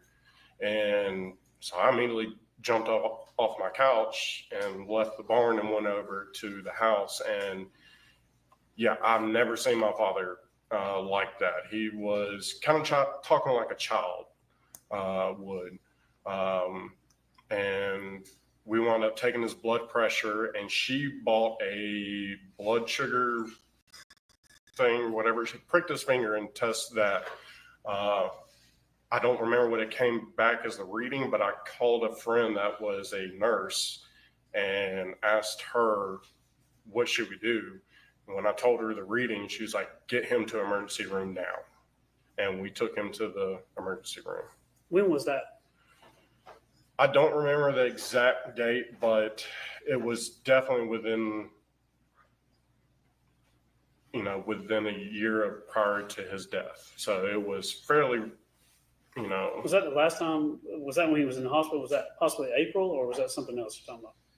That was probably it then, because it was within that same year of 2018. It was just prior to him, within a year prior to his death. So it was fairly, Was that the last time? Was that when he was in the hospital? Was that possibly April, or was that something else you're talking about? That was probably it then, because it was within that same year of 2018. It was just prior to his death, within a few months, I would say, but I really don't remember the exact date. Did your dad want to stay in the hospital? No. What did he do? Well, so, we get to I remember we got him into the Sequoia. I drove, and we pull up to the emergency door there. Where'd y'all go? We went to, I guess that's Northside Hospital in Forsyth, right. Exit 14. Pulled up to the emergency door, And I looked at Melody and I was like, okay, take him in. She's like, no, you take him in. I'm like, no, I got to park the vehicle. Take him in. He's your husband. You know more of his medical history than I do. So, take him in. So she took him in. And then he was still very lethargic, I guess would say. He was, but he was starting to get better. And by the time, the doctor finally came in and all, he was kind of back to his normal self. And then they said they wanted to keep him in the hospital and kind of keep track of everything. And he stayed. They want to keep him just to observe him or yes. run tests or what was it? Yeah, they were trying to figure out because, we brought up about him having spells and all this stuff. And he's been to the doctor. He went to his physician all the time. They thought it was a vitamin B deficiency and maybe a testosterone problem, or nobody could figure out what was causing these spells. And this was a bad one. I mean, I was worried for the way he was acting. So he stayed in the hospital, I want to say 1 or 2 nights, but he was back to his normal self before they even moved him upstairs. And did he check himself out of the hospital and come back home? Yes. Did you see him have any other symptoms after that? Or no, I did not. Did he have to have surgery? No. Do you have to have any procedures? Not that I remember, no.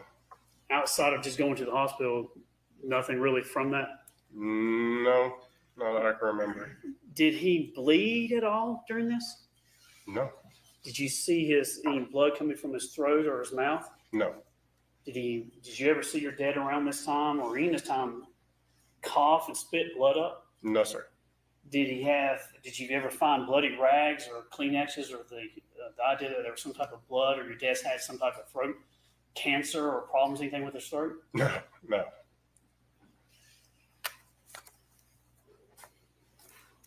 Was your dad suicidal? No.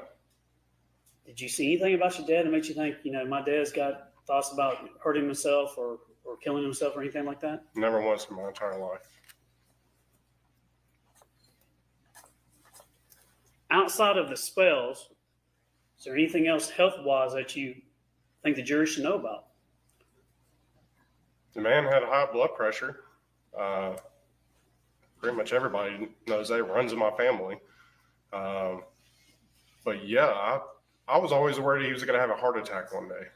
That was my biggest concern, was him having a heart attack because of how much he smoked and, the amount of Mountain Dews he drank, and he didn't go out and run.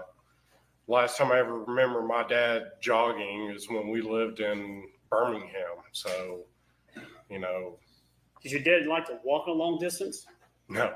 He liked to drive that RTV? That RTV his butt was glued to it.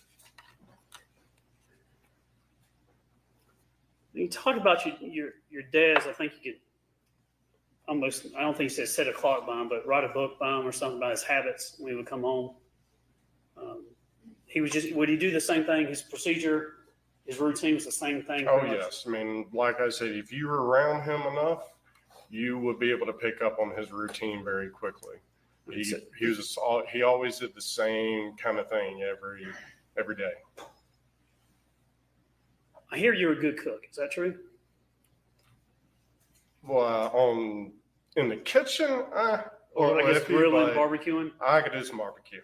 I think your mom, did y'all buy near your dad's death? Did y'all get a new barbecue or grill or something? Yes, I got for my birthday that year. I was asked what I wanted, and I said I wanted an electric smoker. Smoker, that's right. Yes. And did your mom and you use that to smoke something for the family or friends? It was my dad's birthday, I think it was, just prior to his death. I smoked a whole bunch of barbecue chicken. Now, on July 5th, 2018 is when you found the remains, and that's that Thursday. Was your birthday 2 days later? Yes, sir. So July 7th? Yes, sir. And when was your dad's birthday? Was it in June, the end of June? June 27th is his birthday. All right, so you have some cooking skills, grilling skills, things like that. How about your dad? Not so much. I don't ever really remember my dad grilling. He did I do remember when he did it when we were younger, But once I got old enough to start cooking on the grill, I was the one who did it. Was your mom a good cook? Very. And did she do most of the cooking in the house? Yes, sir. When your dad wanted something to eat, food, whether it's breakfast, lunch, or dinner, who would cook it? When? What was his routine? If he got home so do this for me. He gets home at night. About what time does he get home, and what's he do till he goes to bed? What was his routine? Well, man, when I'm asking when, I mean, at the farm or back at the old house? At the house and the farm. At the farm? His routine around the time of his death. That's why I'm interested in. Okay. So he'll be home roughly 6, 7 o'clock, like I said, depending on traffic. And cooking dinner wise, if Melody was in town, she would fix something. But towards the later part of, closer to his death, she was not home a lot. She was constantly going up to Tennessee. And then I would be the one that would either have to fix dinner or go get us something to eat.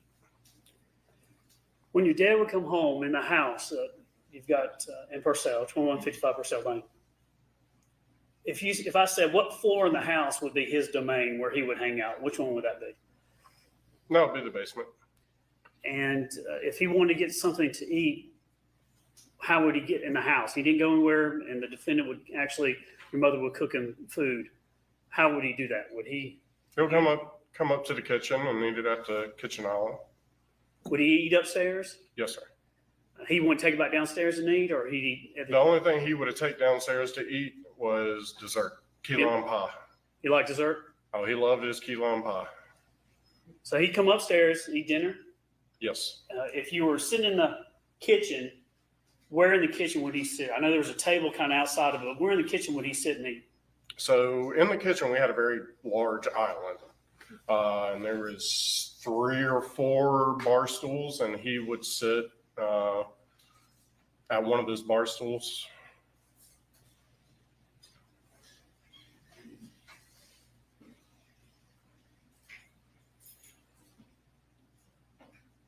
See this photograph here of Thrasher 72? Yes, sir. You wearing this photograph, or is it a different one? No, it's so yeah, right there where your mouse is, that's where he would sit and eat dinner. How would he'd come up and just sit down? Would he eat with other people, eat by himself? What would he do? Well, there was nobody else there. It was only. If the defendant was fixing dinner or anything, would she eat with him, or No. eat by himself? He would be eating by himself. Would you eat with him at all, or would you be doing something on your own? I would, if I came over there to cook him dinner or get food, I would go down to the basement and eat in front of the TV. My dad loved to read. So he would read while he ate dinner. What kind of things would he read when he's eating dinner? Leisure stuff, not law stuff, or would it be work?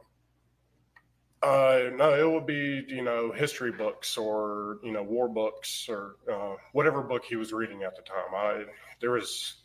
We had a library or office in the house, and there was a lot of books in there, and that's what, I do know a lot of his books were in there that he's read.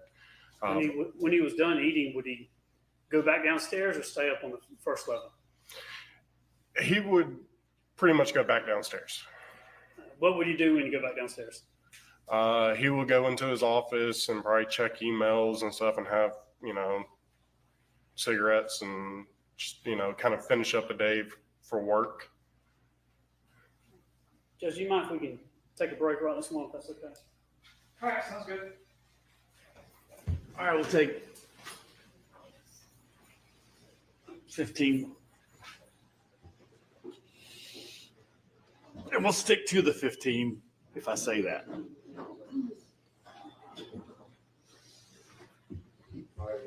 You can sit down.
Whenever you're ready. Thank you. Please report, Scott. Remind you, you're still under oath, okay?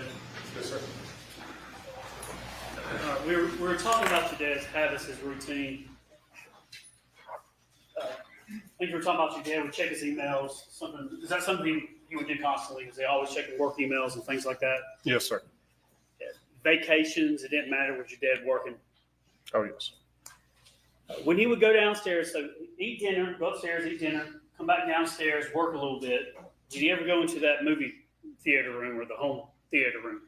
It was either there or the other TV down in the basement. He would sit and watch TV. What kind of shows and things would he watch? Was it random stuff, YouTube, or something else? What would he do? Either the History Channel or he liked old TV shows like old westerns and Andy Griffith, MASH. Those are the shows. And I know you like the TV show The Office. He liked watching that as well too. And would he be kind of by himself when he would do that? Yes. Now, where did you live on the property? I lived above the barn in an apartment. Okay, so not in the house No. with your mom and dad. After was it pretty much this is his routine? Every night he comes home, dinner, go downstairs, work a little bit, go watch TV, go to bed? Pretty much. The only time that it would change would be, on a Friday, he would come home and start doing some kind of project, doing some kind of work on the farm. And where would he sleep? He slept in the bedroom down in the basement. Every night? Yes, sir. Would he sleep? Would he lock his door? No, he would not. When your mom, where would she sleep? She would have slept in the master bedroom. Would she ever use something to brace or lock her door? I didn't see her do it, but I saw one sitting behind the door of the bedroom. Saw what was it? Describe for the jury. If I remember right, it was kind of like a prop bar. It had a flat surface on one side and kind of a fork on the other. It was white, I want to say, but it was, you put it up under the door handle. The doorknob itself? Yeah, so it's kind of like a state-of-the-art version of propping a chair up underneath it for keeping somebody from opening the door. How would your dad sleep? And what kind of clothing? He always slept naked. I'm sorry? He always slept naked in the nude. That's just what he did? Yeah. I believe your dad was is it 58 at the time of his death? Yes, sir. Was your mom about the same age? Yes. I believe they've been together for 38 years. Mm-hmm. I want to talk to you about your mom. I think I understand, but you've referred to her as Melody. Do you not call her mom anymore? No. Because of this? Yes.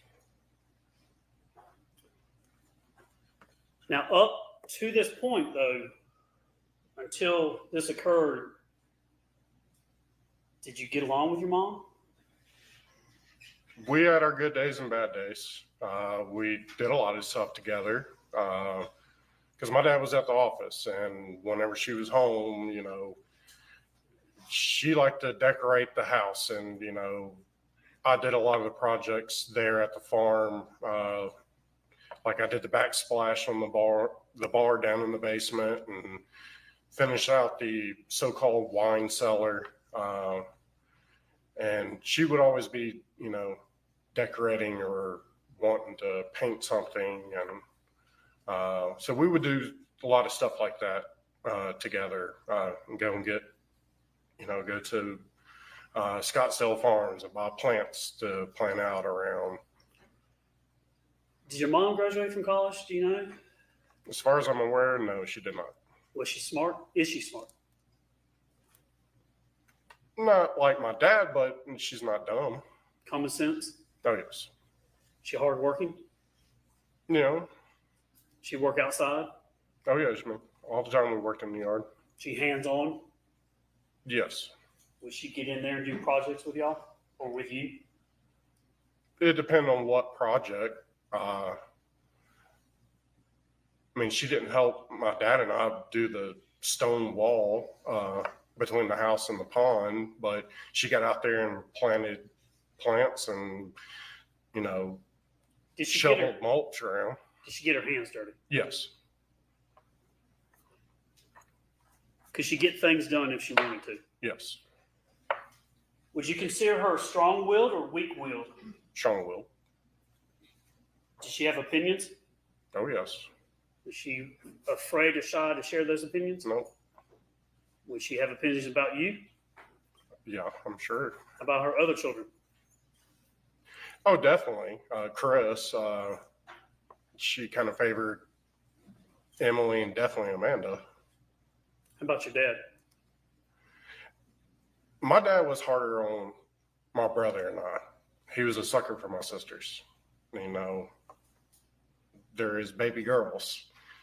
My dad was old school. He, you know, I remember growing up, if I needed $5, I needed to tell him 5 reasons why I needed it.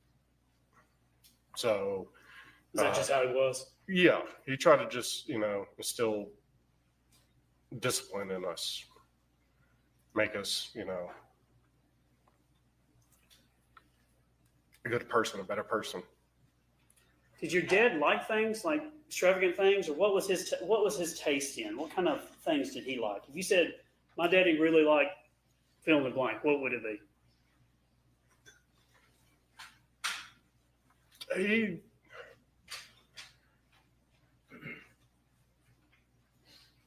It's kind of tough. I mean, he always wanted to take care of other people first. He always put everybody else first. He made sure Melody had what she would want to have, and all of us. I mean, he always made it a point to make sure, you know, we all had the best Christmas as possible. And he wasn't really, you know, he drove a Suburban. He drove it until over 200,000 miles. And it was me who convinced him, go buy yourself a Mercedes. I mean, you deserve it. I mean, he wasn't a flashy person. So it's kind of hard to say. What kind of Mercedes did he have? It was an E-Class. Tell me what that means. I don't know what that means. E-Class is kind of your mid-size sedan. He looked at the S-Class, which is the big, fully sized Mercedes, and he was just like, it's just too much car. I don't need that. How much of those cars cost that he had? Well, his, I mean, brand new, that was, at that time, probably would have been maybe $60,000, $70,000 car. What kind of car did your mom have? Well, she drove Infiniti G35 for the longest time, and then she drove the Toyota Sequoia. What kind of car or vehicle did you have? At which point I've had around the time you just had. I was driving the so-called farm truck, which was a Chevy 2500 diesel, non-dually. It was just a regular back axle. That we didn't have the wide tire ones. That was your dad's truck. You purchased it? Yeah, he purchased it, and it was titled for a farm truck for a tax write-off, but it was I drove that vehicle. Your vehicle / the work truck? Yes. If I said, what kind of things does your mom like around the time of your death, or the death of your father? Just fill in the blank. What things did she like? What were her things? What do you mean, and what she liked? She had expensive things like furniture. What was her things that she really? Everything she had was like top of the line, Tory Burch or Chanel, or all high end clothing. It was. She liked Christmas trees? Oh yes. Around Christmas time, would she decorate the house? Yes, she would. Tell the jury how she would decorate the house and how many Christmas trees y'all have. What? 1, 2, 3. There was about 4 or 5 Christmas trees. She did all the inside stuff. She was very good at it. I will say the Christmas trees we had were something you would see in like a Southern Living magazine. She liked to collect the Christopher Racco ornaments, which is a very sought after ornament because they're hand blown, hand painted. Say that again. I didn't guess that. They're called Christopher Racco ornaments. Okay. Take it, they're expensive? They vary in price. They can range from $10 a piece to several $100s a piece. It just depends because he changed his ornaments every year. That's why they were collectors. She do things like that? Oh yeah, she very enjoyed it very much. Did she have parties for the law office or go to the parties for the law office? I remember, you know, when I was in like middle school and maybe early parts of high school, my dad would have firm Christmas parties at the house. So there would be a lot of people over there. And that kind of ended before I graduated high school. Did your dad take care of your mom when it comes to things that he provide nice things for? All the time, yes. Like, did she have fur coats, mink coats, whatever you call it? Did she have nice clothing? Yes. Did she have nice jewelry? Yes. She had nice dishes and things like that in the house? Yes. Clothing? Yes. She liked to shop? Oh, yes. Did you give her money so she could shop? Yes. Well, she had, you know, pretty much our entire life, she always had full access to the bank account. It was just the last 2 or 3 years prior to his death that it got restricted. Things kind of, how would you describe at the time of your father's death, how would you describe their marriage to each other? Not good. Why so? Because she was constantly disappearing, taking off,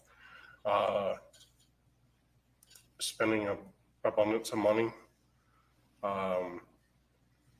Said she was going to do one thing, and that's not what she was going to do. And, you know, they were constantly arguing with each other, never out in public.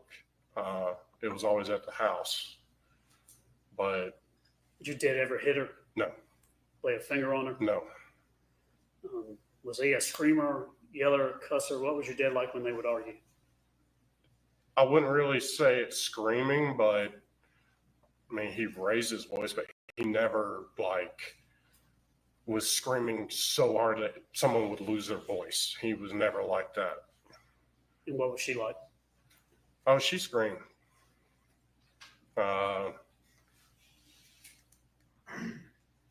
She definitely, you know, expressed her feelings in a way, I guess I would say. She was. What do you mean? She definitely would scream and cuss and, you know, show aggression.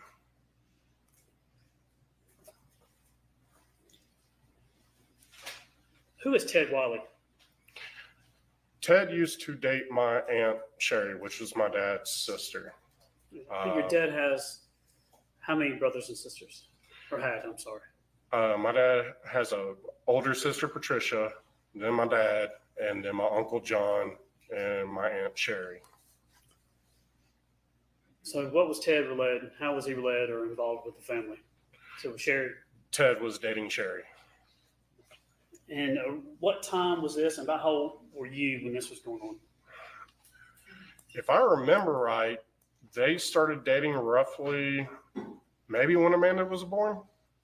So they were together for a very long time.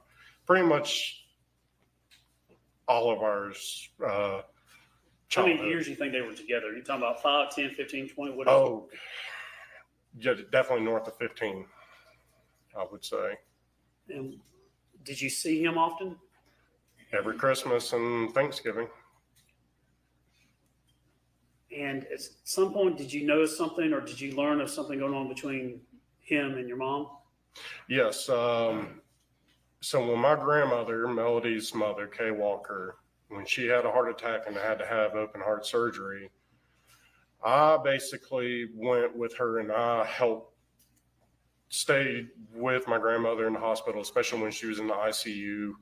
When was this? What year are we talking about? This is 2005 or 6. So, you know, I was up there for quite a period of time. I ended up, quitting my job at Regal Nissan to, help out, with this situation because my dad was still, working and. So how long a time would your mom and you be separated from your dad? We would stay up there for several weeks. It depends on what condition my grandmother was in and all. But for the beginning of it, we pretty much did not leave from being up there. It's once she got out of, the ICU and got moved into a more private room, that's when we kind of, didn't have to be up there as much. So this is taking care of your mother's mom? Yes. Maternal mother, grandmother. Yes. And the defendant was there to help her mom and you were with her? Yes. How did Ted come into the picture? So, Sherry and Ted, they live there in Muscle Shoals, Florence area and all. So, whenever we would go out to eat, we a lot of times went to eat with them. We always went to Logan Roadhouse or somewhere like that. And then after a couple months, I remember the night we went to Logan's Roadhouse and Ted came up and grabbed my mother's rear end like somebody would be doing who's in a relationship, like a full-blown relationship. And that right there triggered. And from there on, she started disappearing. She would leave, say, "Oh, I'm going to run to the store," and not come back until either very, very early in the morning or till the next day and leave me stranded with no vehicle. Did you talk about this to your brothers and sisters? Did they know or just you? I think I've probably told Chris. Don't really remember if I told Emily or Amanda. I did get my dad. I told him, I was like, she keeps running off of Ted. And, they keep going and doing things together and leaving me stranded at the hospital or the house with no vehicle. Would your dad help take care of your mother's mom, your grandmother, her mom? Would your dad do anything financially or anything to help her? If I remember right, I know he kind of helped. I want to say my grandparents had like a mortgage on the house for some kind of project, something with the foundation or something. I think he kind of took control of paying for that. I don't know if it was my grandmother's money or his money, but he kind of, took controls of the, finance side of the mortgage. Did you ever know anything about a $50,000 home equity loan or something like that involving Ted Wiley? No. Did your parents, the cause of Ted or anything, did they ever separate or have an issue that you saw? From what I remembered, it was by this time I was in the process of joining the Army. I went through basic training and I was deployed to Iraq within 4 months of coming out of basic training. So I was over in El Paso, Texas, not here. And I do remember I deployed and I remember getting an email from my dad and he, stated that he was going to be filing for divorce. I responded with, do what you got to do, but I really don't want to be, I don't need to know anything else. I got too much going on over here. And that was over Ted? Yes. What year was that? That either had to be 2009 or 2010. So I was deployed to Iraq. And after you got that email, did your dad ever say anything else to you about what was going on? No, sir.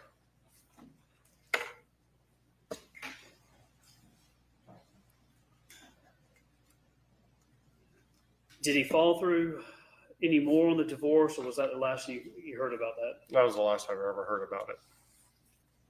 And then you came home? Yes.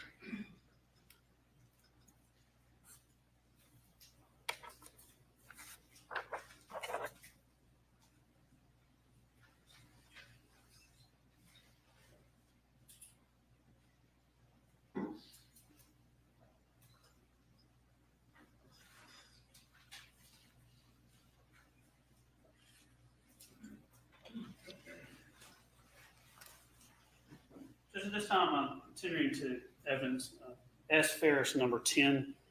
I don't think there's an objection to it. No objection. That's a move.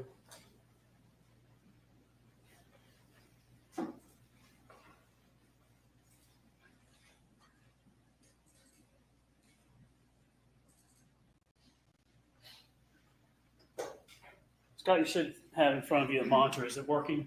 Yes, sir. I'm going to hit this seat so you can look at whichever one you want to.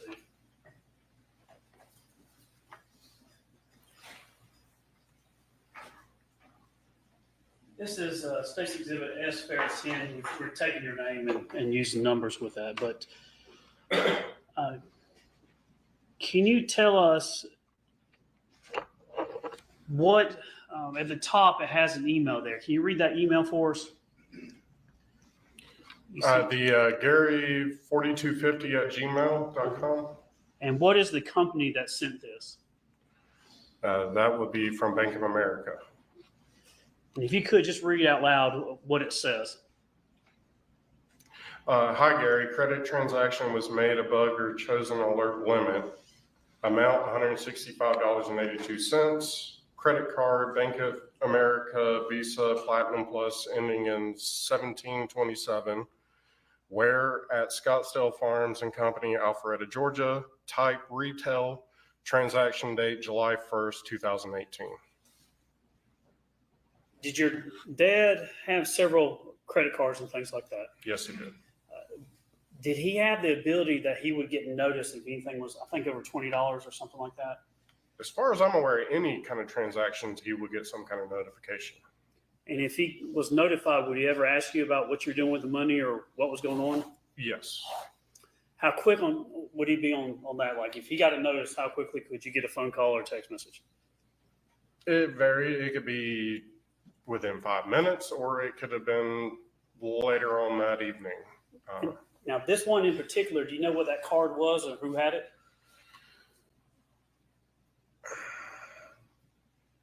I presume that might have been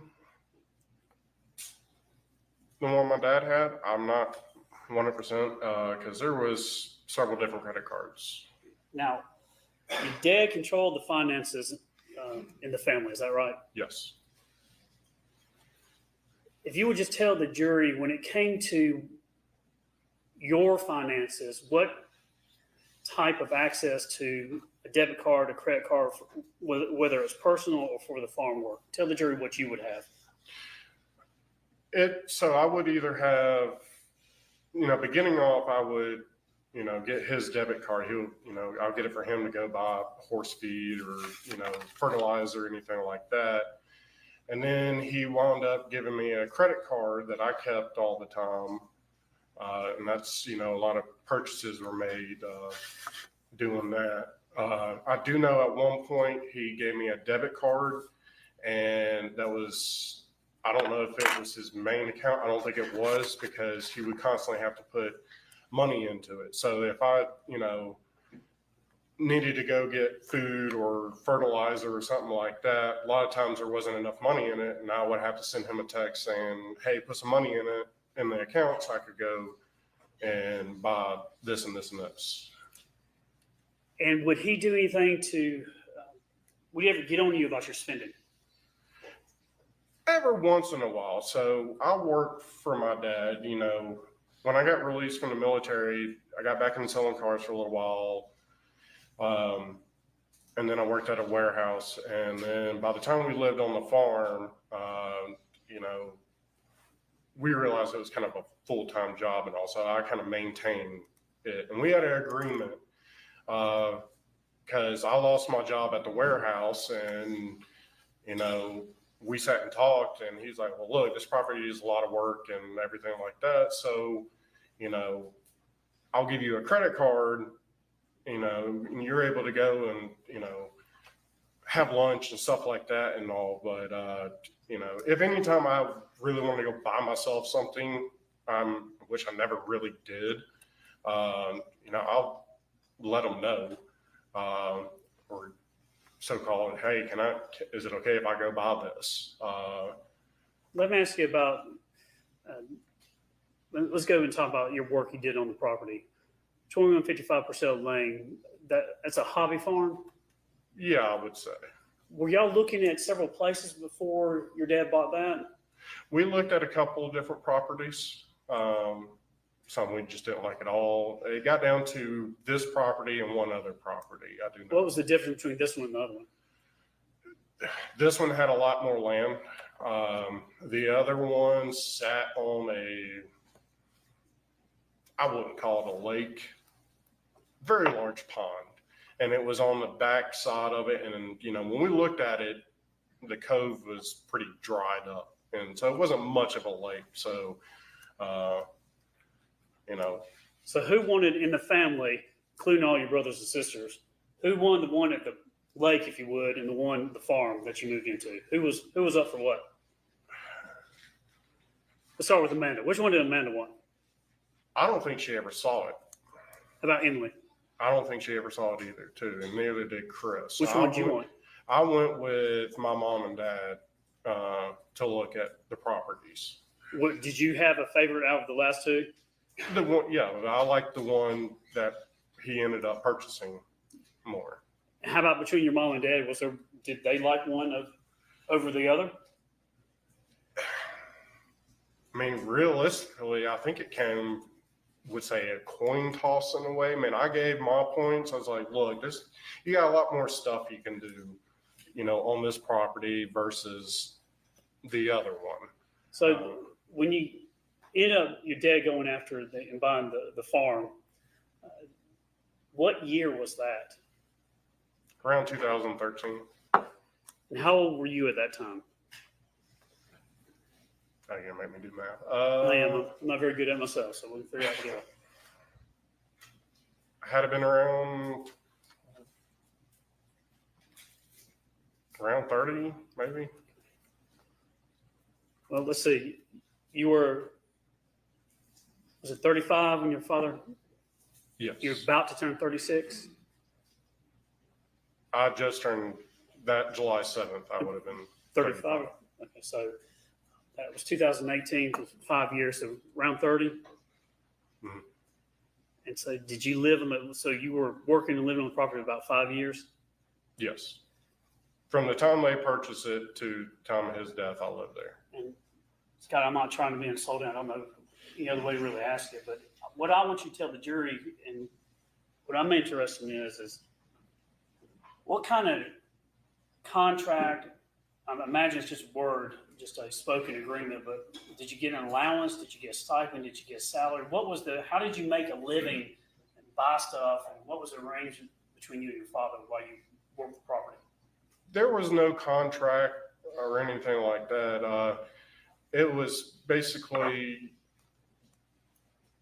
so around the time that, you know, the recession was kind of starting to turn, you know. When I first got out of the military, I tried to join Milton Police Force. Couldn't, since I was not post-certified, they didn't have the funds to hire me on. And once I started looking into other cities and counties, it was all the same thing. So work was still hard to find, like decent paying. So, you know, and the job I had at the warehouse, I was making $10 an hour.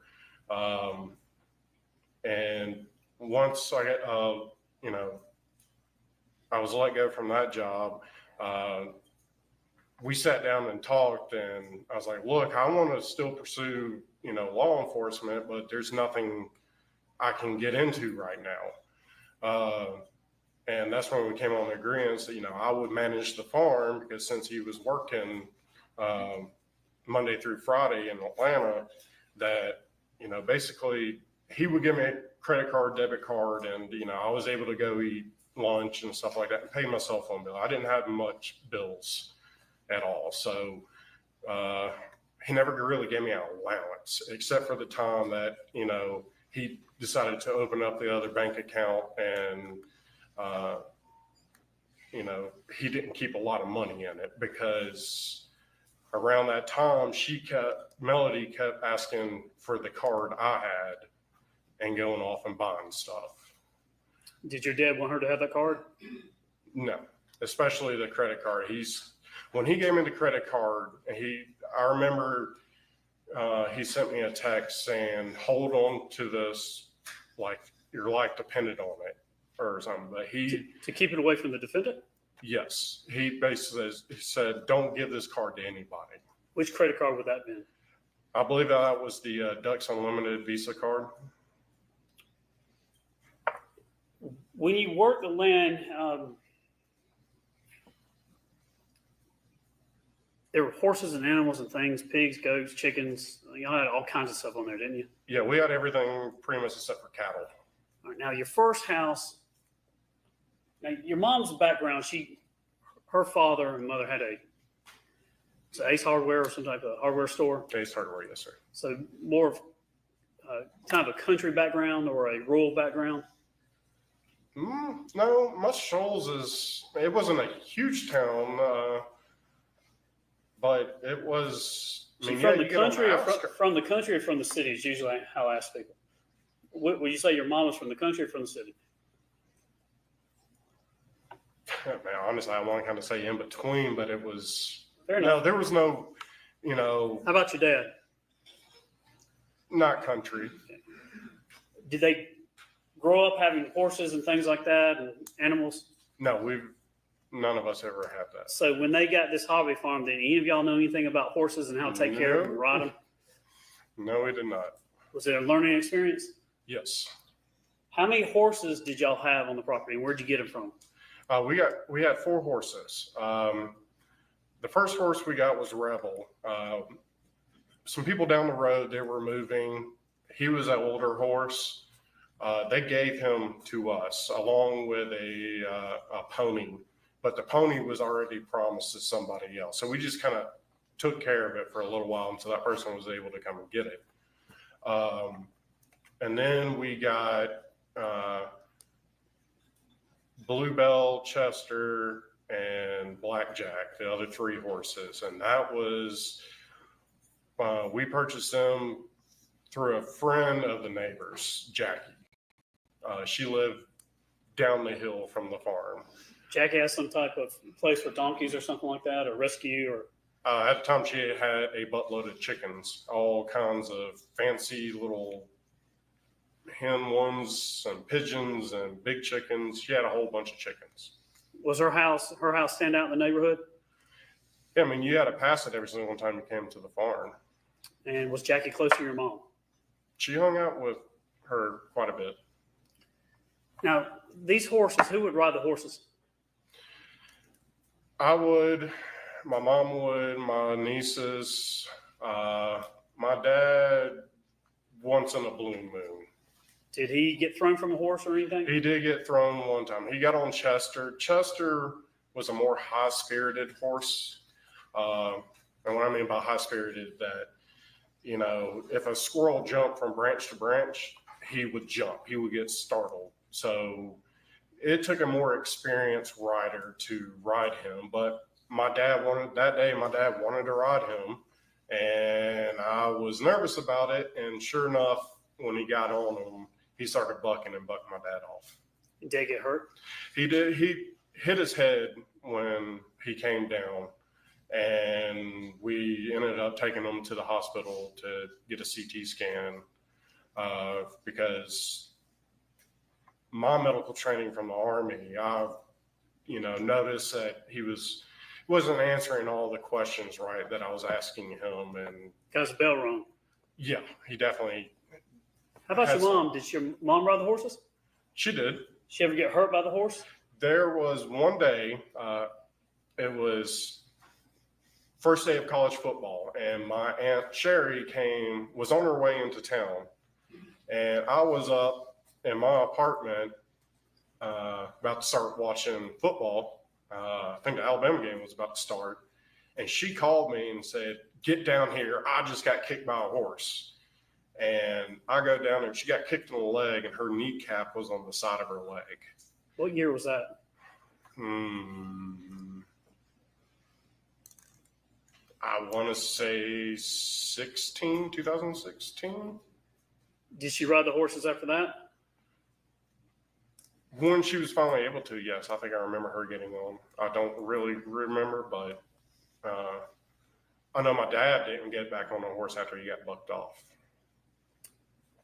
When it came to taking care of the animals, part of your, I guess, duty or job that you would do, how many animals, what was your routine every day for the animals? What time did you have to feed them? What did you have to do? I would wake up in the morning, and depends on, a lot of times we left the horses out in the pasture. But if I knew there was bad weather coming or it got more winter time and all, that's when I would start bringing them in the barn. So I will wake up, we had a whole bunch of goats. I would feed the goats, make sure everybody had water, feed, and just kind of along those lines. And then I would start, blowing off driveways and stuff like that, keeping my place looking nice. How long would it take to, you feed them how many times a day? Or what were your About routine? twice a day. So in the morning, it depends on the animals. So the horses, they would get a little bit of feed in the morning and then some in the evening. Same with the goats. They would get feed in the morning and feed in the afternoon and be grazing out in the pastures. How much interaction would your dad have when it came to taking care of the horses or the animals or anything? He didn't. I do not ever remember my dad feeding animals. How about your mom? She would do the chickens up by the house, occasionally come up and feed the chickens and all. But no, it was not on a regular basis. About the goats?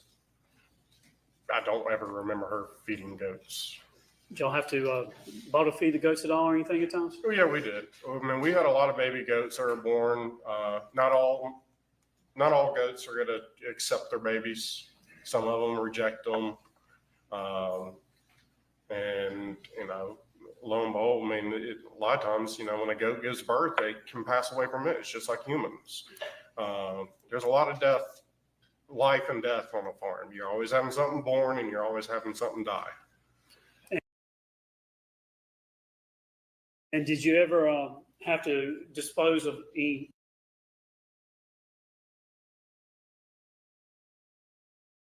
animals, dead bodies, anything like that? A lot of chicken.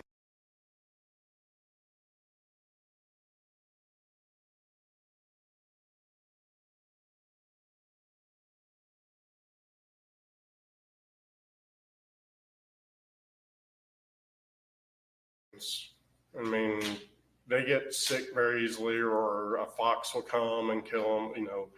Ducks as well too. We've had some goats that pass away. They either get sick or, first group of goats we had, we bought them from somebody that was, their parents, I believe, passed away or something, and we bought all the goats they had. That was our first goats. Would you ever burn goats? No. Did you ever throw them on the burn pile? No. That's not something you would do? No. I would bury them. Where would you bury them on the property? Majority of the time, the goat pen, because that was the softest, easiest ground to dig. Because the goat pen was, one of the previous owners built a very large retaining wall and filled it in. From what I was told, there was a lion in that. So, I'm sorry? A lion. I don't know if it was like lion, tigers, and bear lion. Yes. Okay. I don't know what kind of lion, but the neighbors told us at some point there was a lion in and that's that where cage. the ghosts were at. So that, it turned out to be a perfect goat pen because it had a high fence, barbed wire coming out, had a metal. Where is that? If I was looking at your house, where would that be? It would have been right behind the barn. Backside of the barn along the property edge.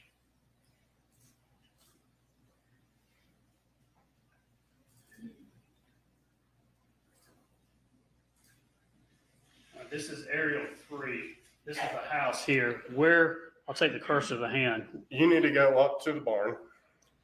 To the barn, all right? To the barn. Okay, now go to the left. Now go straight up. Right there would have been the goat pen. Okay, so behind the barn. Yes. Did the horses get out a lot? Every once in a while they would. Now, when I say get out, that's what, in this case, you're talking about the horses get out. We're going to be talking about that. What does that mean to you? If the horses got out, what would that mean? They were not in a pasture.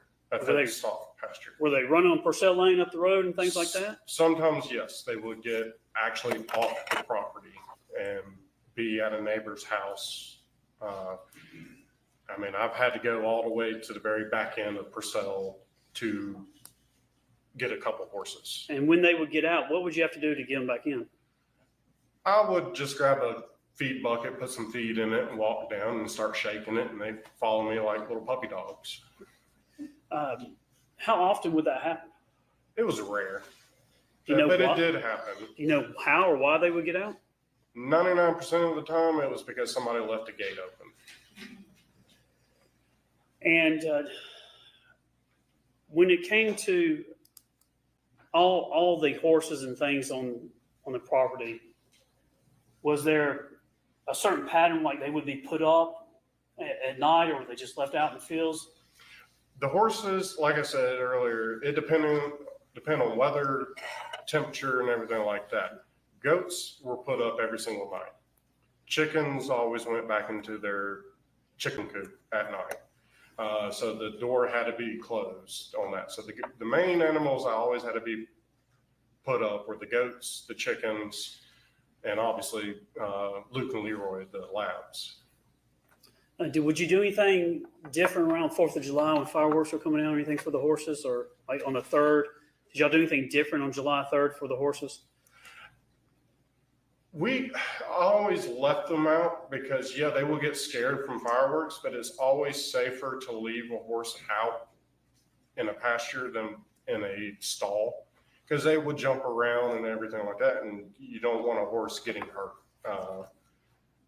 So they would be left outside. So if they got scared, they had room to run. But if they were in a stall, they would, jump and hit their head or something on the stall walls. Did you like the animals? I loved them. Was that something, a passion you enjoyed, or? I thoroughly enjoyed it. I mean, the horses were like dogs to me. I mean, I took care of them all the time. I mean, horses do have personalities just like dogs. Do you miss them? I do.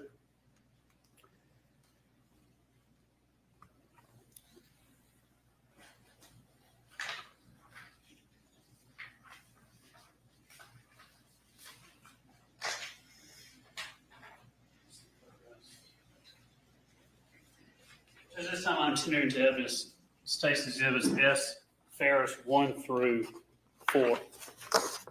No objection. Thanks, dude. I'm gonna look at some stuff and ask some questions.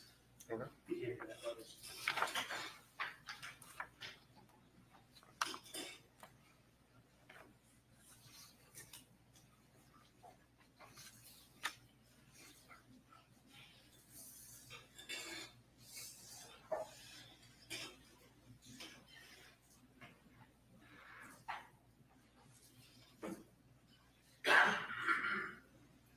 This is S. Farris 1. We have some photographs from the property. There were some drone photographs and things like that. But as we look at this photograph here, tell the jury what we're looking at. Now, this is taken at a different time after the July 5th, I believe. But just tell us, what are we looking at? So we were looking at the bottom section of the house, the basement. This would have been below the big half circle deck. Those double doors right there would have gone right into the basement with the leather chairs and the TV, and behind that would have been the bar. Are these sliding doors here? Yes. And our French doors over here? Yes. Are these doors, the doors that slide, what is behind this? There would have been the leather couch, couple chairs, coffee table. And It's where your dad would hang out? Yes. Yeah. That's where I would go. If I ate over there, that's where I would go down and sit and watch TV and eat dinner. If I walked open these doors and walked in, would I run into the bar, the kitchen bar area? once you pass the couch. Yeah, assume the couches are not obstructing my walk. If I walk in, when I walk before the bar, if I turn right, am I going to come down hallway to your dad's office? Yes, that's where the hallway was. If I go and turn left, I go down hallway to your dad's bedroom. Yes. If I walk a little bit further, I can go to left and go up the steps. Is that Yes. right? This is S. Ferris 2. Looking, you see the officers, this is when it took some drone photos, but looking here, what I'm going to try to help orient is over in this area where the burn pile is. Can you tell the jury kind of where the burn pile is in relation to the kind of the corner of the house? So from the corner of the house, Let me do it this way. So this is S2, S3, and S4. This is the burn pile area looking back. Is this a view of it?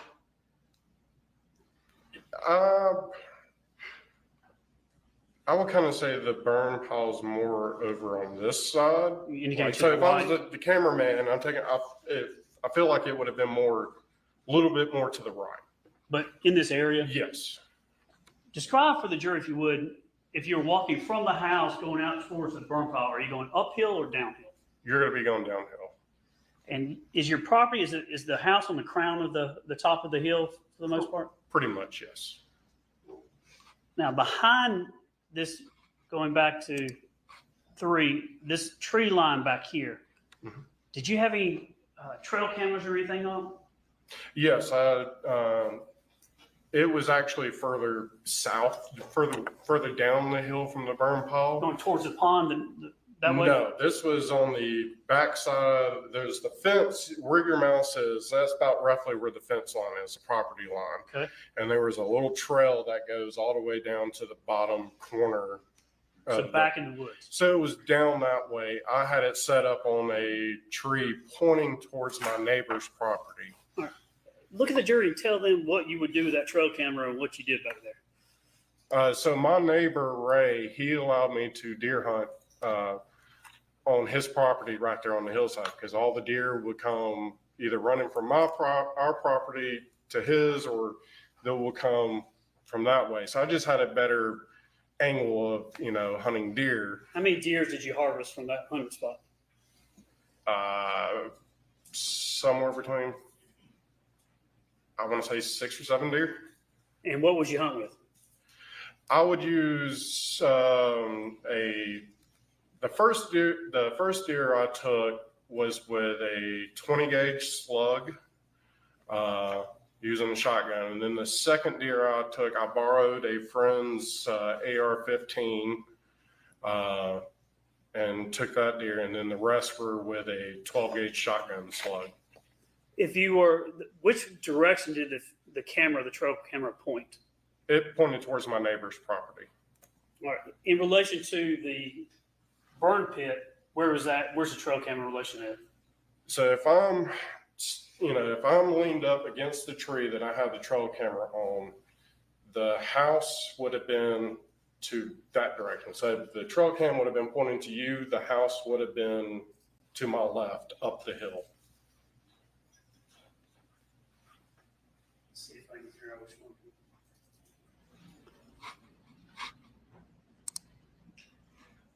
Is it in this area? Is it another? Do I need to? Yeah, it's nowhere. All right. Which way with the mouse pointer should I go where the trail camera is? Go right. So give or take some yardage, but it'll be, kind of right there pointing, north in this picture. So yes, that way. So in this area on aerial 9 is where the trail camera would be? Yes, somewhere in that vicinity. And then the camera itself is pointing this direction. So left, straight, or right? Straight. Straight. Not pointing back to the burn pit? No. Not pointing back to the house? No. And did you put that trail camera up? Yes, I did. How did you look at the pictures and things on that? At the time, I had like a little SD card thing that I'm able to connect to my cell phone, and it pulled up, I believe at the time I had an app that I was able to use to pull it up.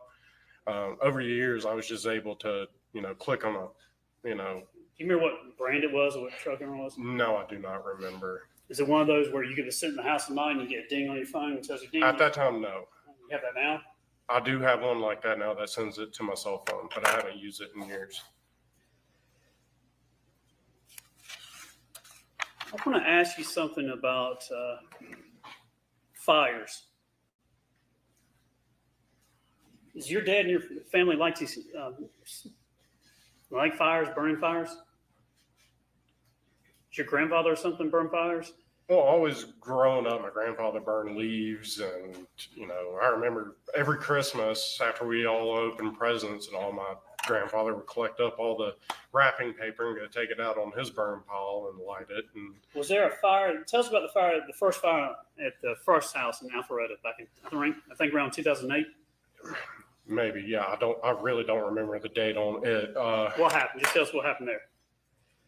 So I remember that night. I remember waking up and fire trucks being out in front of the house, but it was the weekend prior. My dad burned some branches and stuff like that, and some old grass clippings or something like that. It was a little pile back there. In the backyard or in the woods behind the garden? In the woods behind the fence. So it was, no, not right up on the house. He burned the stuff, and he, I guess, presumed that he had it put out. Well, it went an entire week. Nothing happened. And then I think it was like the following week or that weekend, I remember waking up and fire trucks being out there. How big of a fire was it? It was not no roaring fire. It was like a very, very low to the ground, like small brush fire. Like, how close were the houses in this neighborhood? There, between each house, there was at least, 50 to 80 feet, maybe roughly. There weren't like the cookie cutter style houses where you could put your hand on one house and on the other. How did your mother feel about this fire? Really don't remember. Okay. Let's go to another fire your dad. So your dad said that one wasn't intentional, though, I guess, the fire. No. The second fire, I guess, wasn't intentional at the 2155 Purcell, the farm. He caught the house on fire there too, didn't he? The basement? Yeah. Yes. In 2016, I think is when that happened. Yes. So tell the jury what happened with this fire that your dad did.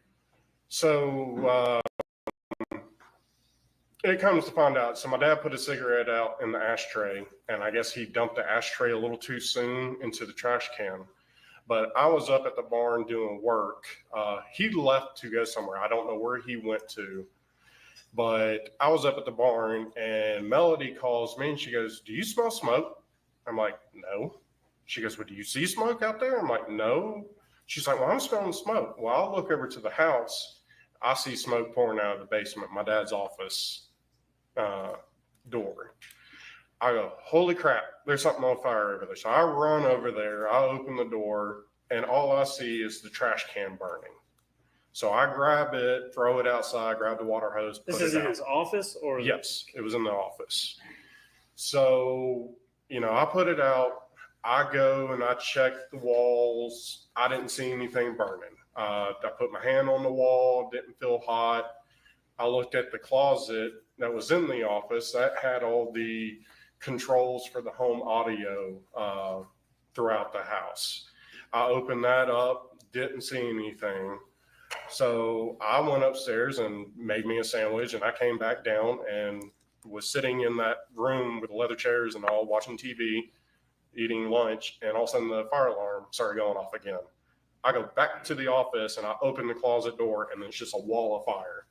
And I scream for her to call 911, and I run out. I grab the water hose and I'm spraying. I'm punching the wall, trying to get holes in it so I can stick the hose in it. And then next thing I know, 2 deputies show up, and I look at them. They're like, "Sir, is this your house?" I'm like, "It's my parents' house." "Yep, yeah. What? Do you have a baton or anything?" They're like, "No." And so I continued to, spray water and punch holes.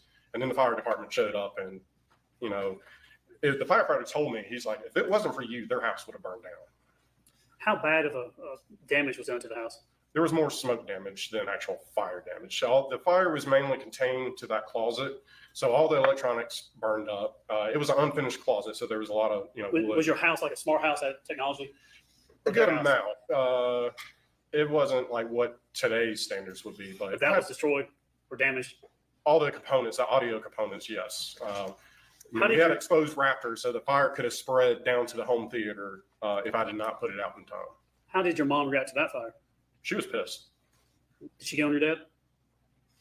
I didn't see her get onto it, but knowing her, yeah, she probably chewed his ass out. Was she concerned with your dad when it came to fires?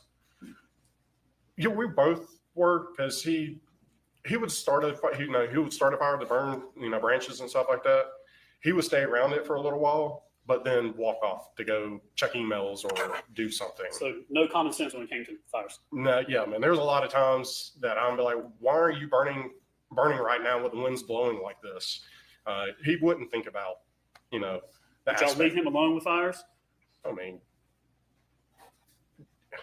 I wouldn't stand there and hold his hand while he was burning stuff. No, but Did you have concerns with him in fires though? I mean, I always told him, like, don't burn a fire when it's, the winds are gusting up to, 15 miles per hour. And Would he take hoses and things down there, or would he just let not really, not over there. He would he would clear off around the fire so nothing was spread out. But I don't ever really remember him dragging the hose all the way down there. Your mom and you kind of had a joke about you hoped your dad was having a spell so he wouldn't tear anything up. I mean, Was your dad able to tear stuff up and y'all have to fix it? yeah, my dad would start projects and I would end up having to finish them. That would either because, he had to go do something for work, or, he had to go back to work. He would. Would you and your mother joke about him having spells, hoping that maybe he's having spells so he's not going to mess it, get in anything, y'all could have an easy day? I don't remember really, but yeah, that could be, a possibility that would have happened. I mean, when he started a project, he would do some pretty big projects. Would you describe your parents' marriage as living married but living separate lives? Towards the last, 2 years before his death, maybe, but for the longest time, I remember my mom and dad have always slept in different bedrooms because of my dad's sleep habits. He snored a lot. He had to sleep with the CPAP machine. I remember them, they officially kind of slept in different bedrooms after one night. My dad liked to, toss and turn a lot, and he ended up, flipping over, and his hand went flying over, and it hit her in the face and broke her tooth. So he wasn't a very, steady sleeper. He wasn't out cold. He talked in his sleep. He snored. He slept with a CPAP machine, kicked, jerked. So they slept on separate floors? Even at the old house in Hampton Hall, she would sleep down in the guest bedroom area. My dad would sleep in the master. And So how many years were they having this sleep in separate places? for quite a while. 10 Like I years? said, after, that happened, they kind of stopped sleeping in the same bed. 10, 15 years? How long? I would probably say that, yeah. That's before I want to say since I was kind of in high school. Your dad had, how many CPAP machines did you know your dad had? I only knew he only had one CPAP machine. How many did you see? He got new ones every so often, but At the time of his death, how many CPAPs did you see that your father had? he only had one. Now, you and your dad, fair to say, like other fathers and sons, y'all have disagreements and argue about stuff at times? Oh, yes.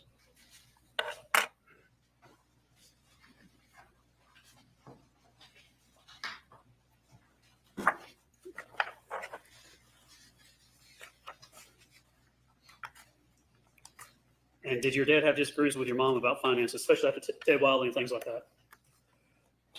Yes. When I came back from Iraq and about the time I got out of the Army, it seemed like everything was normal. They decided to put the house up for sale and go buy the farm. It seemed like a normal marriage. And then a few years after moving back into the farm, that's when she started disappearing again, and then the trouble started back.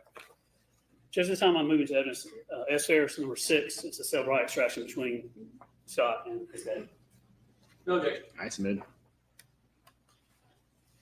Put it up on screen. Let me get it. I think it goes, I'll take that.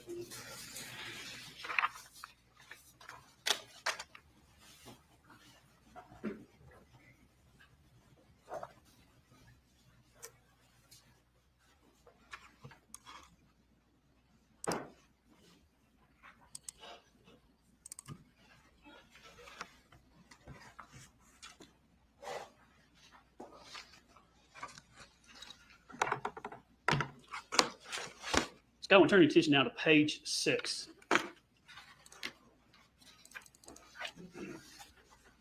Number 18. It's on the screen there. You can see that. Yes. Now this is, you see number 18. I kind of with your dad's numbers, your mom's numbers, everybody's numbers. I looked at the last 4 numbers there, but 9032, your dad's cell phone number. Do you see that? Yes, I do. So it's a message from him to you, your 2667. Can you tell us what the date that was? The timestamp says 10/20/2017 at 9:13 a.m. a.m. Yes. All right. So it's an incoming. So it's from your dad to you, and this is I think it's your extraction from your phone. Mhm. What was the message? Can you read the body of the message he sent you? Read that to the record for us, please. So you have my credit card? Question mark. And then you reply to that in number 19. What was your response? Yes. And then number 20 from your dad to you at October 20th, 2017 at 9:14 a.m. After you say you have it, what is his response to you? Hang on to it as if your life depended on it. Do you know why he would send you that message? To me, that was do not give this credit card to anybody. Including your mom? Yes.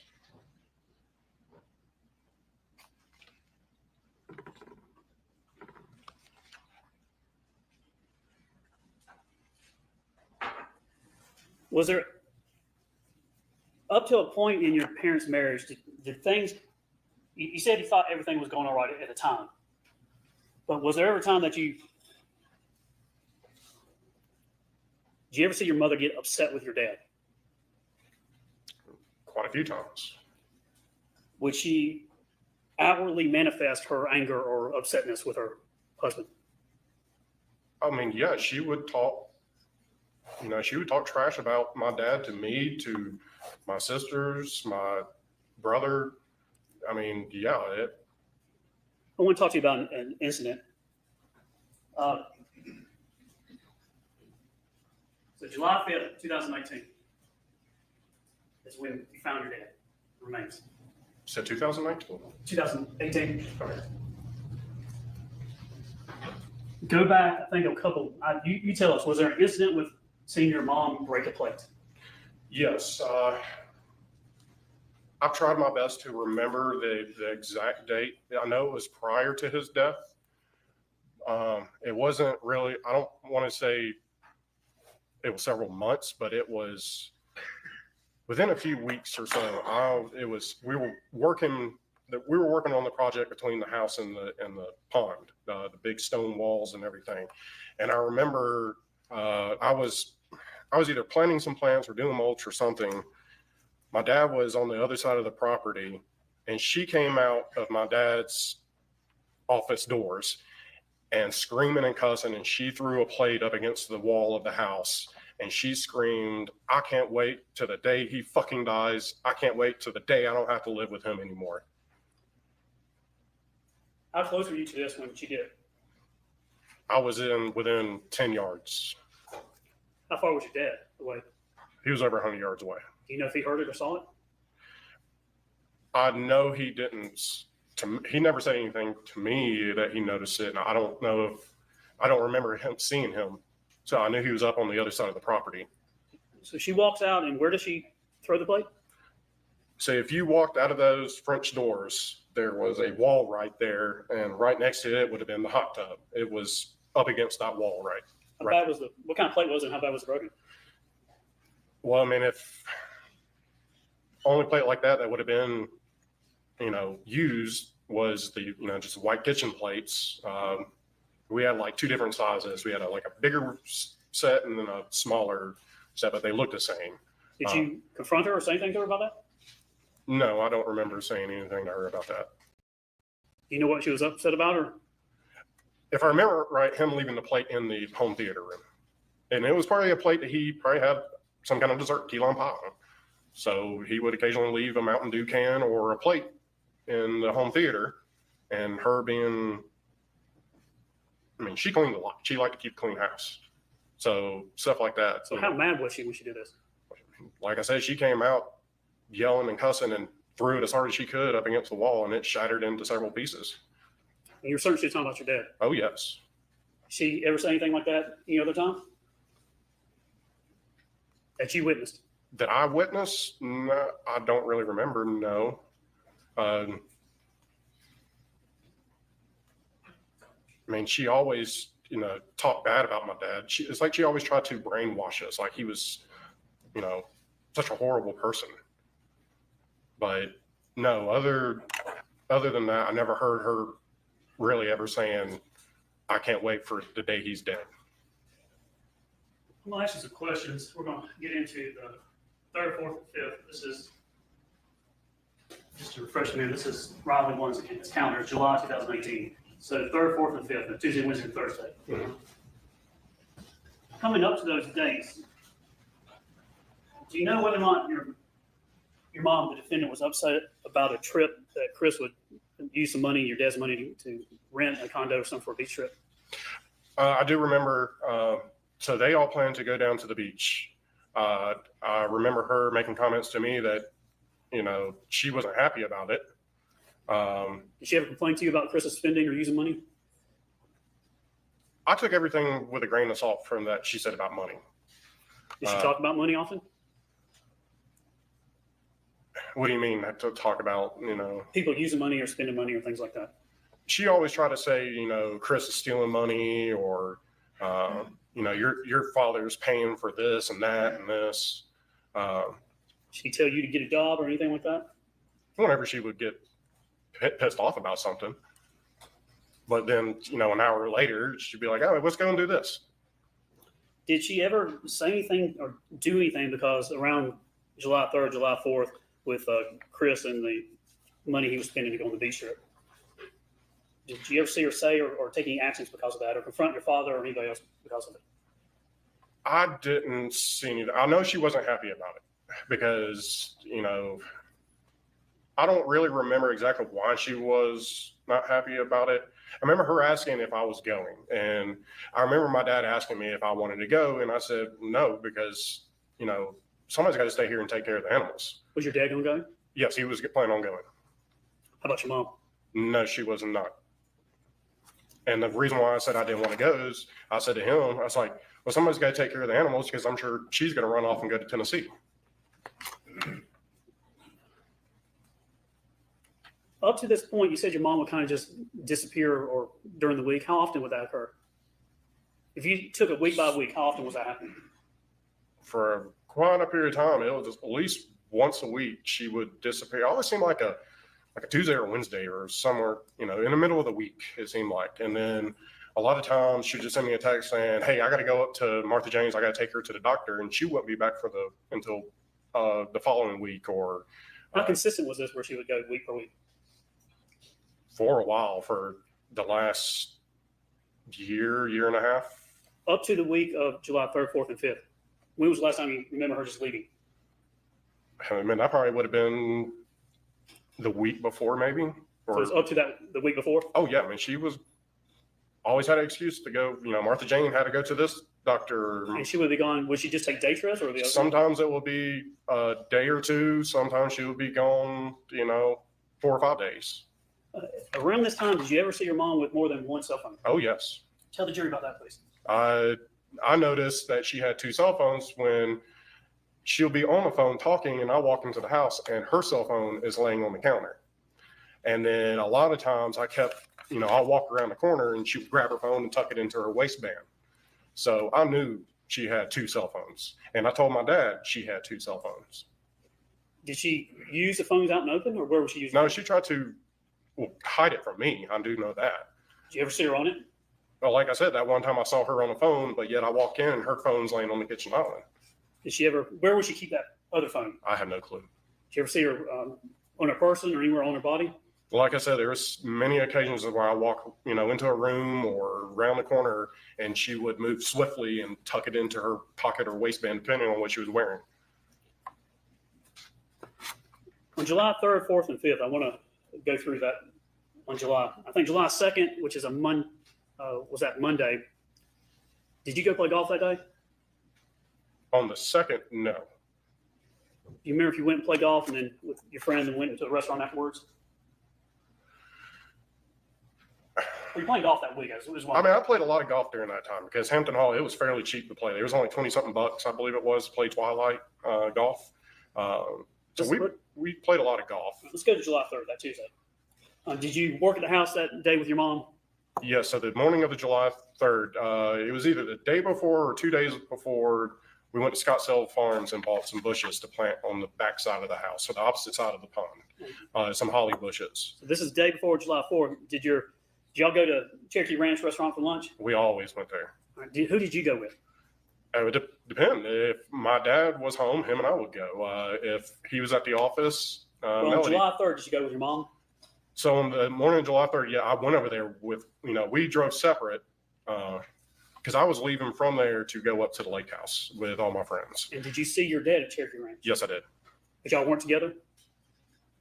No, he was already there when I came in, and he was sitting, as soon as you walked in the door, there was a booth, only a one-sided booth. So only either one person or two people could sit there. And that's where he sat. So, I ended up sitting at a different table. Did he walk out without talking to y'all? I ended up, he was still there when I left. You don't know whether or not your dad walked out or paid and left before you and Melody? If I remember right, no, he was still there when I left. Because I left, I drove up there separate from Melody. She was in her car, I was in the truck, and they both knew I was going up to the lake house. And then what did y'all do after that? So we ate, and I left, and I went to the lake house. Where did she go? I have no clue. Whose lake house did you go to? Nancy Pierce, it was her lake house, which is basically my second family. I've been friends with them for over 10 years now. What time did you go to the lake? It would have been, around 12, 1 o'clock time frame, lunchtime.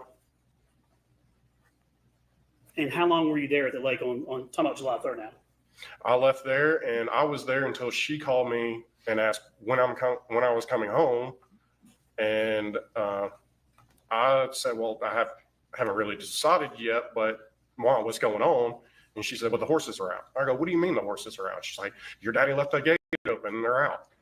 And I was like, well, I guess I'll, be on my way as soon as I can. And that was, I want to say, somewhere around 10 o'clock-ish. I said around 10:52 p.m. Would that be about right? It could have been around that time. I know it was dark out. So did she call you or you called her? She called me. And she called and what? She was talking about the horses being out? She called me and asked, when are you going to be home? And I said, well, I haven't, I haven't really decided, but wow, what's going on? And what did she say? She said, the horses are out. You need to come home and get them up.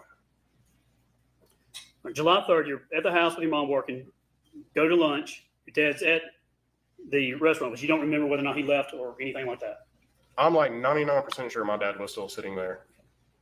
But whenever y'all departed, he was in a separate car, you were in a separate car, and your mom was in a separate car? Yes, that is correct. And you went from the restaurant to the lake? Yes, sir.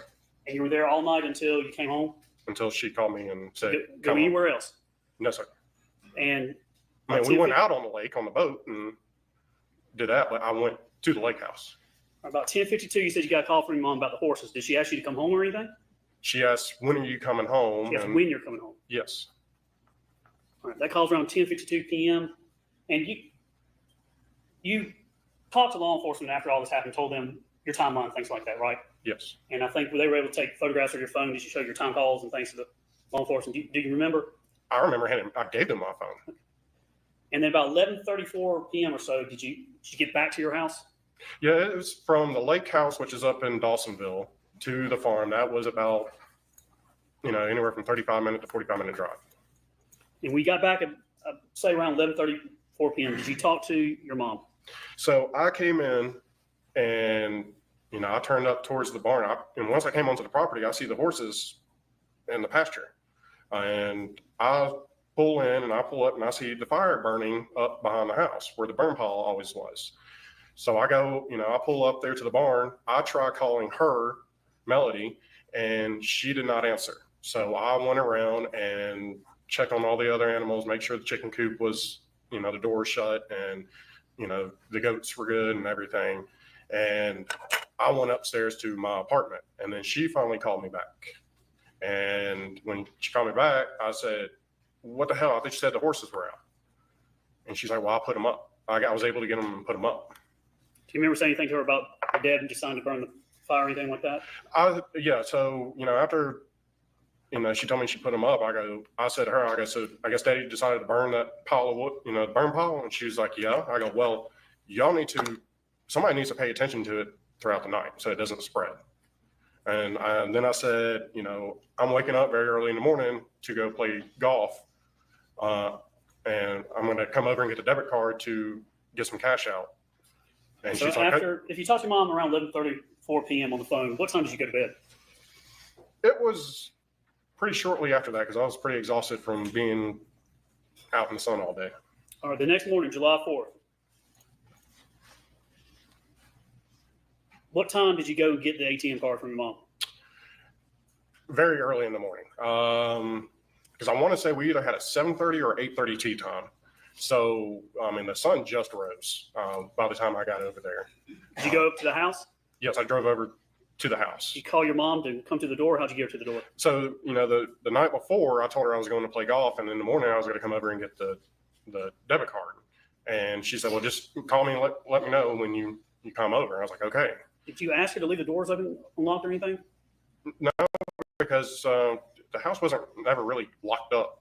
If she said anything about she was going to lock the doors or not lock the doors? I do not remember anything of that. Fair enough.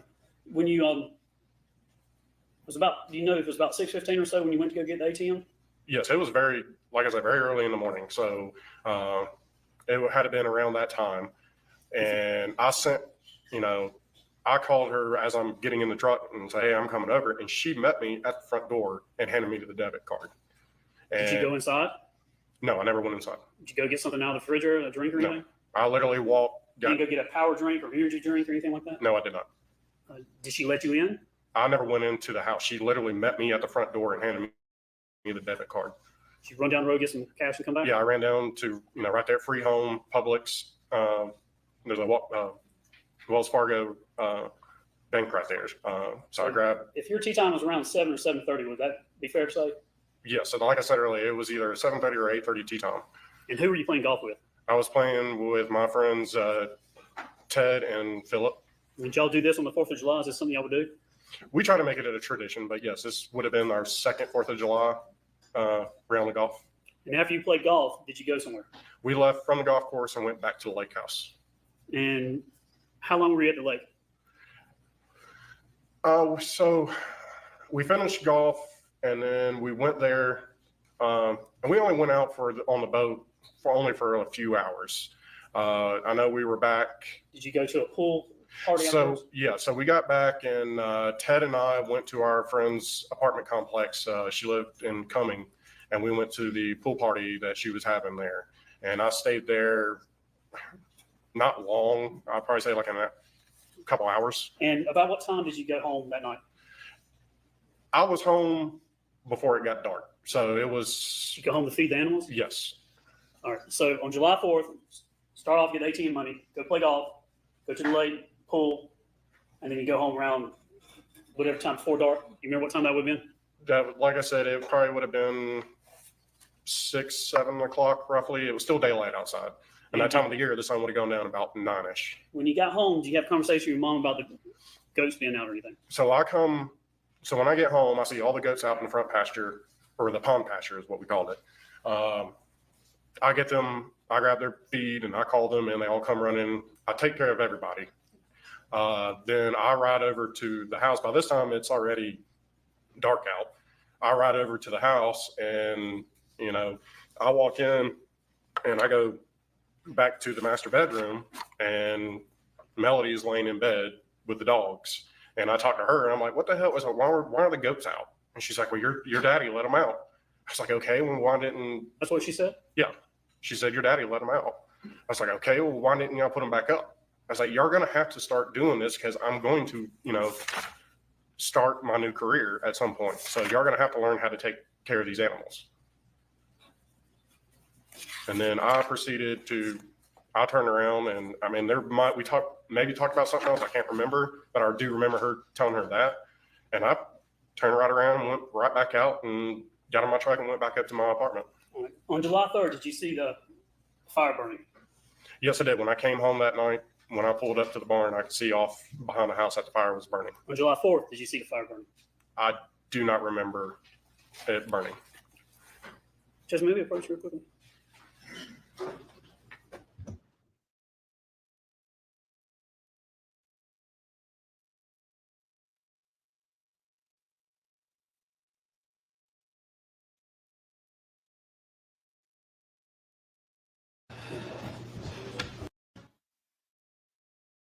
We're going to break for the evening again. Don't look up anything about the case, the lawyers, the parties, the places. Don't talk to anyone about the case. Don't talk to your family about the case. If they want to know about the case, they can watch it on the internet. You can't, but they can't talk to you about what they watched on the internet. Don't talk to each other about the case when you're in the jury room.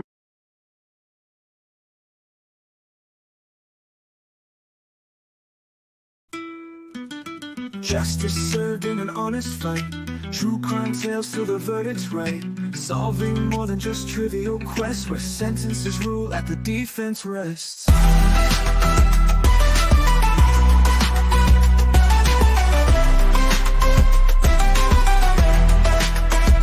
Justice served in an honest fight. True crime tales till the verdict's right. Solving more than just trivial quests, where sentences rule at the defense rests.